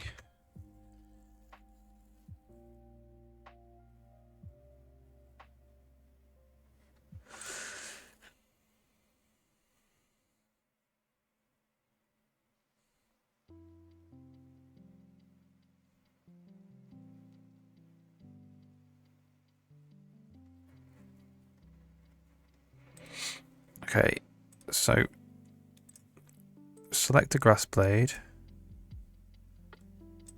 It won't select it. I selected them all. So that's wrong to start with. But it is moving that one blade.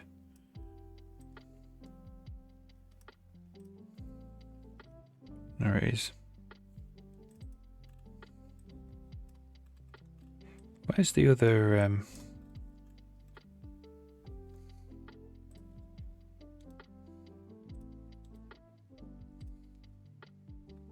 It's not there. It's not showing that sprite sheet tile.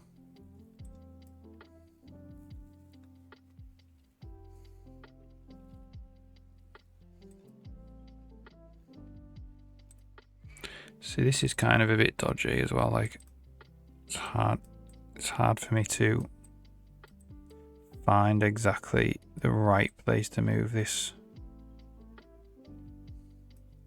It's not showing the other one. There's meant to be another set of grass there as well. Fix that. So interestingly, it highlighted. It showed the right properties. It just highlighted the wrong. It highlighted all the grass rather than just a single blade of grass.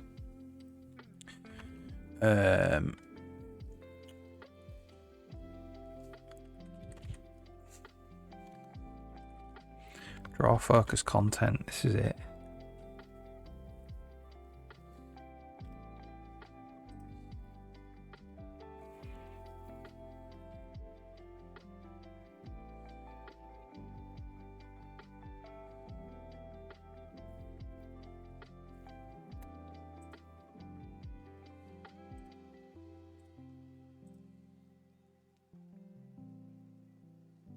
So I've obviously broken this because this was working.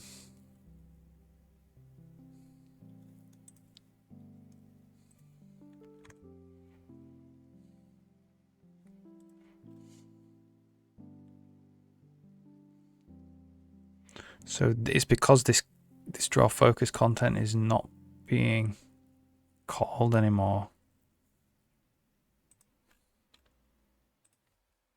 So it's going to the fallback, which is to just draw the outline around everything. Right.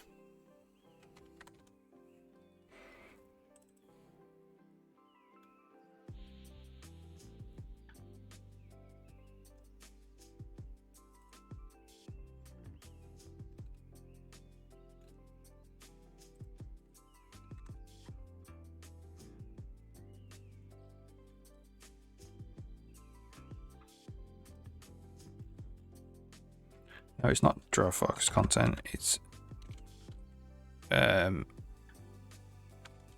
intersect. We haven't actually selected it yet.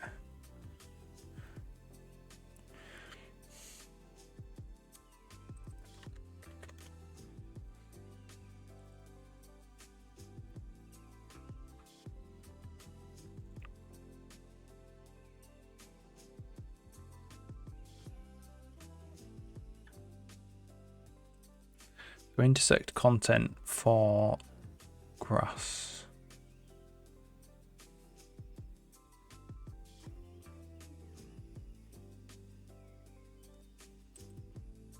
Sound.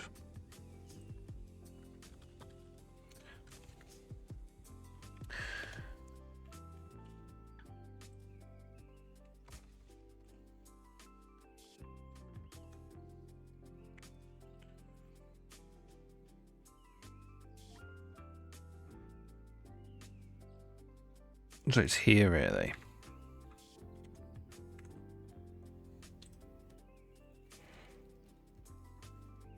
Okay, so I'm assuming that was over the top of some grass. Yeah.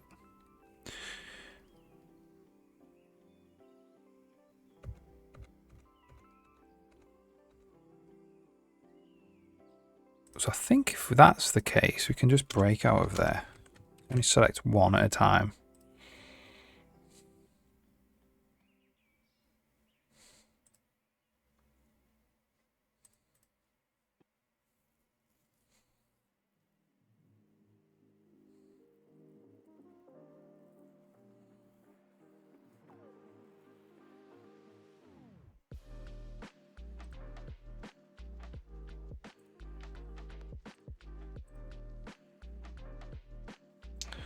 Right.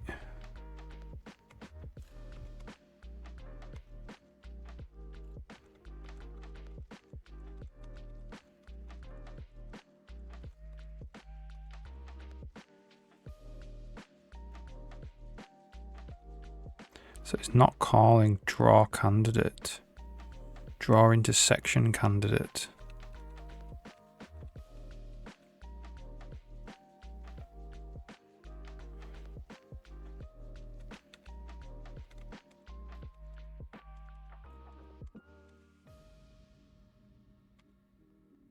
No grass cell.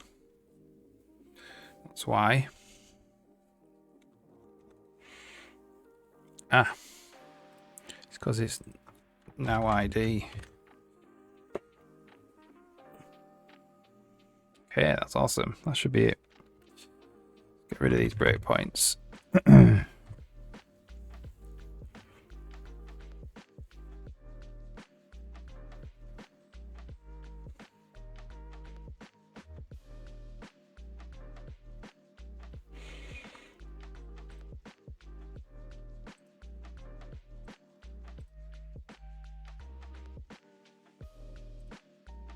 Okay, so it's still selecting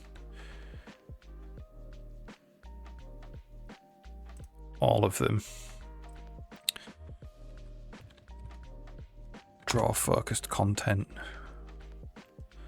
It's there again, look. So what I was originally doing is using the hash. So the grass cells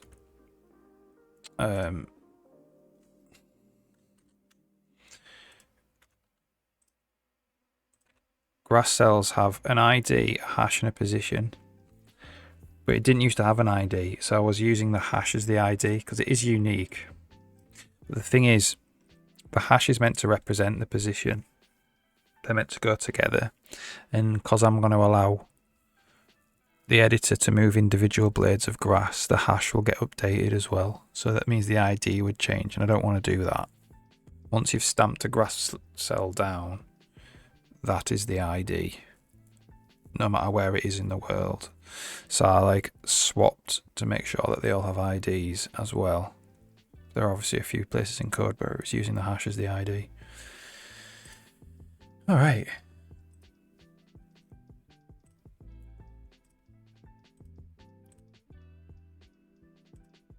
There we go. And now we should just be able to move this. Obviously, it'd be nice to be able to move it by dragging and dragging the handle around. That'll come though. Redo and undo works with it all. Open sprite. So why are we not actually seeing the other grass in there as well? That's another little bug. Open sprite in Photoshop.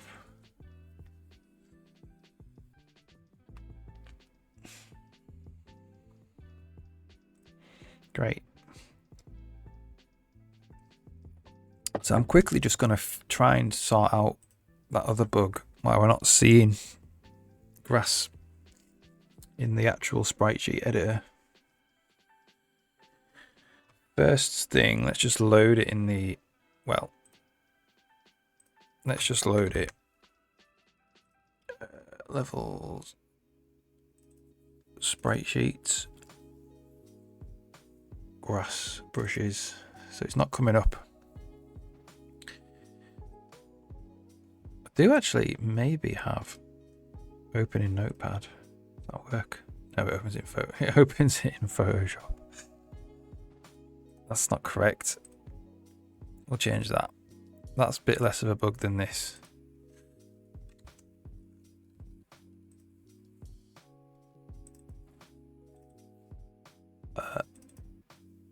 So there's two.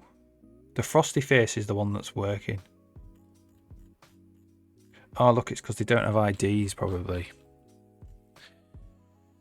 Okay.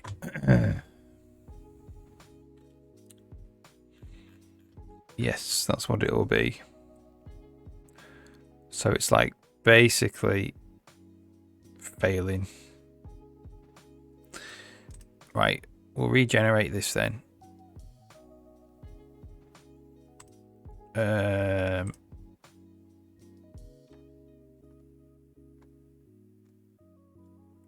So what we'll do is we'll hang on.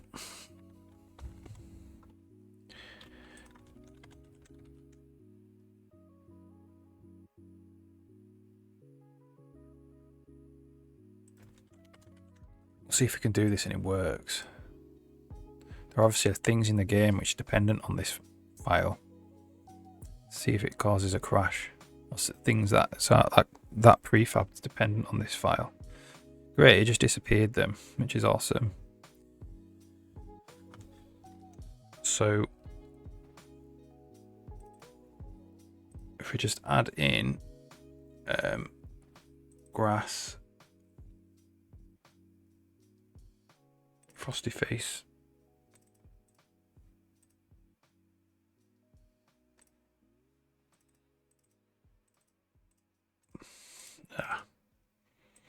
origin's about there. We say it is grass.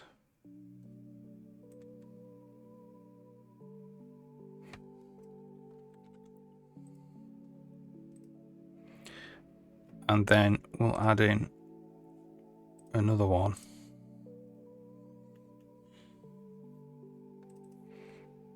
Common tall, I think it was. No, it wasn't common tall. I need that plugin that shows me PSD files in Windows Explorer. Got all these different long tail. That was it, long tail. So that is grass.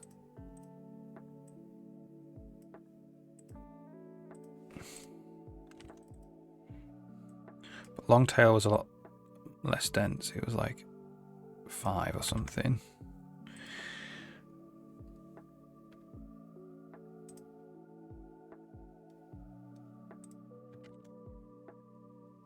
So if I save that prefab out, does it remove all of the grasses? It doesn't. So it still thinks there's grass cells in there.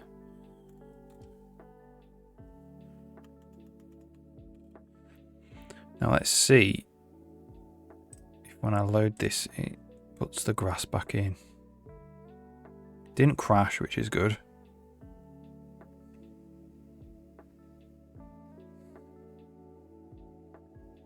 No, it didn't. So there's something to do with...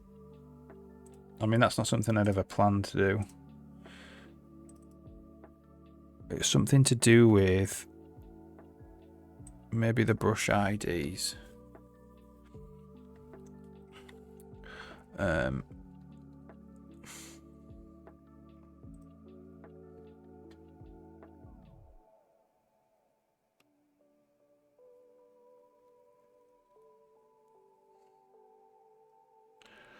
So I want to know is where...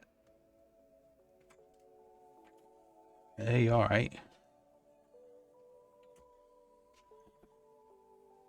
Where the brush ID comes from. For grass.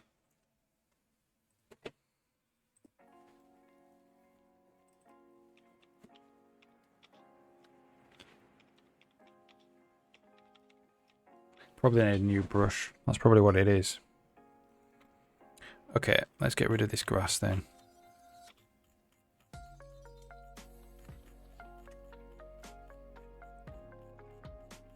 It's a lot of it.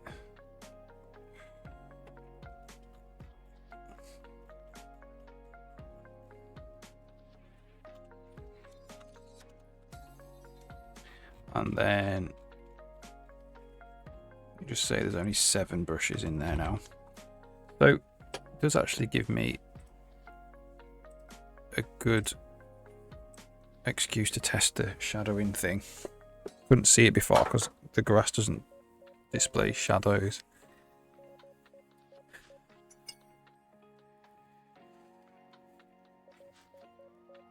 So if I move these barrels down a bit, and then I remove the shadow bias.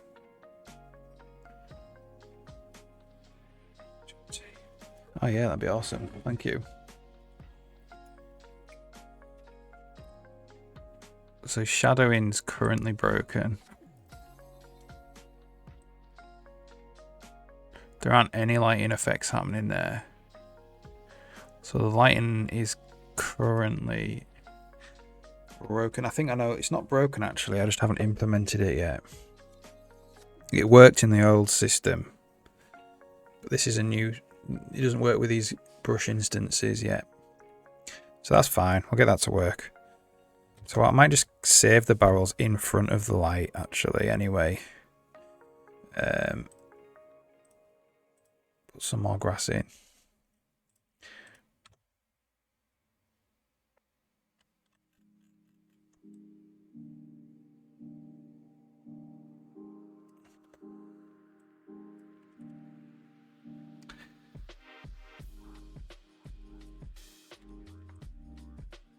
So now, so you can see this grass looks a little bit too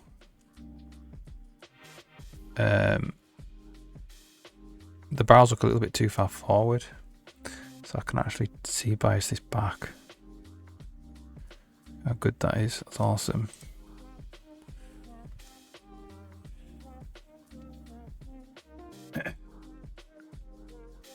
Right.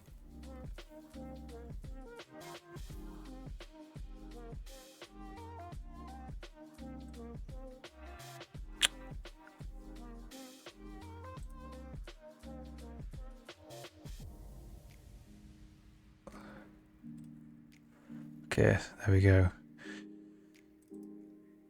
Does that fix that bug if that grass not appearing?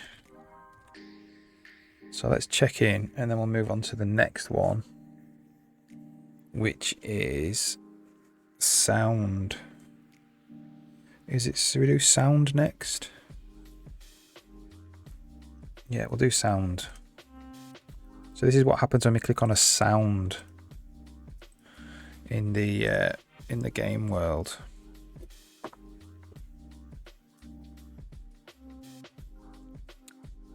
So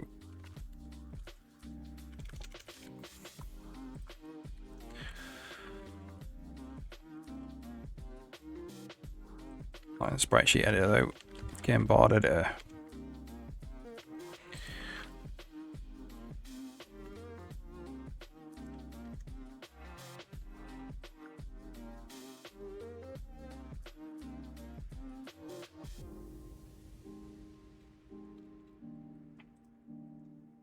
Well, let's put a sound in and see what it kind of looks like.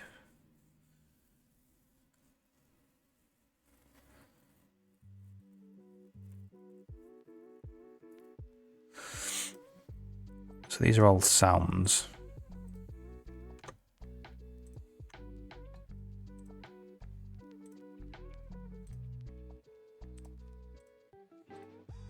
Okay, so we definitely need like a radius. Maybe 2, because we want kind of like where the sound is 0, where the sound is 1. So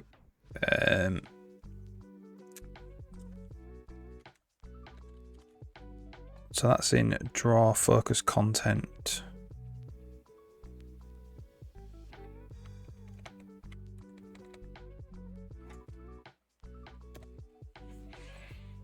Thank you. Fresh cup of tea made for me. That's awesome. So draw focus content for sound. I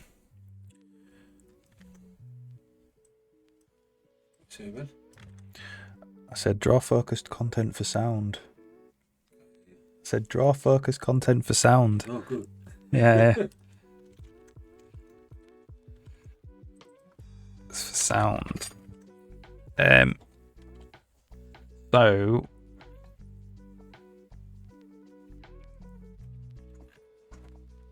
if we return false, it will draw that white border around it.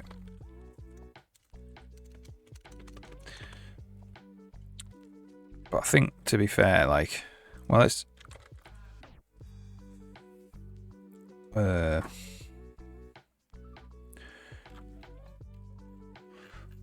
what do we want? We want to get the actual sound texture out of the brush. So we can do instance draw, can't we?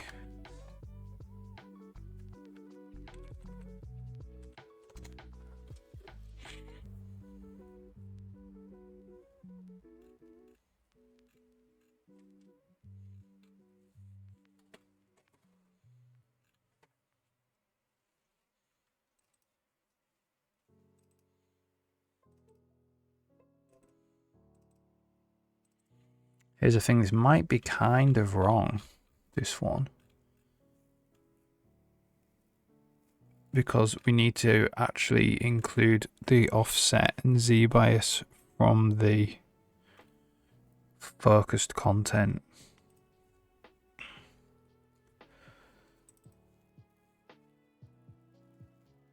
So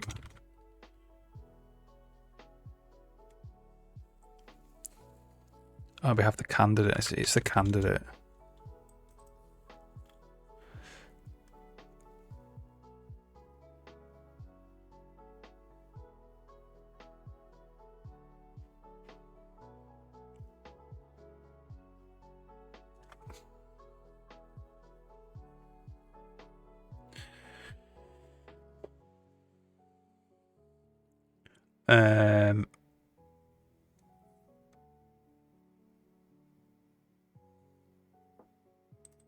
Let's go. I've kind of forgotten how that worked. So let's go to the gameboard content renderer for grass.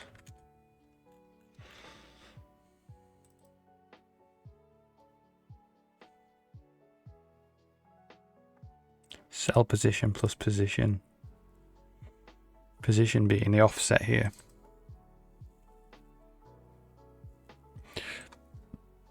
Right. So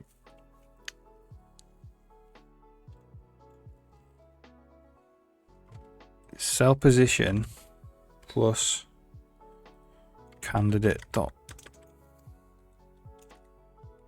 p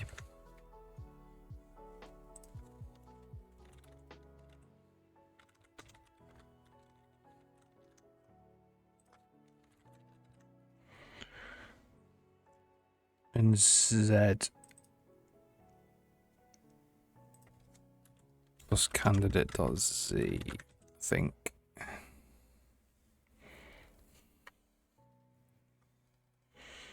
Quite complicated.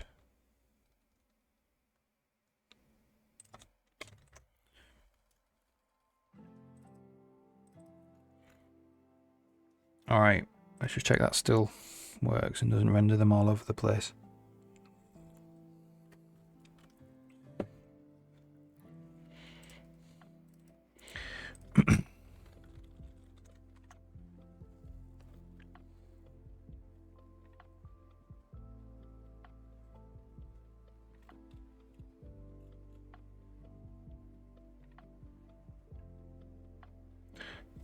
This one's easier because it's not an individual grass blade, we're just rendering the entire instance, so we can just draw on it.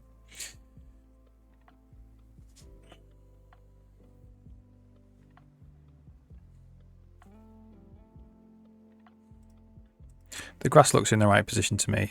There.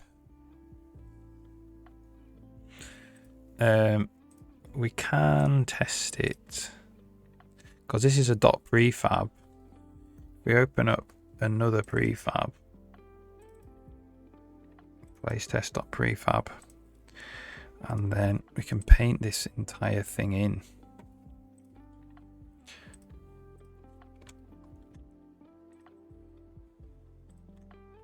And then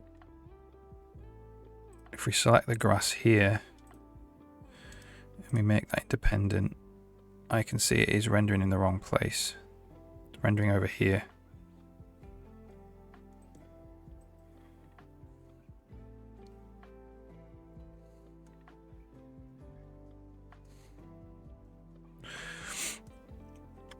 So that's what intersect content.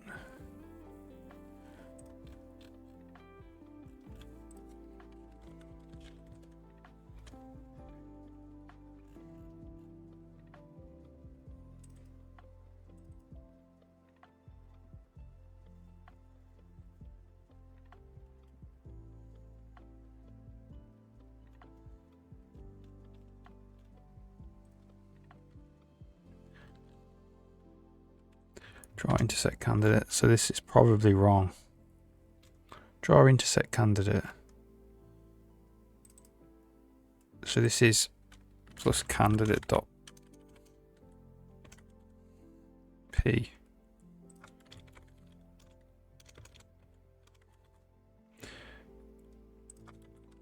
Plus candidate dot z. Let's check this. See if this hot loading works. It's never really worked for me before.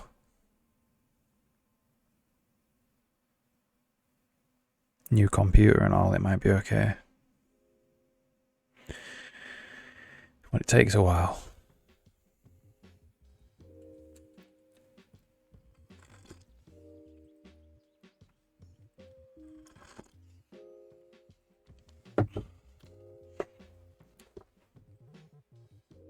It would be handy having a really fast hot loader for C++.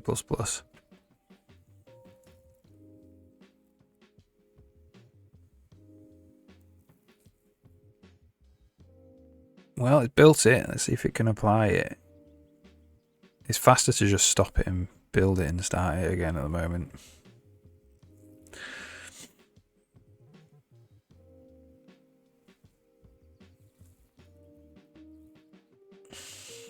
Oh, might have worked.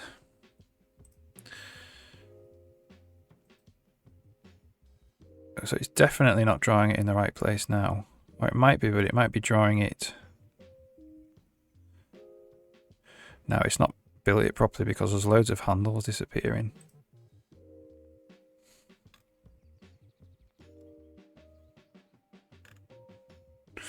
No, it might have built it, but the handles might be disappearing because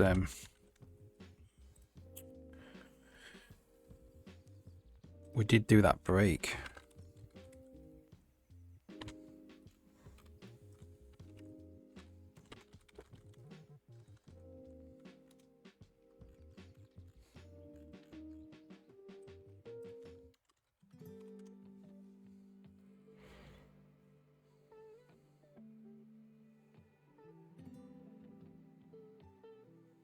And it's possibly drawing it behind as well.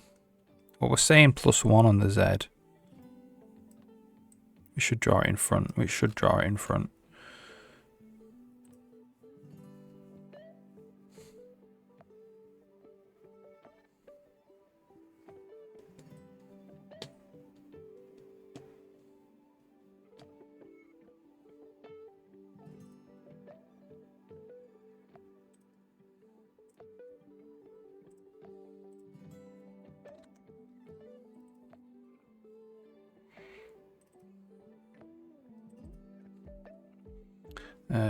So let's go.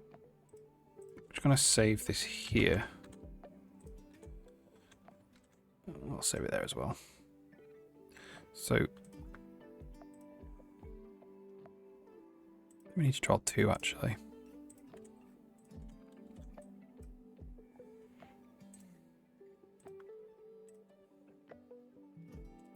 Make independent.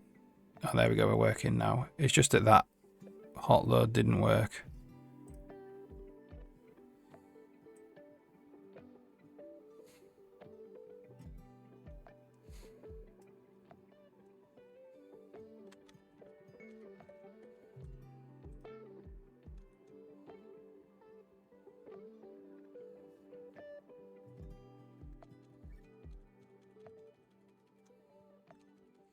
Undo redo doesn't seem to be working on it though.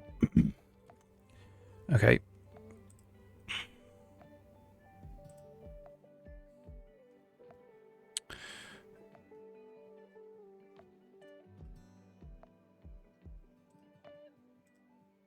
Okay, there's your individual blade of grass. Right, so we were working on sound, weren't we? So let's put a sound in.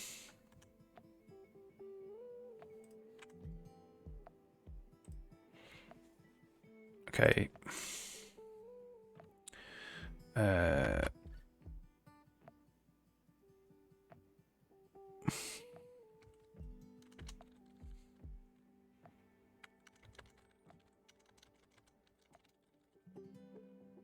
Draw intersection candidate for sound.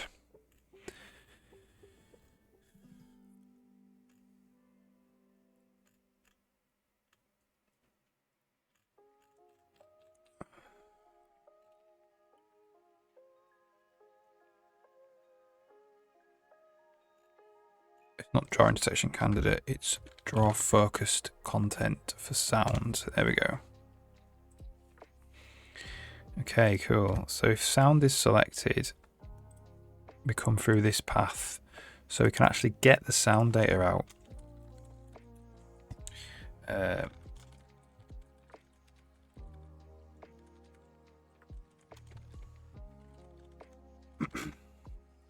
And this needs to actually have in it two radiuses, or maybe even like because we might want to do radial sound and what's the other type of sound? Ambient sound. Right, I'm gonna have to have 2 minutes to go to the loo. I'll be back in 2 minutes.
Ceiling Small, thanks for the follow.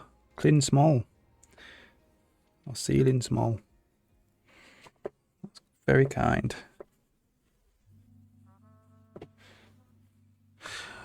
So sound, we need different types of sounds. So we need like radial sounds and ambient sounds.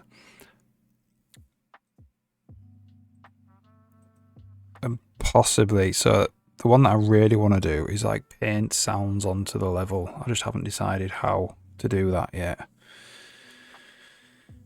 Where you just paint a sound. You like paint a heat map. So I'm thinking of a river.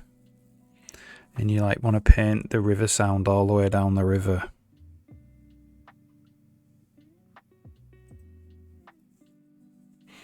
But that's like new stuff. That we'll just continue with this first, which is the redoing stuff. So we're gonna have enum class is sound data type.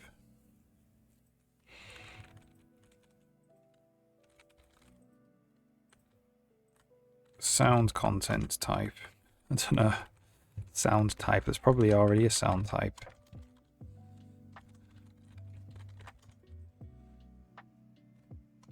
Game audio. Radial ambient. Okay, we'll use that one. So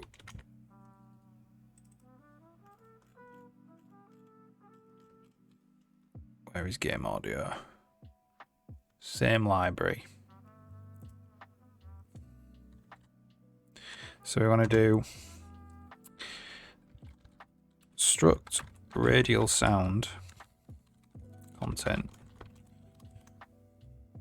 Our radial sound properties. We want float R0, float R1. And we'll set them to like 5 and 10 by default. That's world units. That's quite large for a radius. No, it's fine. It's fine. And then we want struct ambient sound properties. You know, these might end up going actually in-game audio as well.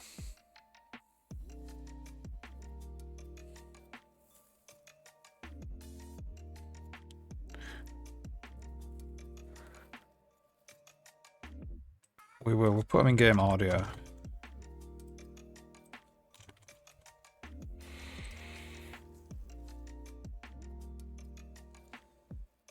Ambient sound properties.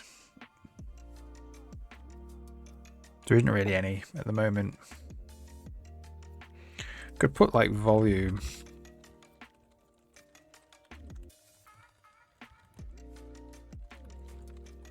For now.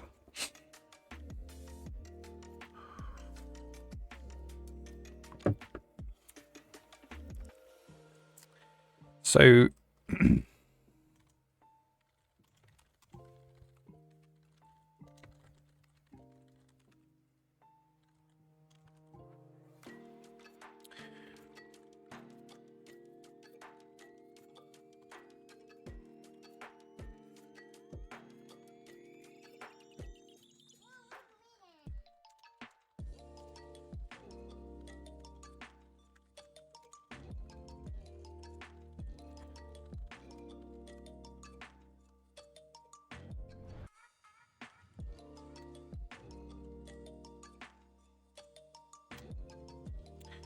that was a bit of AI or something.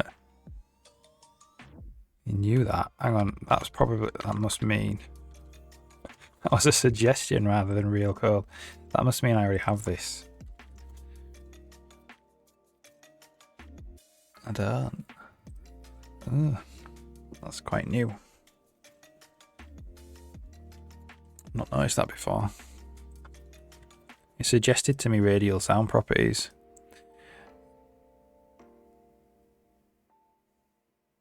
Even before I'd like, when I typed the comma there.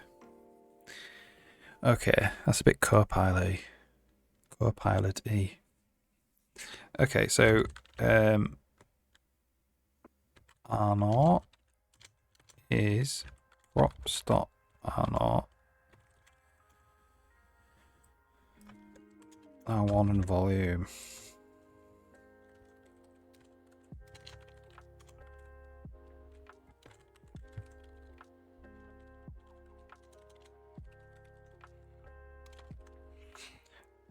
And then it's trivially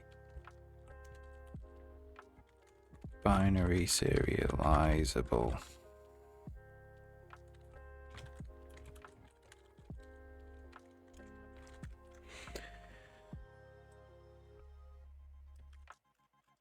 And the ambient's basically the same.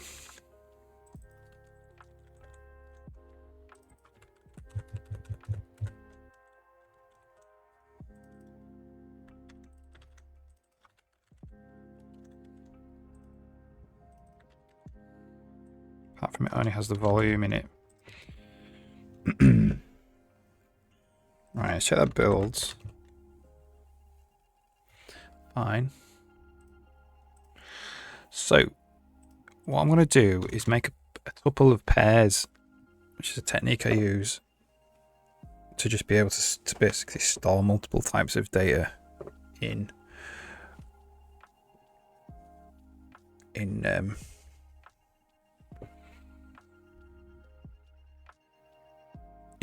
a type in the sound content. I want to be able to store both of these. So we're going to go using sound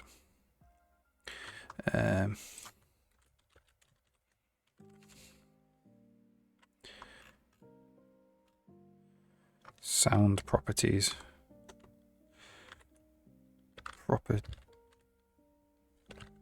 property pairs.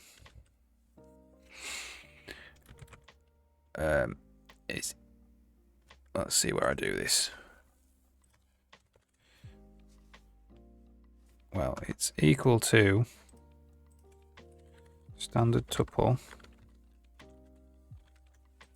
of enum type pair, and you want an enum value, which is e sound type ambient. What was radial first? Radial sound properties, enum type pair,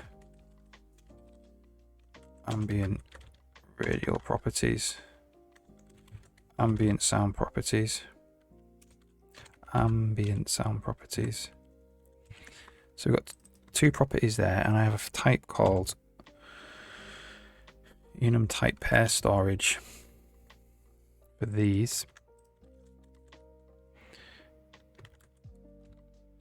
properties.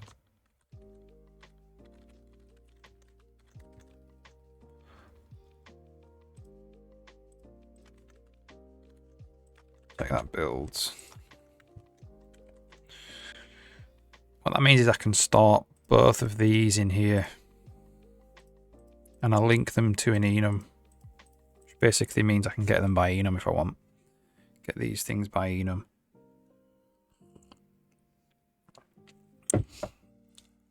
So we need to actually serialize this. So properties,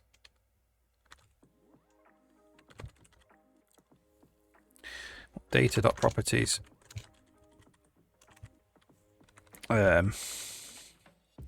reflect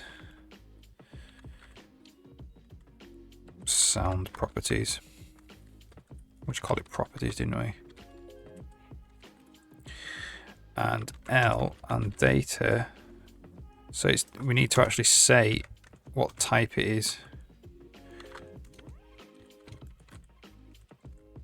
And we'll say it's radial to begin with, or ambient to begin with. Well, radial to begin with, because most sounds are radial. So we need to go data.type like that. And then we need to actually save the type.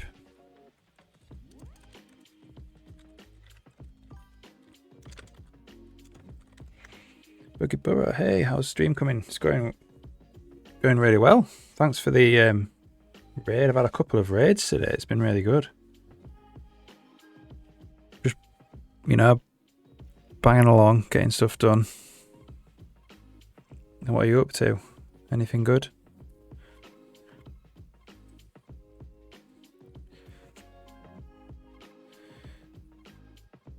Okay, so now we need to serialize this data type there, data type there as well. Getting ready for bed. Ah, right, okay. So what time is it where you are?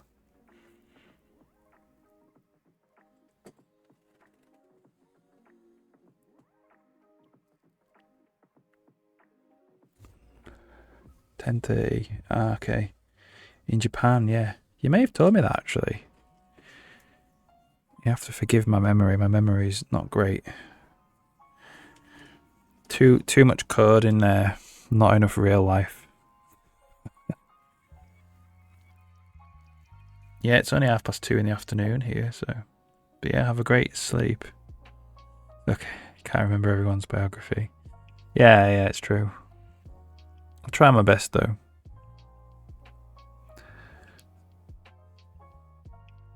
How was your stream? Was it okay?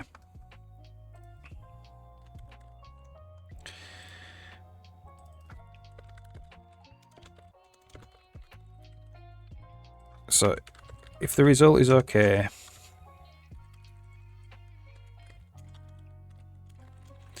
then we can go ahead and serialize the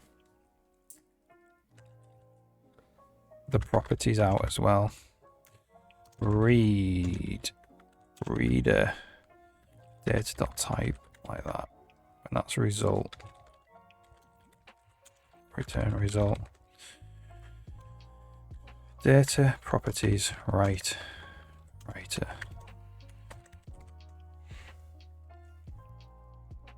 Oh, nice one.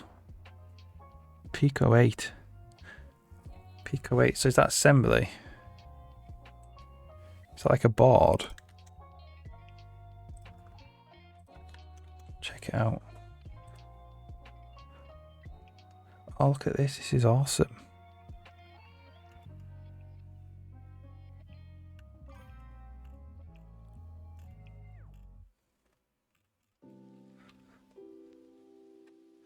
I love all this. Like old NES stuff.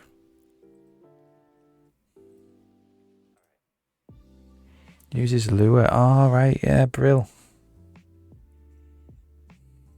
Yeah, it's really, really cool.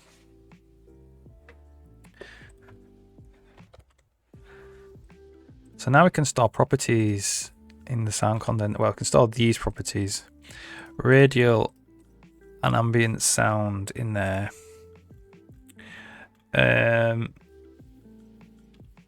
So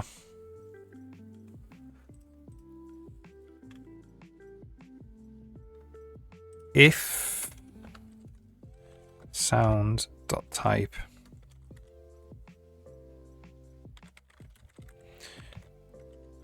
sound type radial, we actually just want to draw these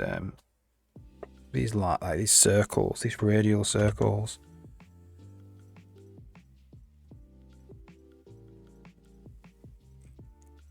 So we'll do canvas, draw circle in outline, in world. Center is instance position plus candidate dot p. Radius, so radial props is equal to sound properties. Got no IntelliSense. Try and wrap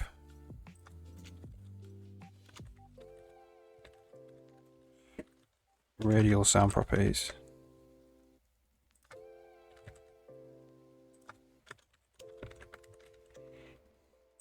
So what I'm doing now, Boogie Burrow, is got like sound in the world, and you can stamp them into the world, and then if it's a radial sound, they've got two circles. So where the sound is 0 and where the sound is 1, the volume scale. So then you can have sounds like fade in as you walk to them, basically. But I'm also setting up the code so you can have different types of sound, not just radial ones.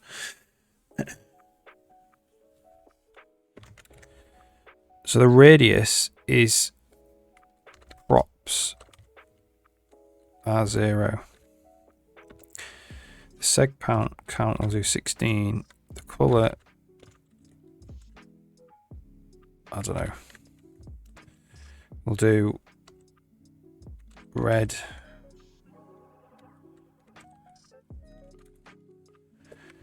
The Z. We have quad Zmax. Do we have line Z? Circle line Zmax. That's what we'll use. So I have these like Z. These like the maximum towards the player in Z the thing can be. And if you have actual constants for this, it helps the renderer batch all that stuff together because they're all drawn in exactly the same Z plane.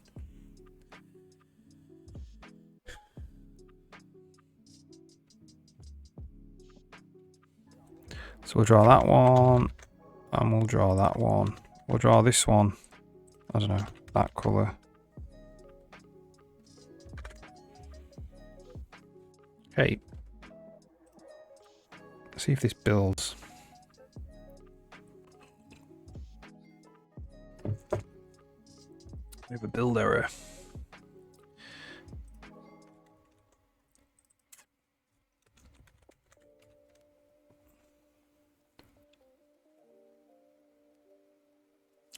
We don't even need to test if it's radial. We just have to say that if we can actually unwrap it as a radial sound properties, then we can draw it as such.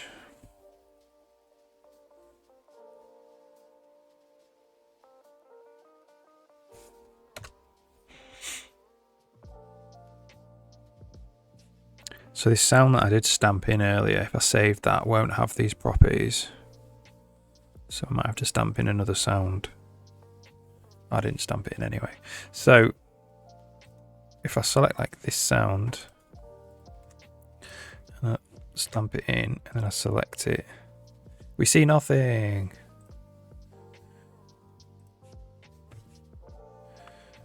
Sound properties is empty. Okay, we didn't actually give it. We haven't actually said which sound it is. So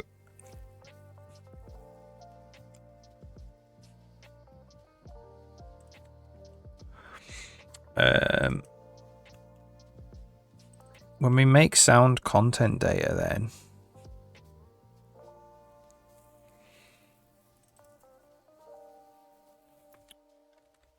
we need to give it some properties.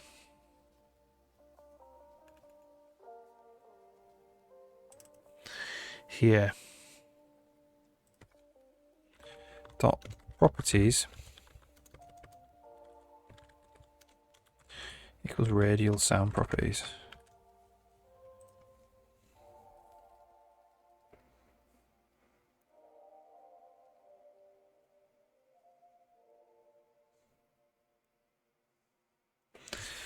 It's not the best though, because there is that type to worry about. I think we have to do this.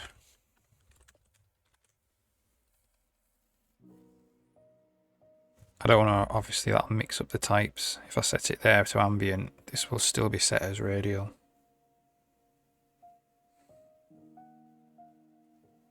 So what I've done in the past is I've done a set type, which will change them both. Might do that. So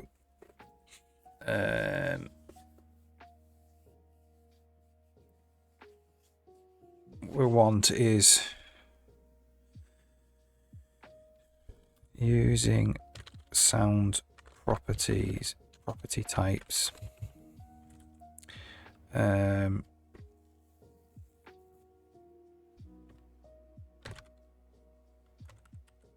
enum type pair types of this, which is just all these. And then we'll have a concept template class type concept is sound property type is sound property is sound property is sound properties type, and that's to make sure that the type is in this tuple. And then what I can do is I can go void set type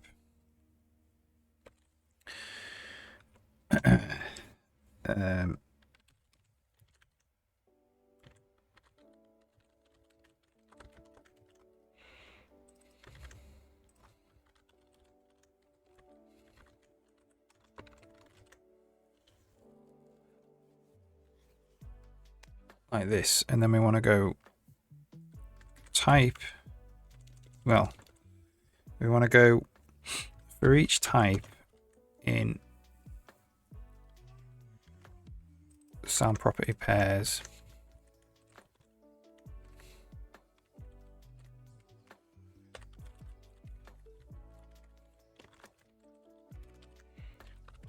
using pair is standard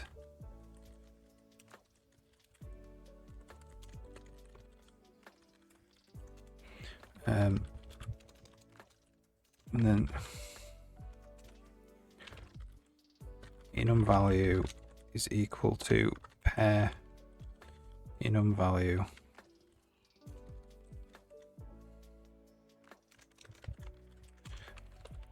and the type is equal to pair type. We just want to say if const expert standard is same type and properties type,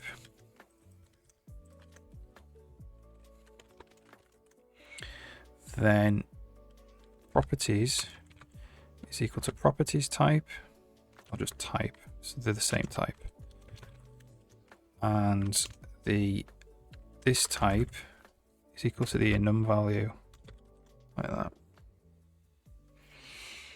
And that will set the type as long as the syntax is correct.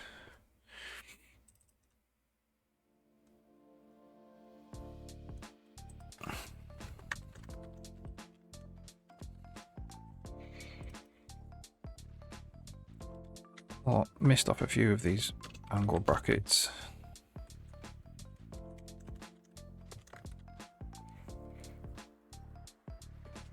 Cool. So what I can do now is, we're already doing set data, look. Okay, so we want set data return void. So we'll do sound data is that, and then we'll do sound data properties. Ooh. Set type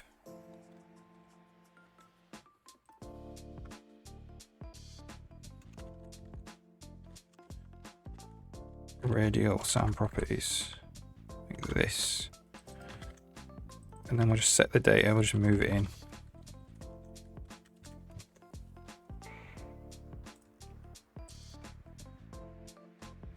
Okay.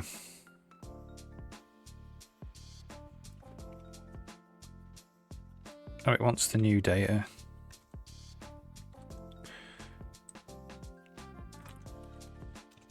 So it's just that.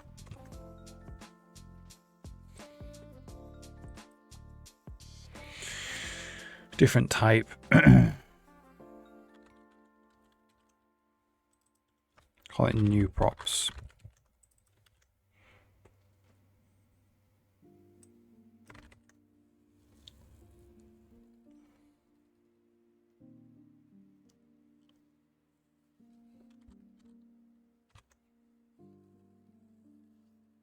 So we'll just check this actually works.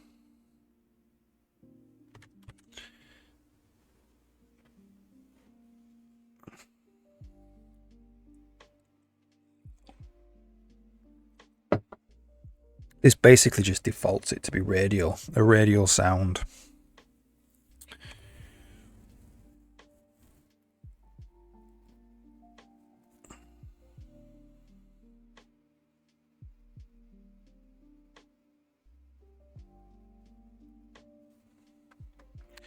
So let's put this sound in.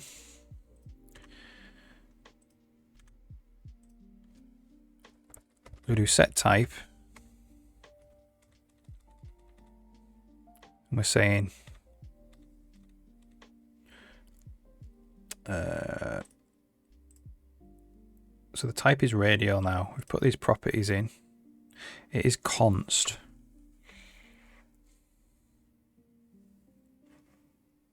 Yeah, we're going to make this a right hand side. I don't want it to be const.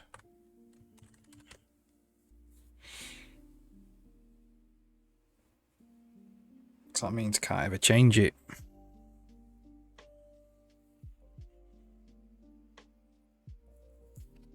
And obviously I want, you know, to change the radius with the editor and stuff like that.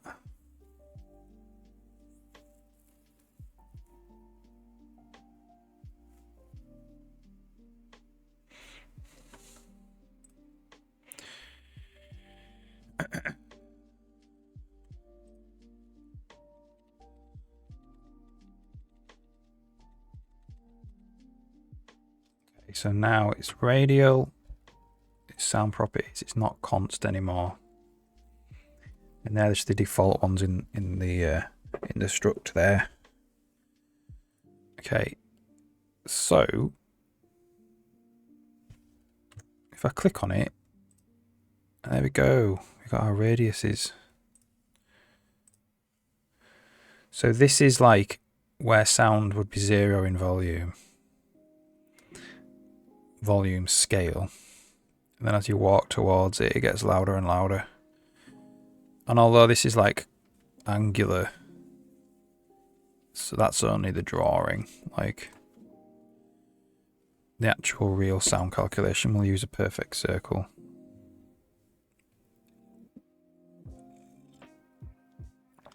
So now we need to be able to set whether it's a radial sound or not in the properties panel.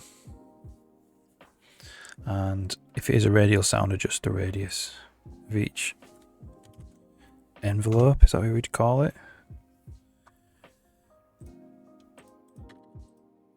Okay.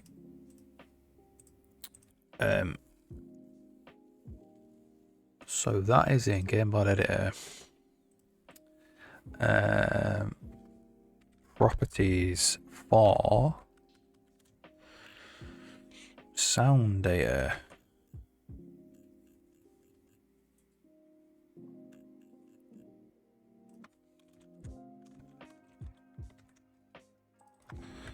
Sound content data. The paint mode in specifically, like we do eventually want to be able to paint sound on, but I'll let it work with every paint mode for the time being. Okay, so we're going to do auto sound data equals instance get data sound content data. If auto radial equals sound data properties try and wrap radial sound properties. If it is radial, do canvas draw label. No, we don't need to do that because what we're going to do is we're going to have a little combo box which will say that it's radial. If it's radial, we will do canvas draw text box. The title is going to be R0 and it's going to be radial R0 0.1 min max 0.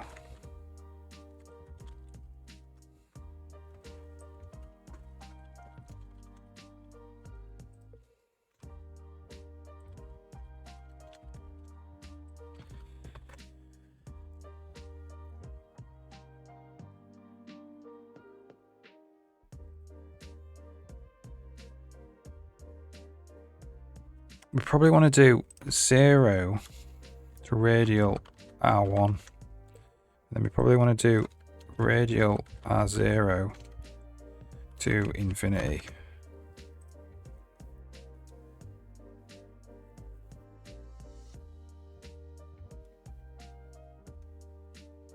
Okay.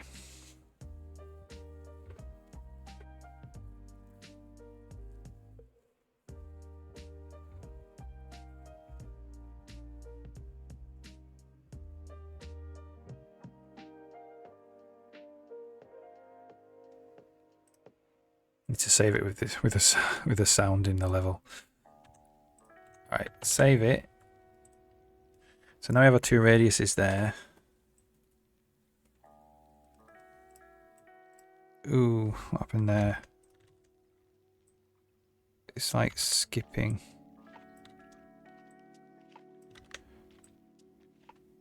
Oh, only for R1. So yeah, that stops at R1. That's a bit weird. That's oh,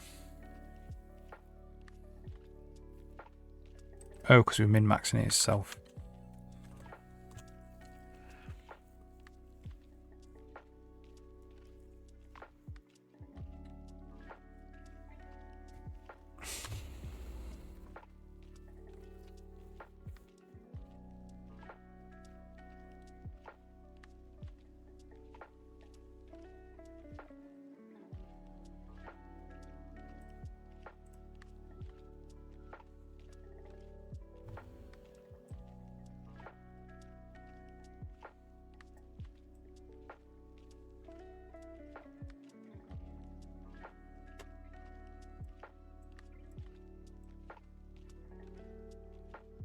When you go down to that, it basically disappears, which is not what I want.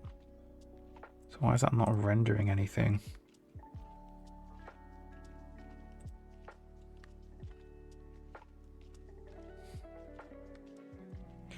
They are the same. It must be like...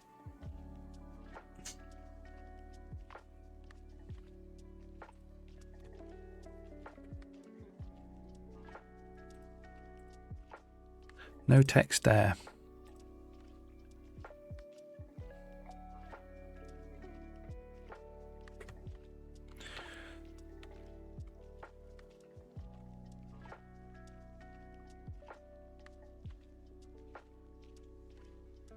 Doing this numbers filter thing.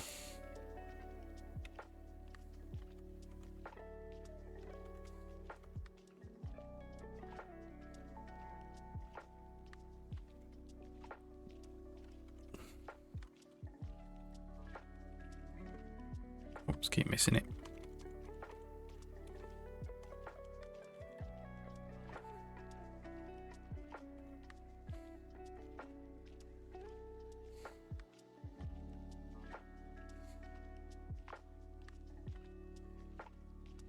So buffer has nothing in it for some reason.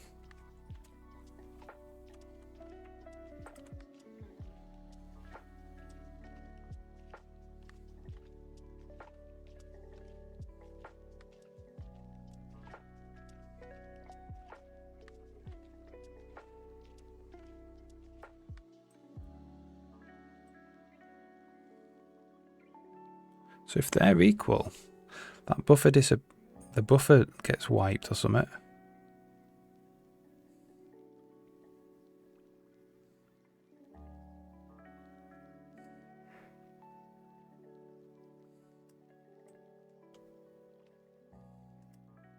That's an interesting bug. Because I can put that up to like 5.5.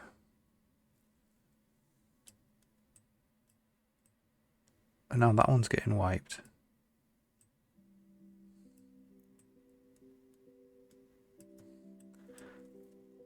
Ooh, man, do I really want to start investigating a UI bug right now? My brain's a bit scrambled as it is.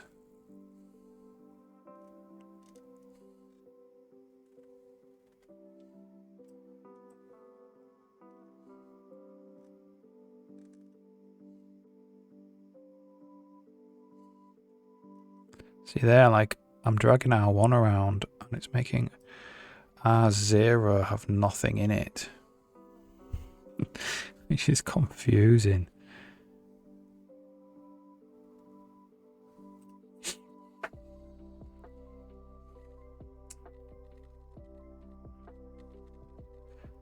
Okay, let's just go and see what's going on. Doing a lot of stuff, man. We're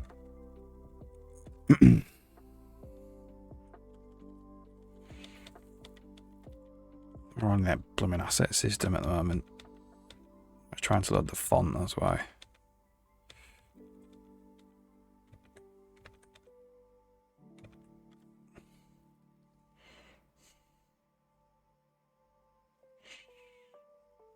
R0. So this is get the next text box bounds. I don't think it'll be in here. Tick text box state. It's not read only, so we add the input box. There is nothing in the buffer for some reason.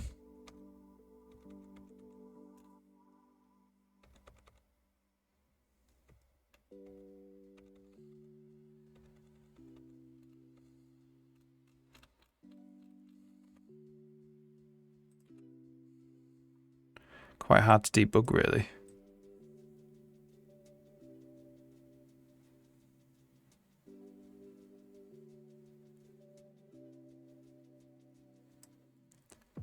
Okay, so what we can do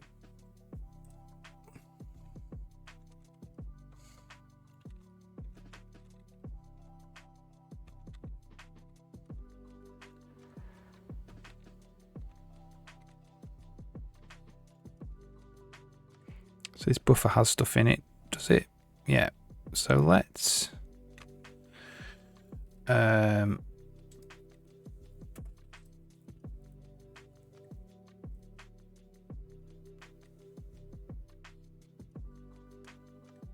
want to break when this text changes.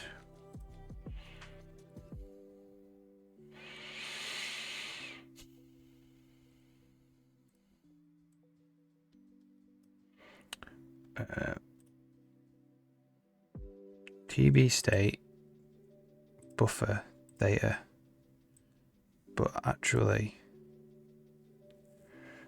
come on, man. So TB state buffer data. I want like 10 of them. Data pointer 10. I want to break when that value changes. Immediately. So we're calling empty.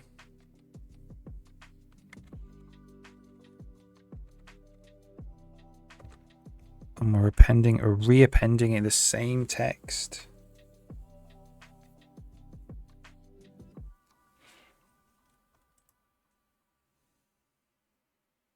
Okay.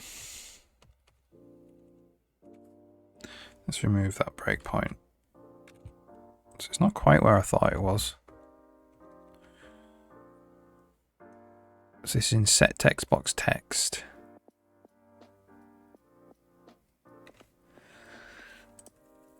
Result.new value. And that comes from TV state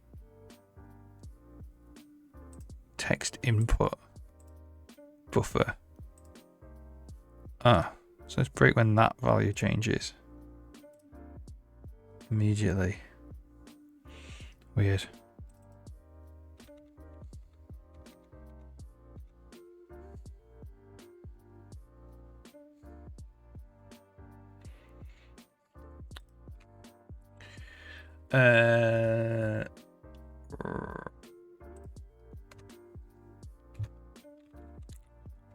Xbox states, 7 of them.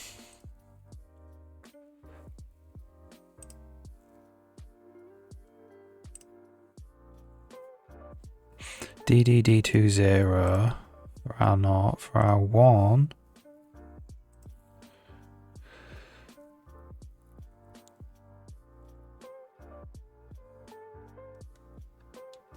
It's something to do with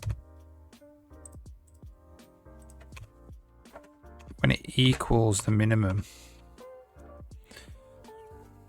Get all this assembly out of the way. So when it goes to equal the minimum, it doesn't render it.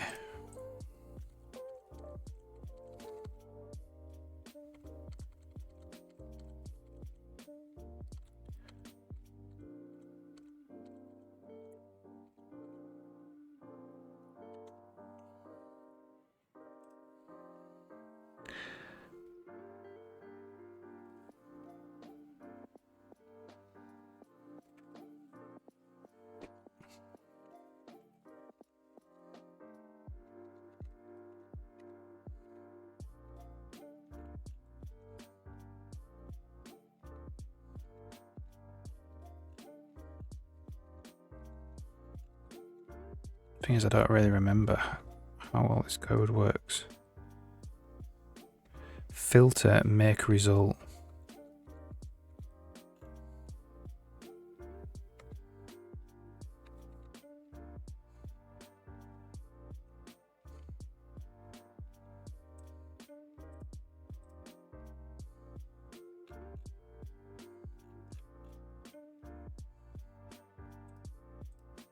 So where does min max get supplied? Get applied here.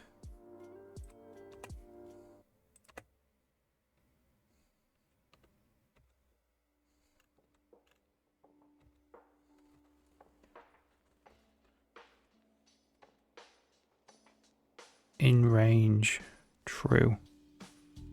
So there must be an in range false happening. Yeah.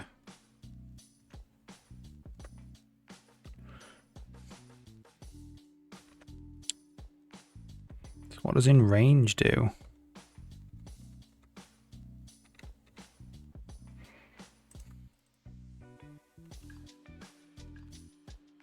That calls min max in range. So it's less than or equal to minimum, greater than or equal to the minimum, less than or equal to the maximum. It's got to be a floating point rounding everything.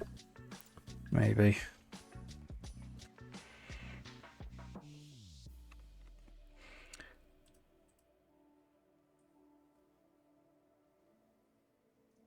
So that is in range.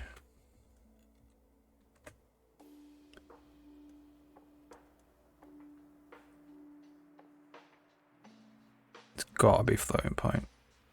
The text length is 0.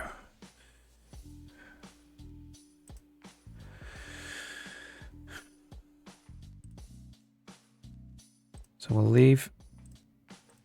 Oof.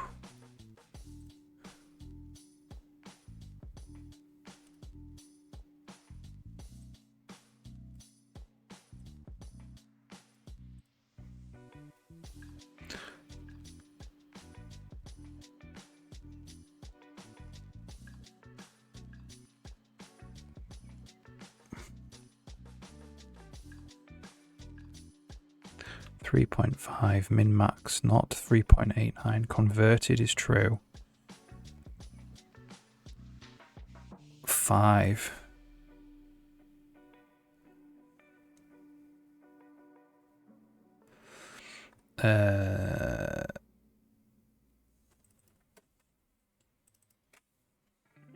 So this is this one.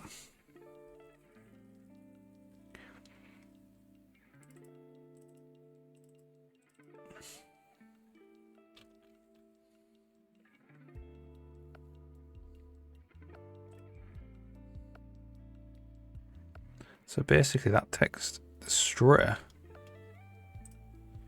which is the text that comes in, is the new value, which is equal to 5 for R1. So that's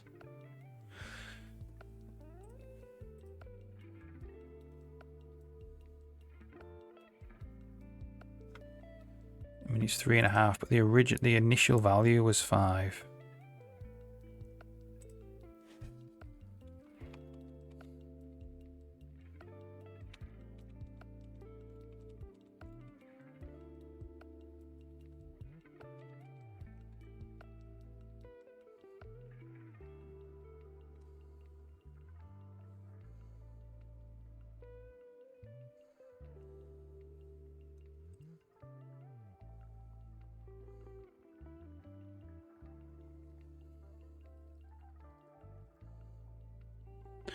Man, this is hard to debug.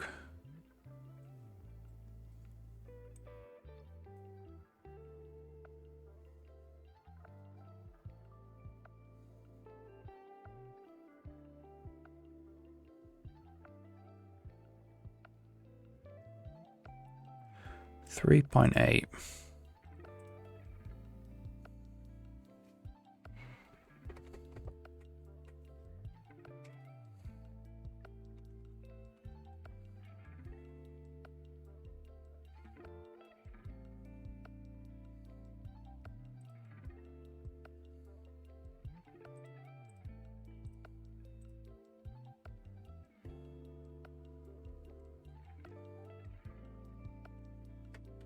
Don't even know what this code's doing, to be fair.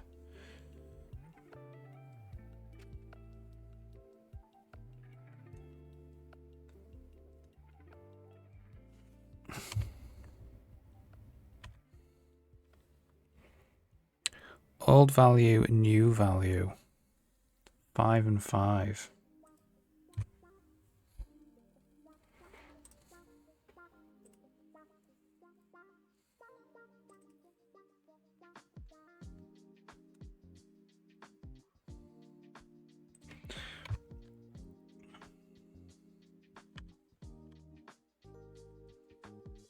So text is 3.8. And then we draw it and it comes back as 5, 5.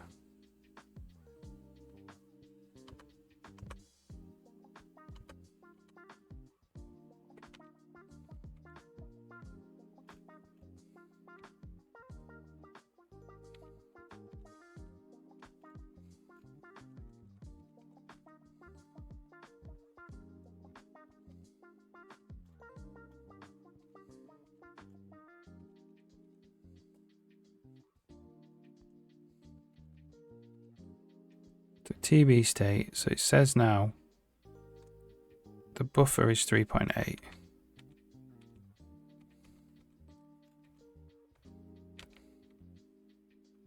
So we draw 3.8.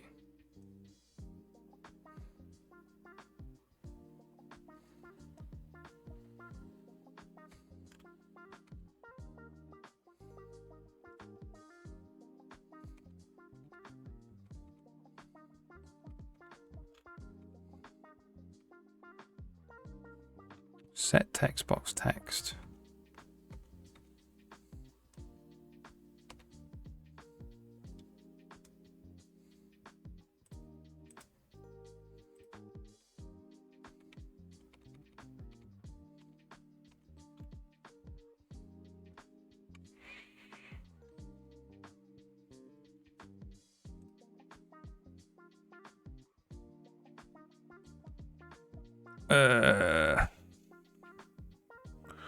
Old value is 5, so it's for some reason doing this.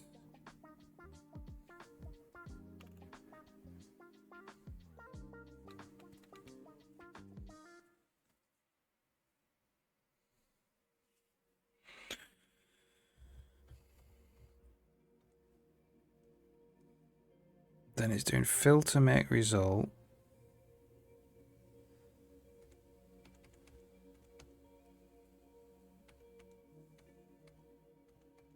Which is returning 5, 5.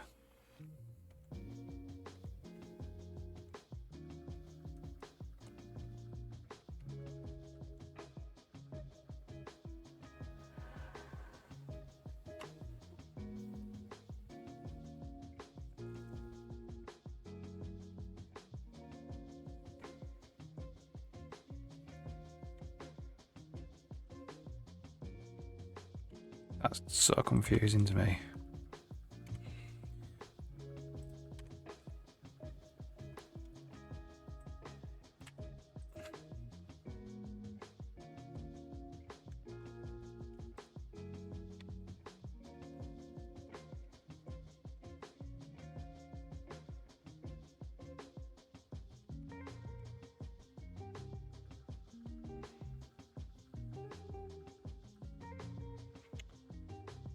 So the values are right, it's not the text.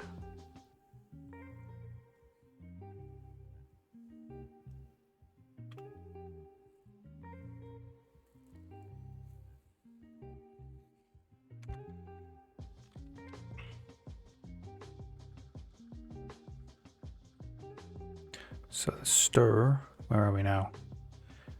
There's a stir is 3.9.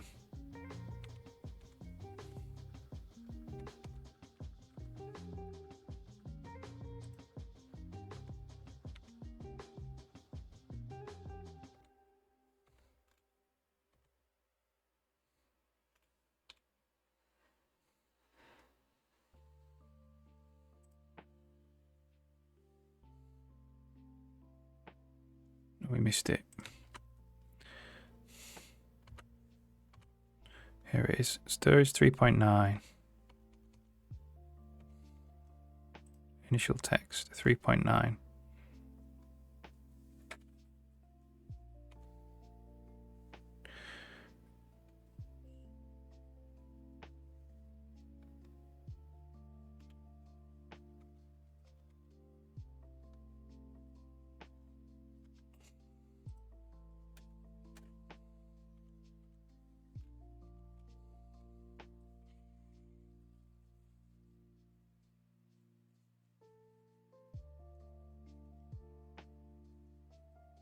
Does not input has buffer.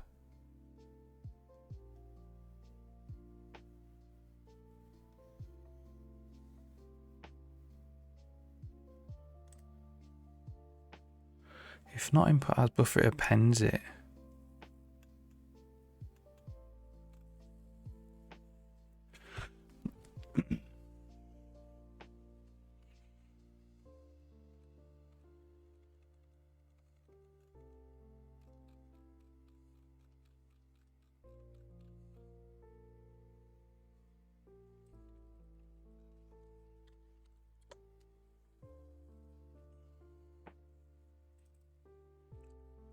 Yeah, we don't want to set it to the initial text, really. We want to understand why it clears.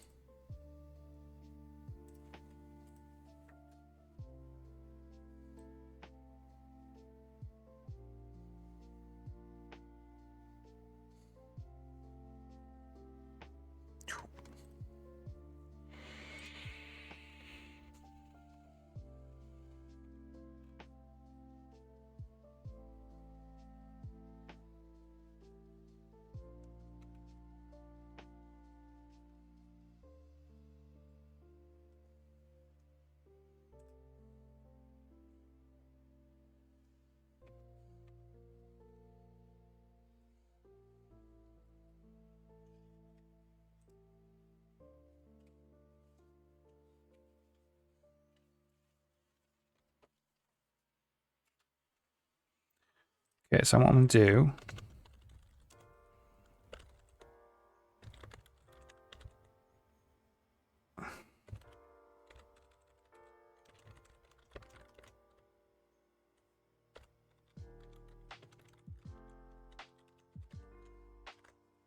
is this. Oh, yeah, and title. I know.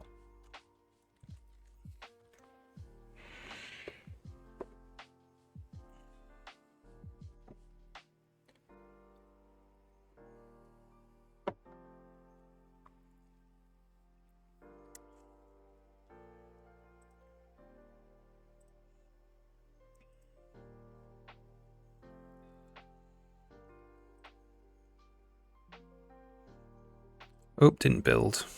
Let's try that again.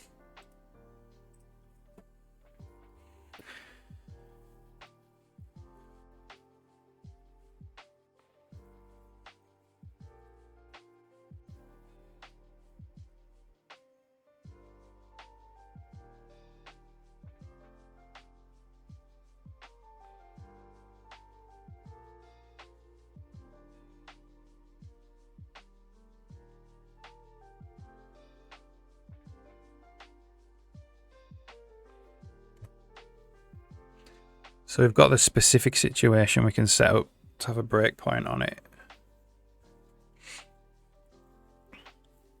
Hopefully. So let's set this. We'll put this down to like 2. And we'll put this to 3.9.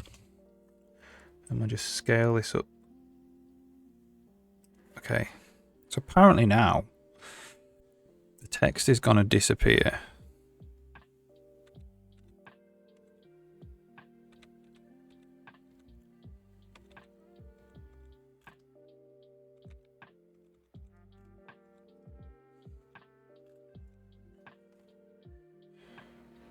That's 3.8 in it.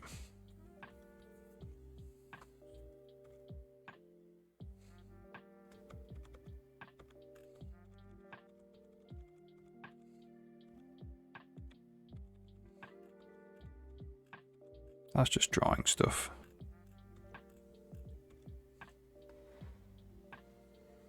Panel set text box text. So the text is 3.9, so we're emptying it. Apparently this is not getting filled back again.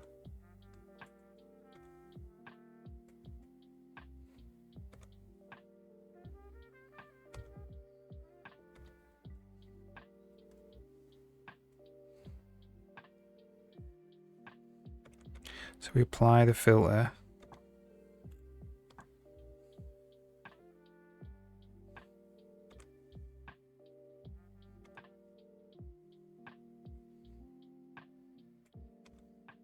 It is in range.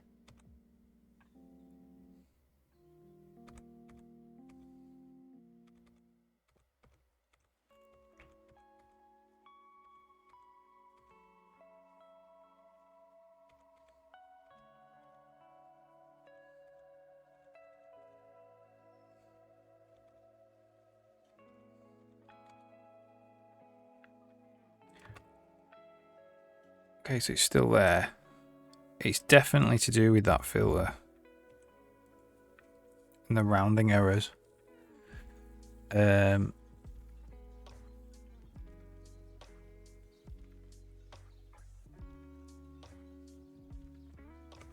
gotta be.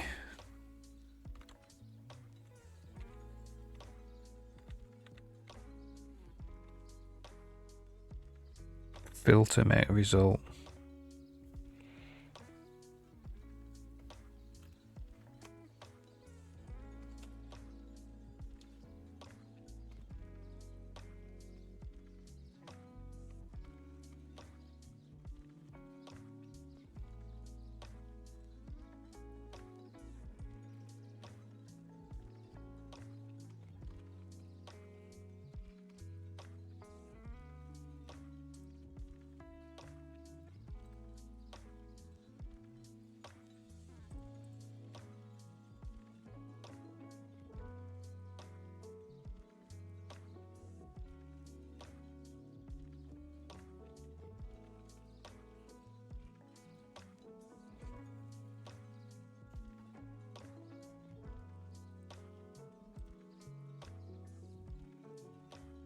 So if this happened to return false, because it wasn't in range, what would happen?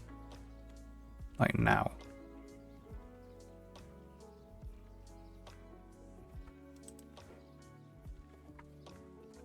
That's if it's negative. No, it's not negative.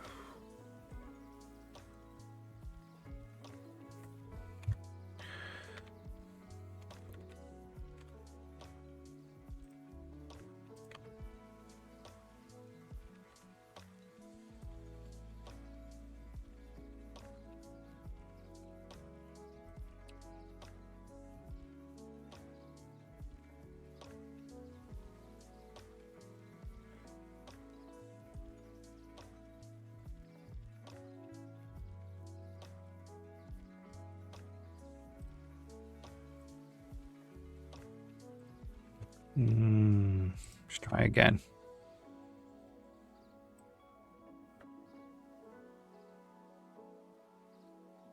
Well, now it's working. There we go. We want it to be... It's definitely to do with rounding errors because I think it worked there because I wasn't scrubbing it. So if I go up now... So to fix this, the scrub is going to have to set it to 4 decimal places, the actual float.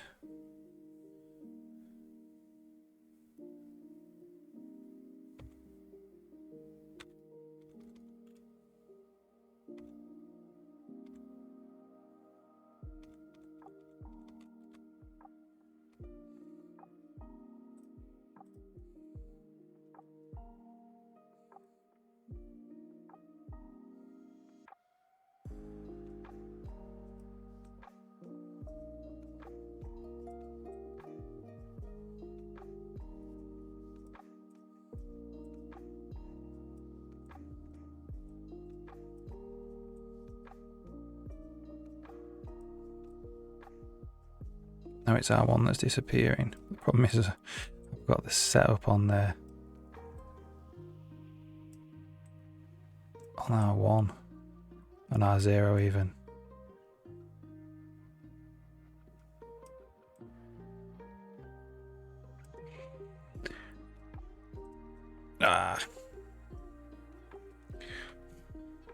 And this isn't a header file, so I don't want to do a hot load on it.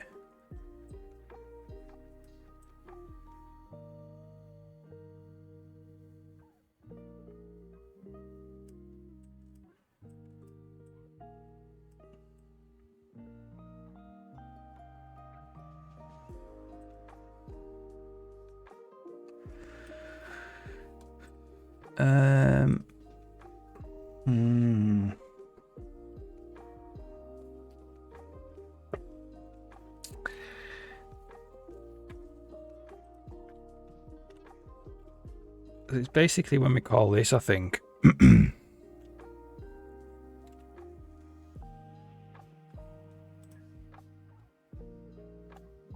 There's like, it returns false.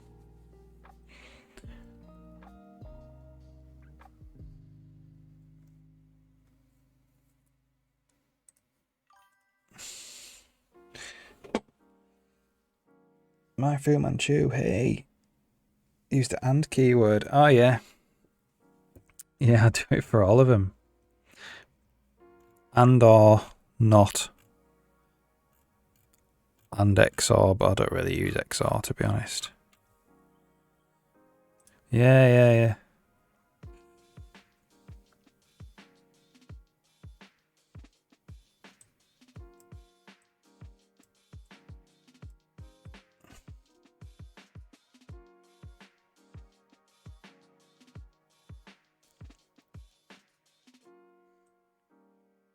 There we go, we're disappearing on it now. That's what I want. So now I can put this breakpoint here.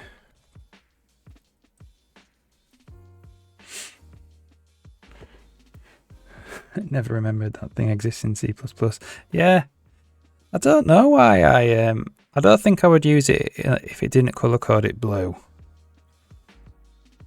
I think I do it because it color codes it blue as a keyword. Whereas the operators, in my brain anyway, it's operators.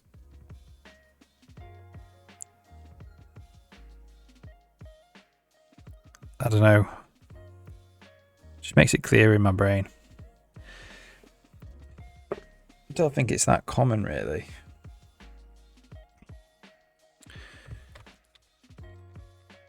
So this is actually making the text disappear. So it's got 3.8 in it.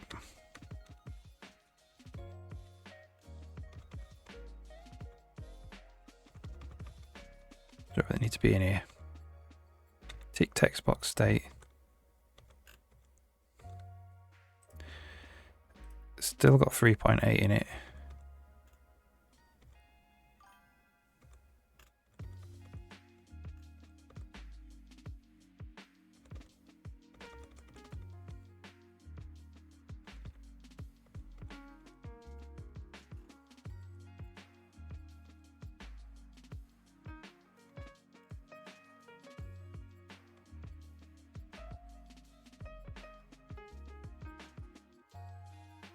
So now it empties it, so it never gets filled again.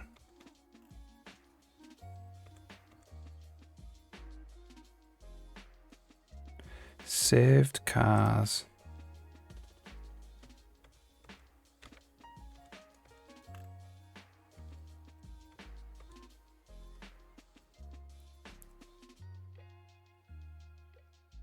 Yeah, look, it's a rounding error.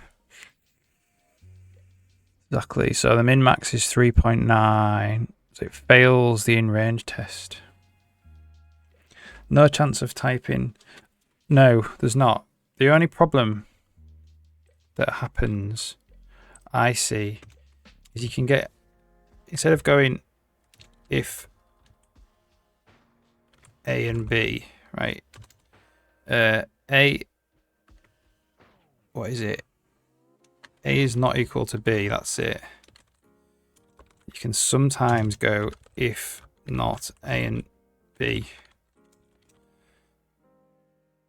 I found myself doing that a couple of times. Or if not A equal to B, even. Which is not the same thing, obviously. Because that is actually if not A equal B. Right, that is C. I've had that happen. That's a downside to it.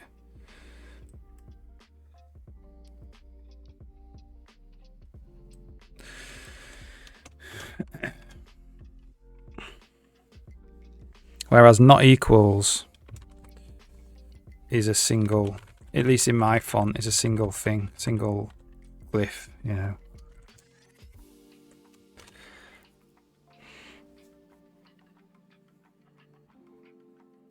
But you just have to get used to not doing that.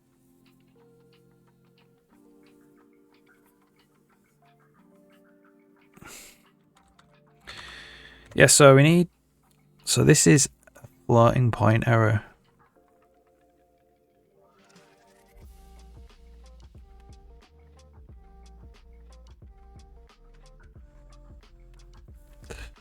Right.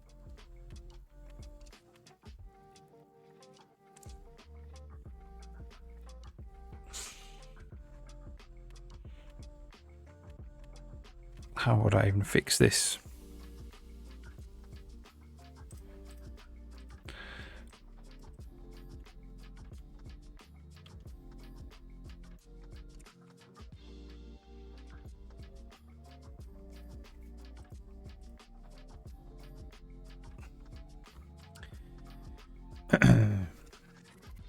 It's in the drag, really.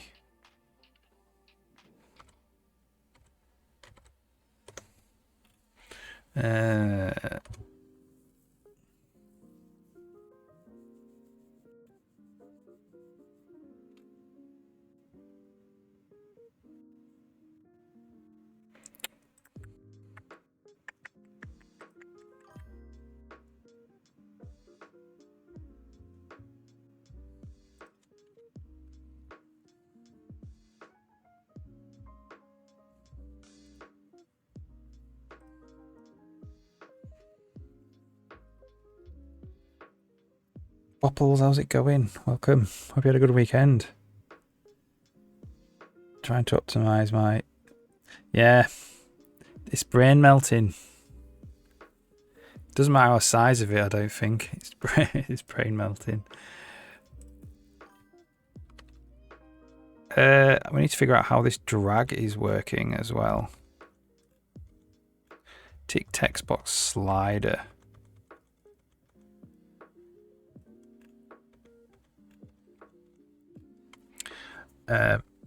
Delta X. Okay.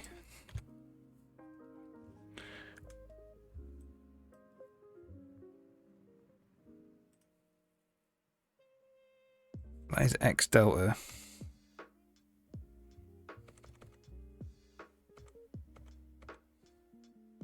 It's all in this code.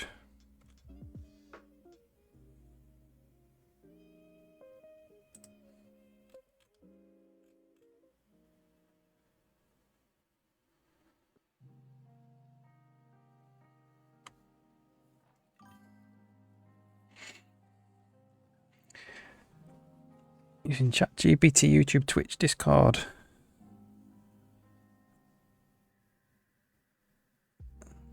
Oh yeah, you'll get there for sure. Try and enjoy it if you can. It is a bit brain melty.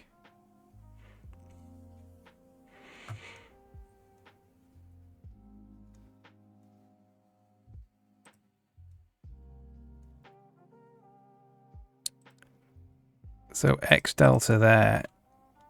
Delta. Oh.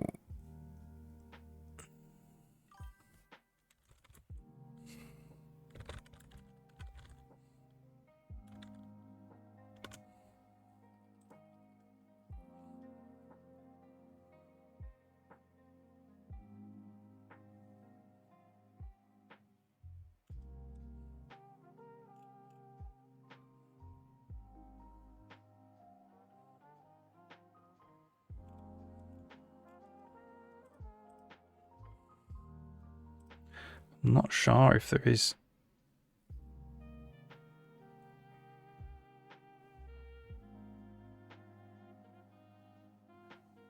Anyway.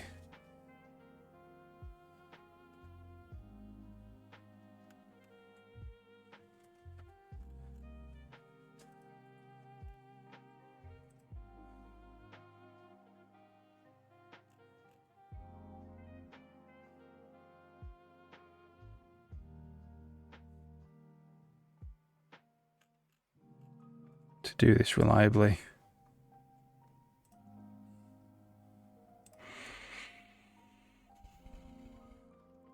It's when they have to be equal.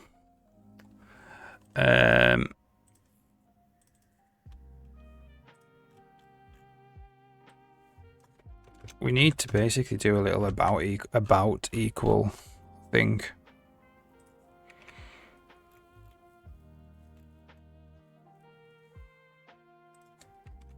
So we got in range. So we're gonna go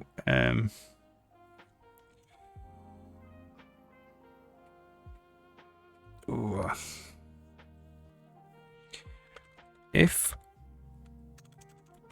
const expr standard is floating point number type,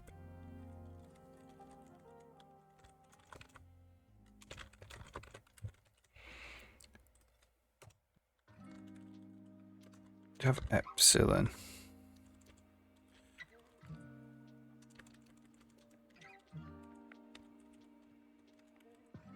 What is epsilon in STL?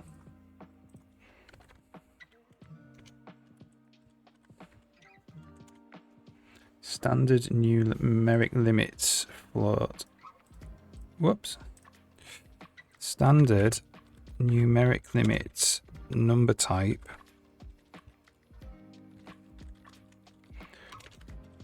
epsilon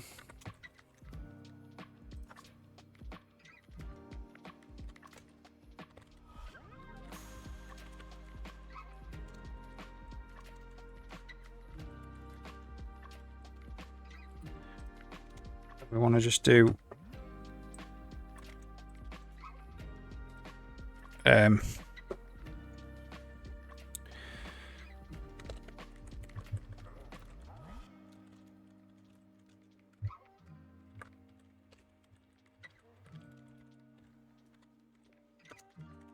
see what happens, see what that does. That's a function.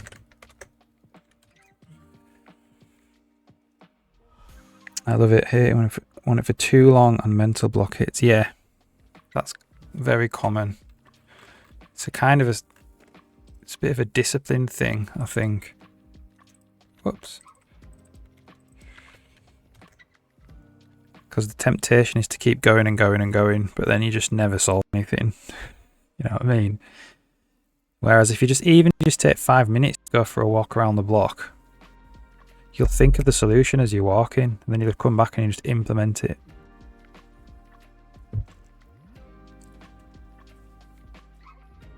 But it's hard to pull yourself away from the computer.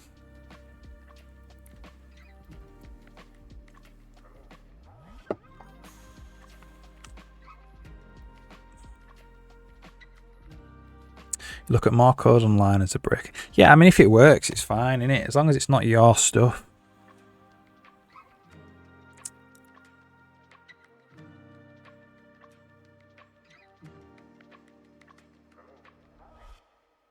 Alright, let's see what happens. If this doesn't fix it, I'm going to call it a day for this bug, because I don't want to, like, get on it really, you know. No, it doesn't fix it.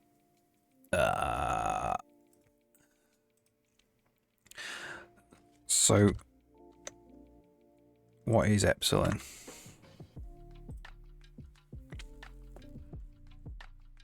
I might need it to be bigger.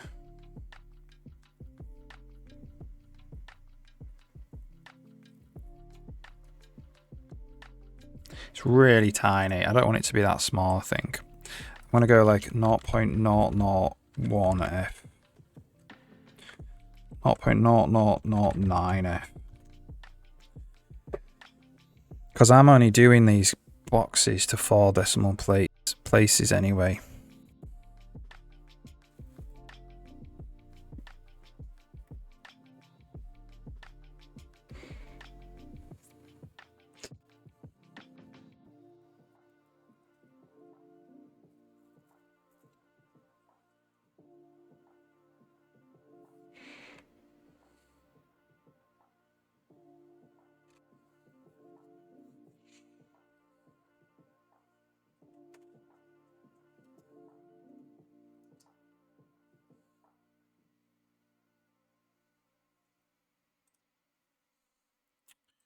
Okay.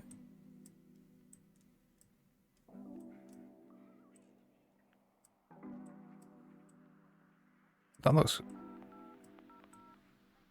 alright now. I think that's fixed it.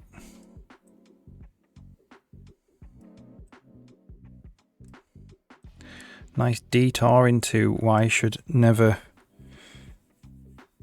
work with floating point numbers for equality.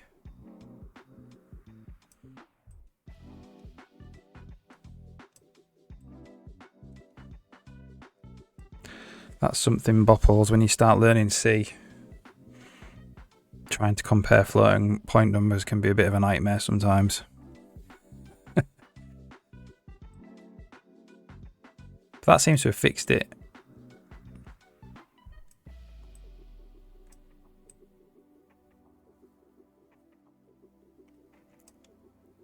Alright, cool. So what I think I'm also going to do, we'll check that in because that's a good fix. That's on kind of more of the fundamental UI code as well. Want the volume.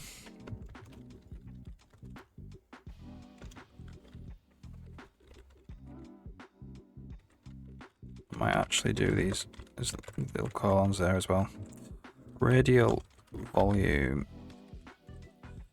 0.1f, min max 0 to 1. It's really just a no, it's not a volume. Well,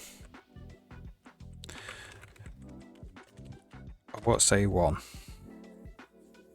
Depends, you see, because maybe I want to set.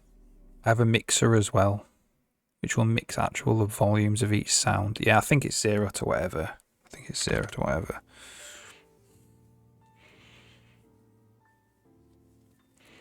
And then we want to do it for the other one as well. Else if auto ambient sound data properties.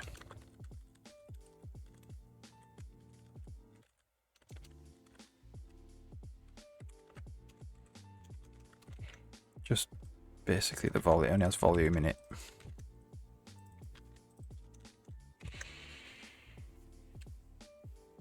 I should look at coding tutorials eventually, so I probably don't feel quite as lost in places. I don't know. I like the idea of just messing about.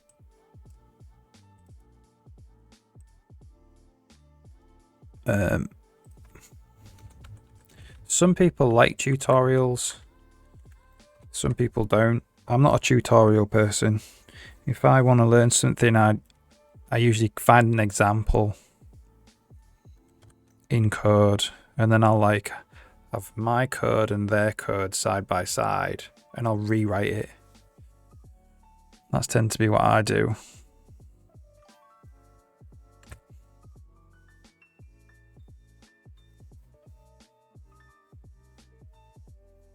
But each to their own, you know. Some people learn really well that way. Right, so this is it by default is radial. We want a little combo box so we can make it ambient. So we want for each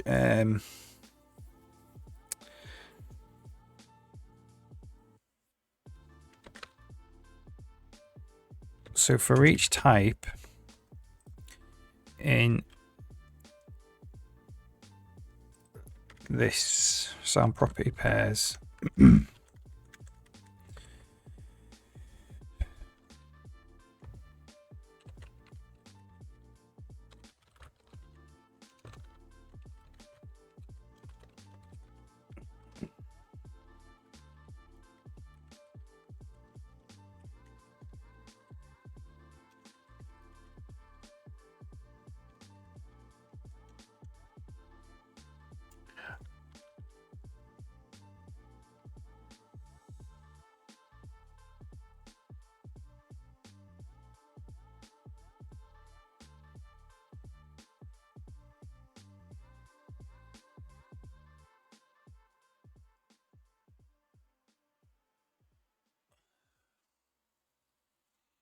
how do we want to do this?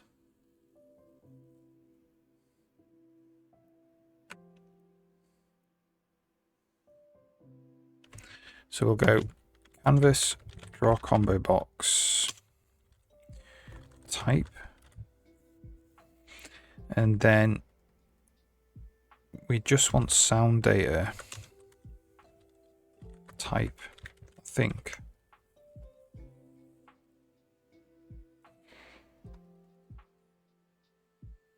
And then if we do this, if this returns true, it means it's changed.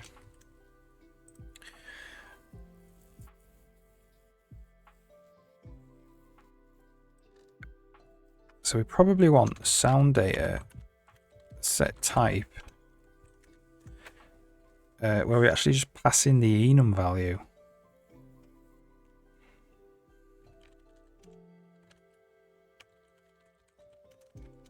Like that, which we don't have.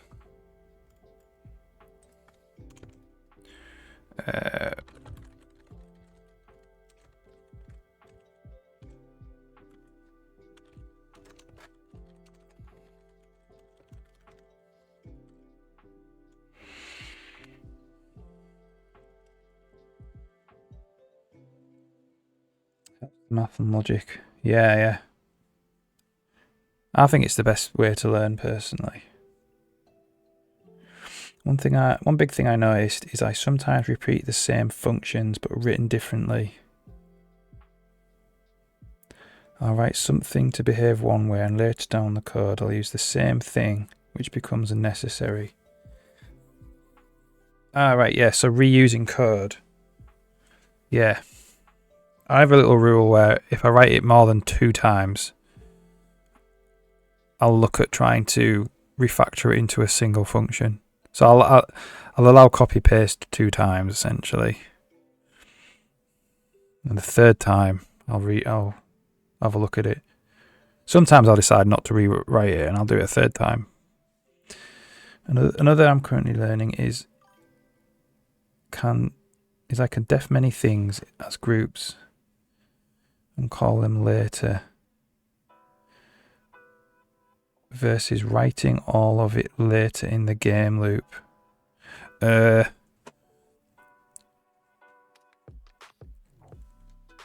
at 1:20. Okay, I need to find out when Twitch broadcast ads and if it's for the same for everyone.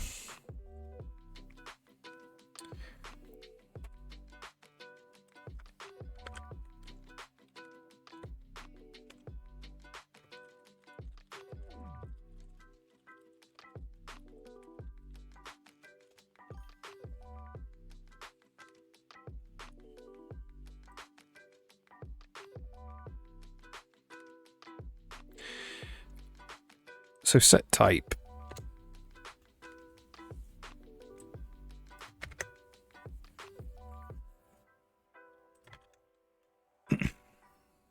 So we just want to go if new type is equal to the enum value.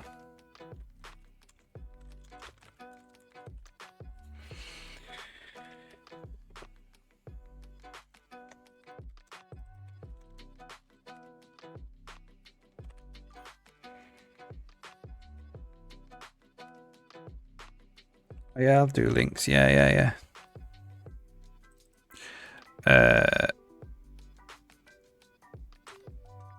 That's like this though.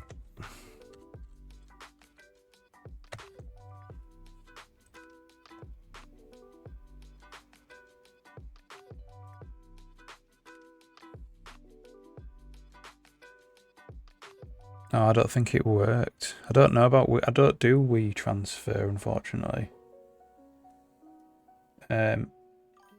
I will sign up for it though. Oh, here we go. Practice game.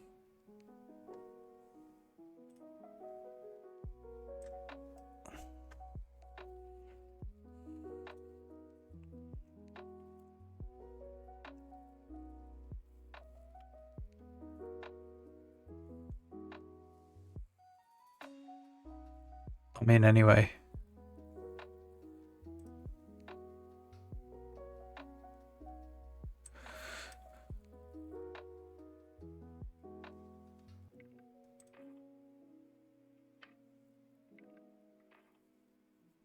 So, is yours a practice game? Is that what yours is? Practice game 2005. 2025, there's the date on the end.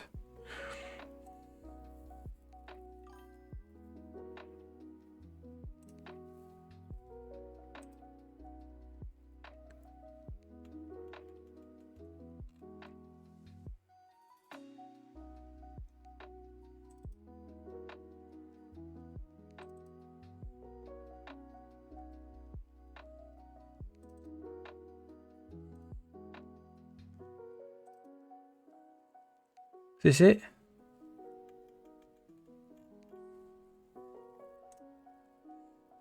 The practice game, cool. So this is what you've been doing.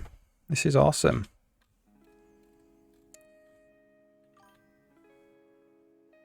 Cube invaders. Cool.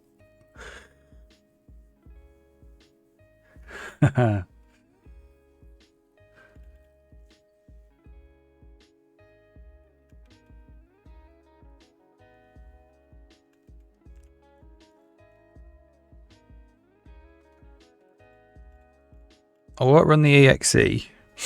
I'll do it on my laptop when I'm finished the stream, because my laptop is not my work computer, if you know what I mean. Definitely look at the Python though. So are you using Pygame? Is it called Pygame? When I was at uni, I did some games in Pygame. Yeah, Pygame, look, yeah. Awesome.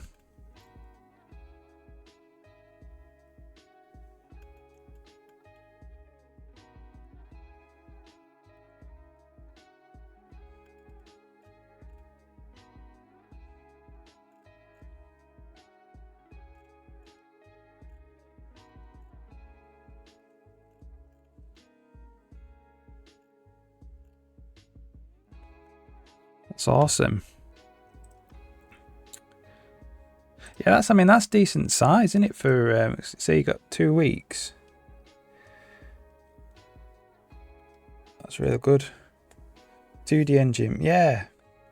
I used it many years ago, like 20 years ago.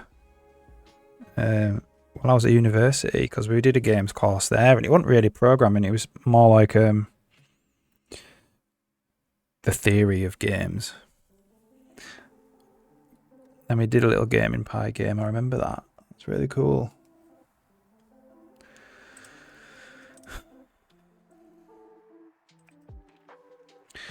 This is type. There's no new props.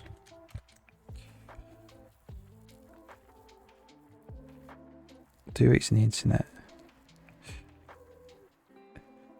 I mean, you learn however you learn. I'm not going to judge at all if how you get your information, because things change all the time. One of the best things about AI, I think, is it's encouraged a lot of people to learn to code, because it's not some like brick wall in front of them anymore.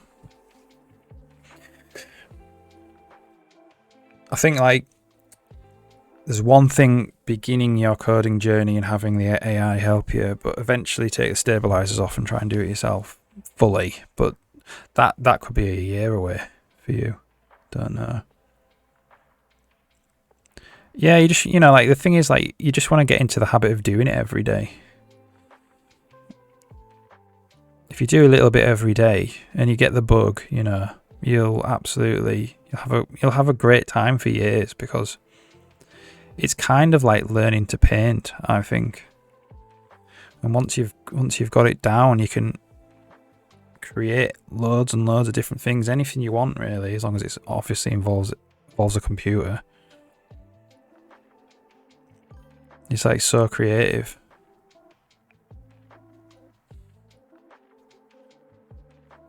Things I do research, I hand type to give myself muscle memory repetition. Yeah. And like, try and soak up the coding rather than the language syntax and specifics. Like the coding,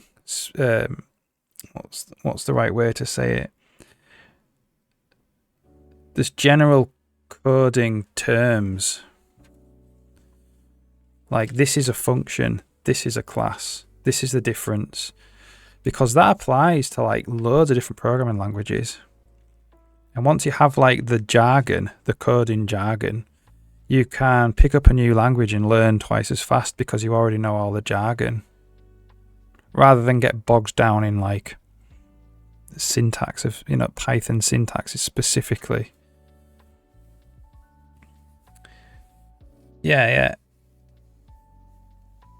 So there's the logic, there's the jargon, there's the like, what is a class? What is an object? What is a function?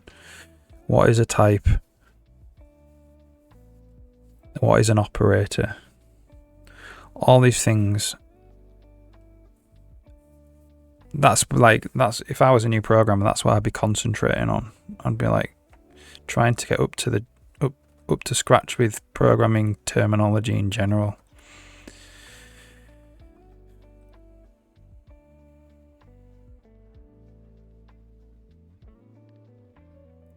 Because there's like, the logic calculator bit of programming, but there's also the grammatical element to it as well. It's not dependent on what language you're using. Like when people talk about object-oriented programming or data-oriented programming or procedural programming, they're not talking about languages. They're talking about the next kind of level up.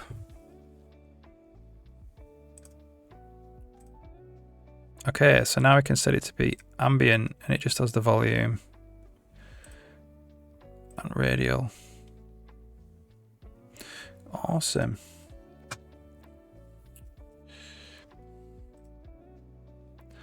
Okay, I think I'm gonna have to head off.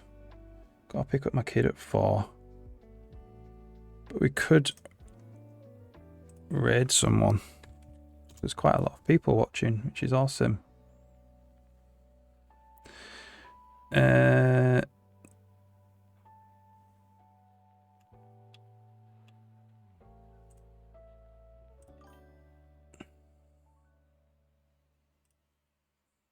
Yeah, thanks very much, you too.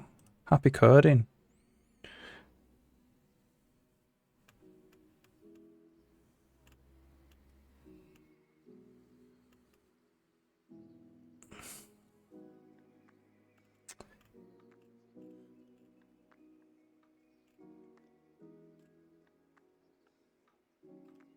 Don't know if I have time to raid, actually. Unfortunately, that's a shame. Okay, so What else have we got to do? I'll just have a quick... My next ad, I think, will be starting screen instead of instantly beginning at stage 1. Ah, right, yeah, so like, yeah. Like a title screen. Yeah, so that would be like a different scene, I suppose.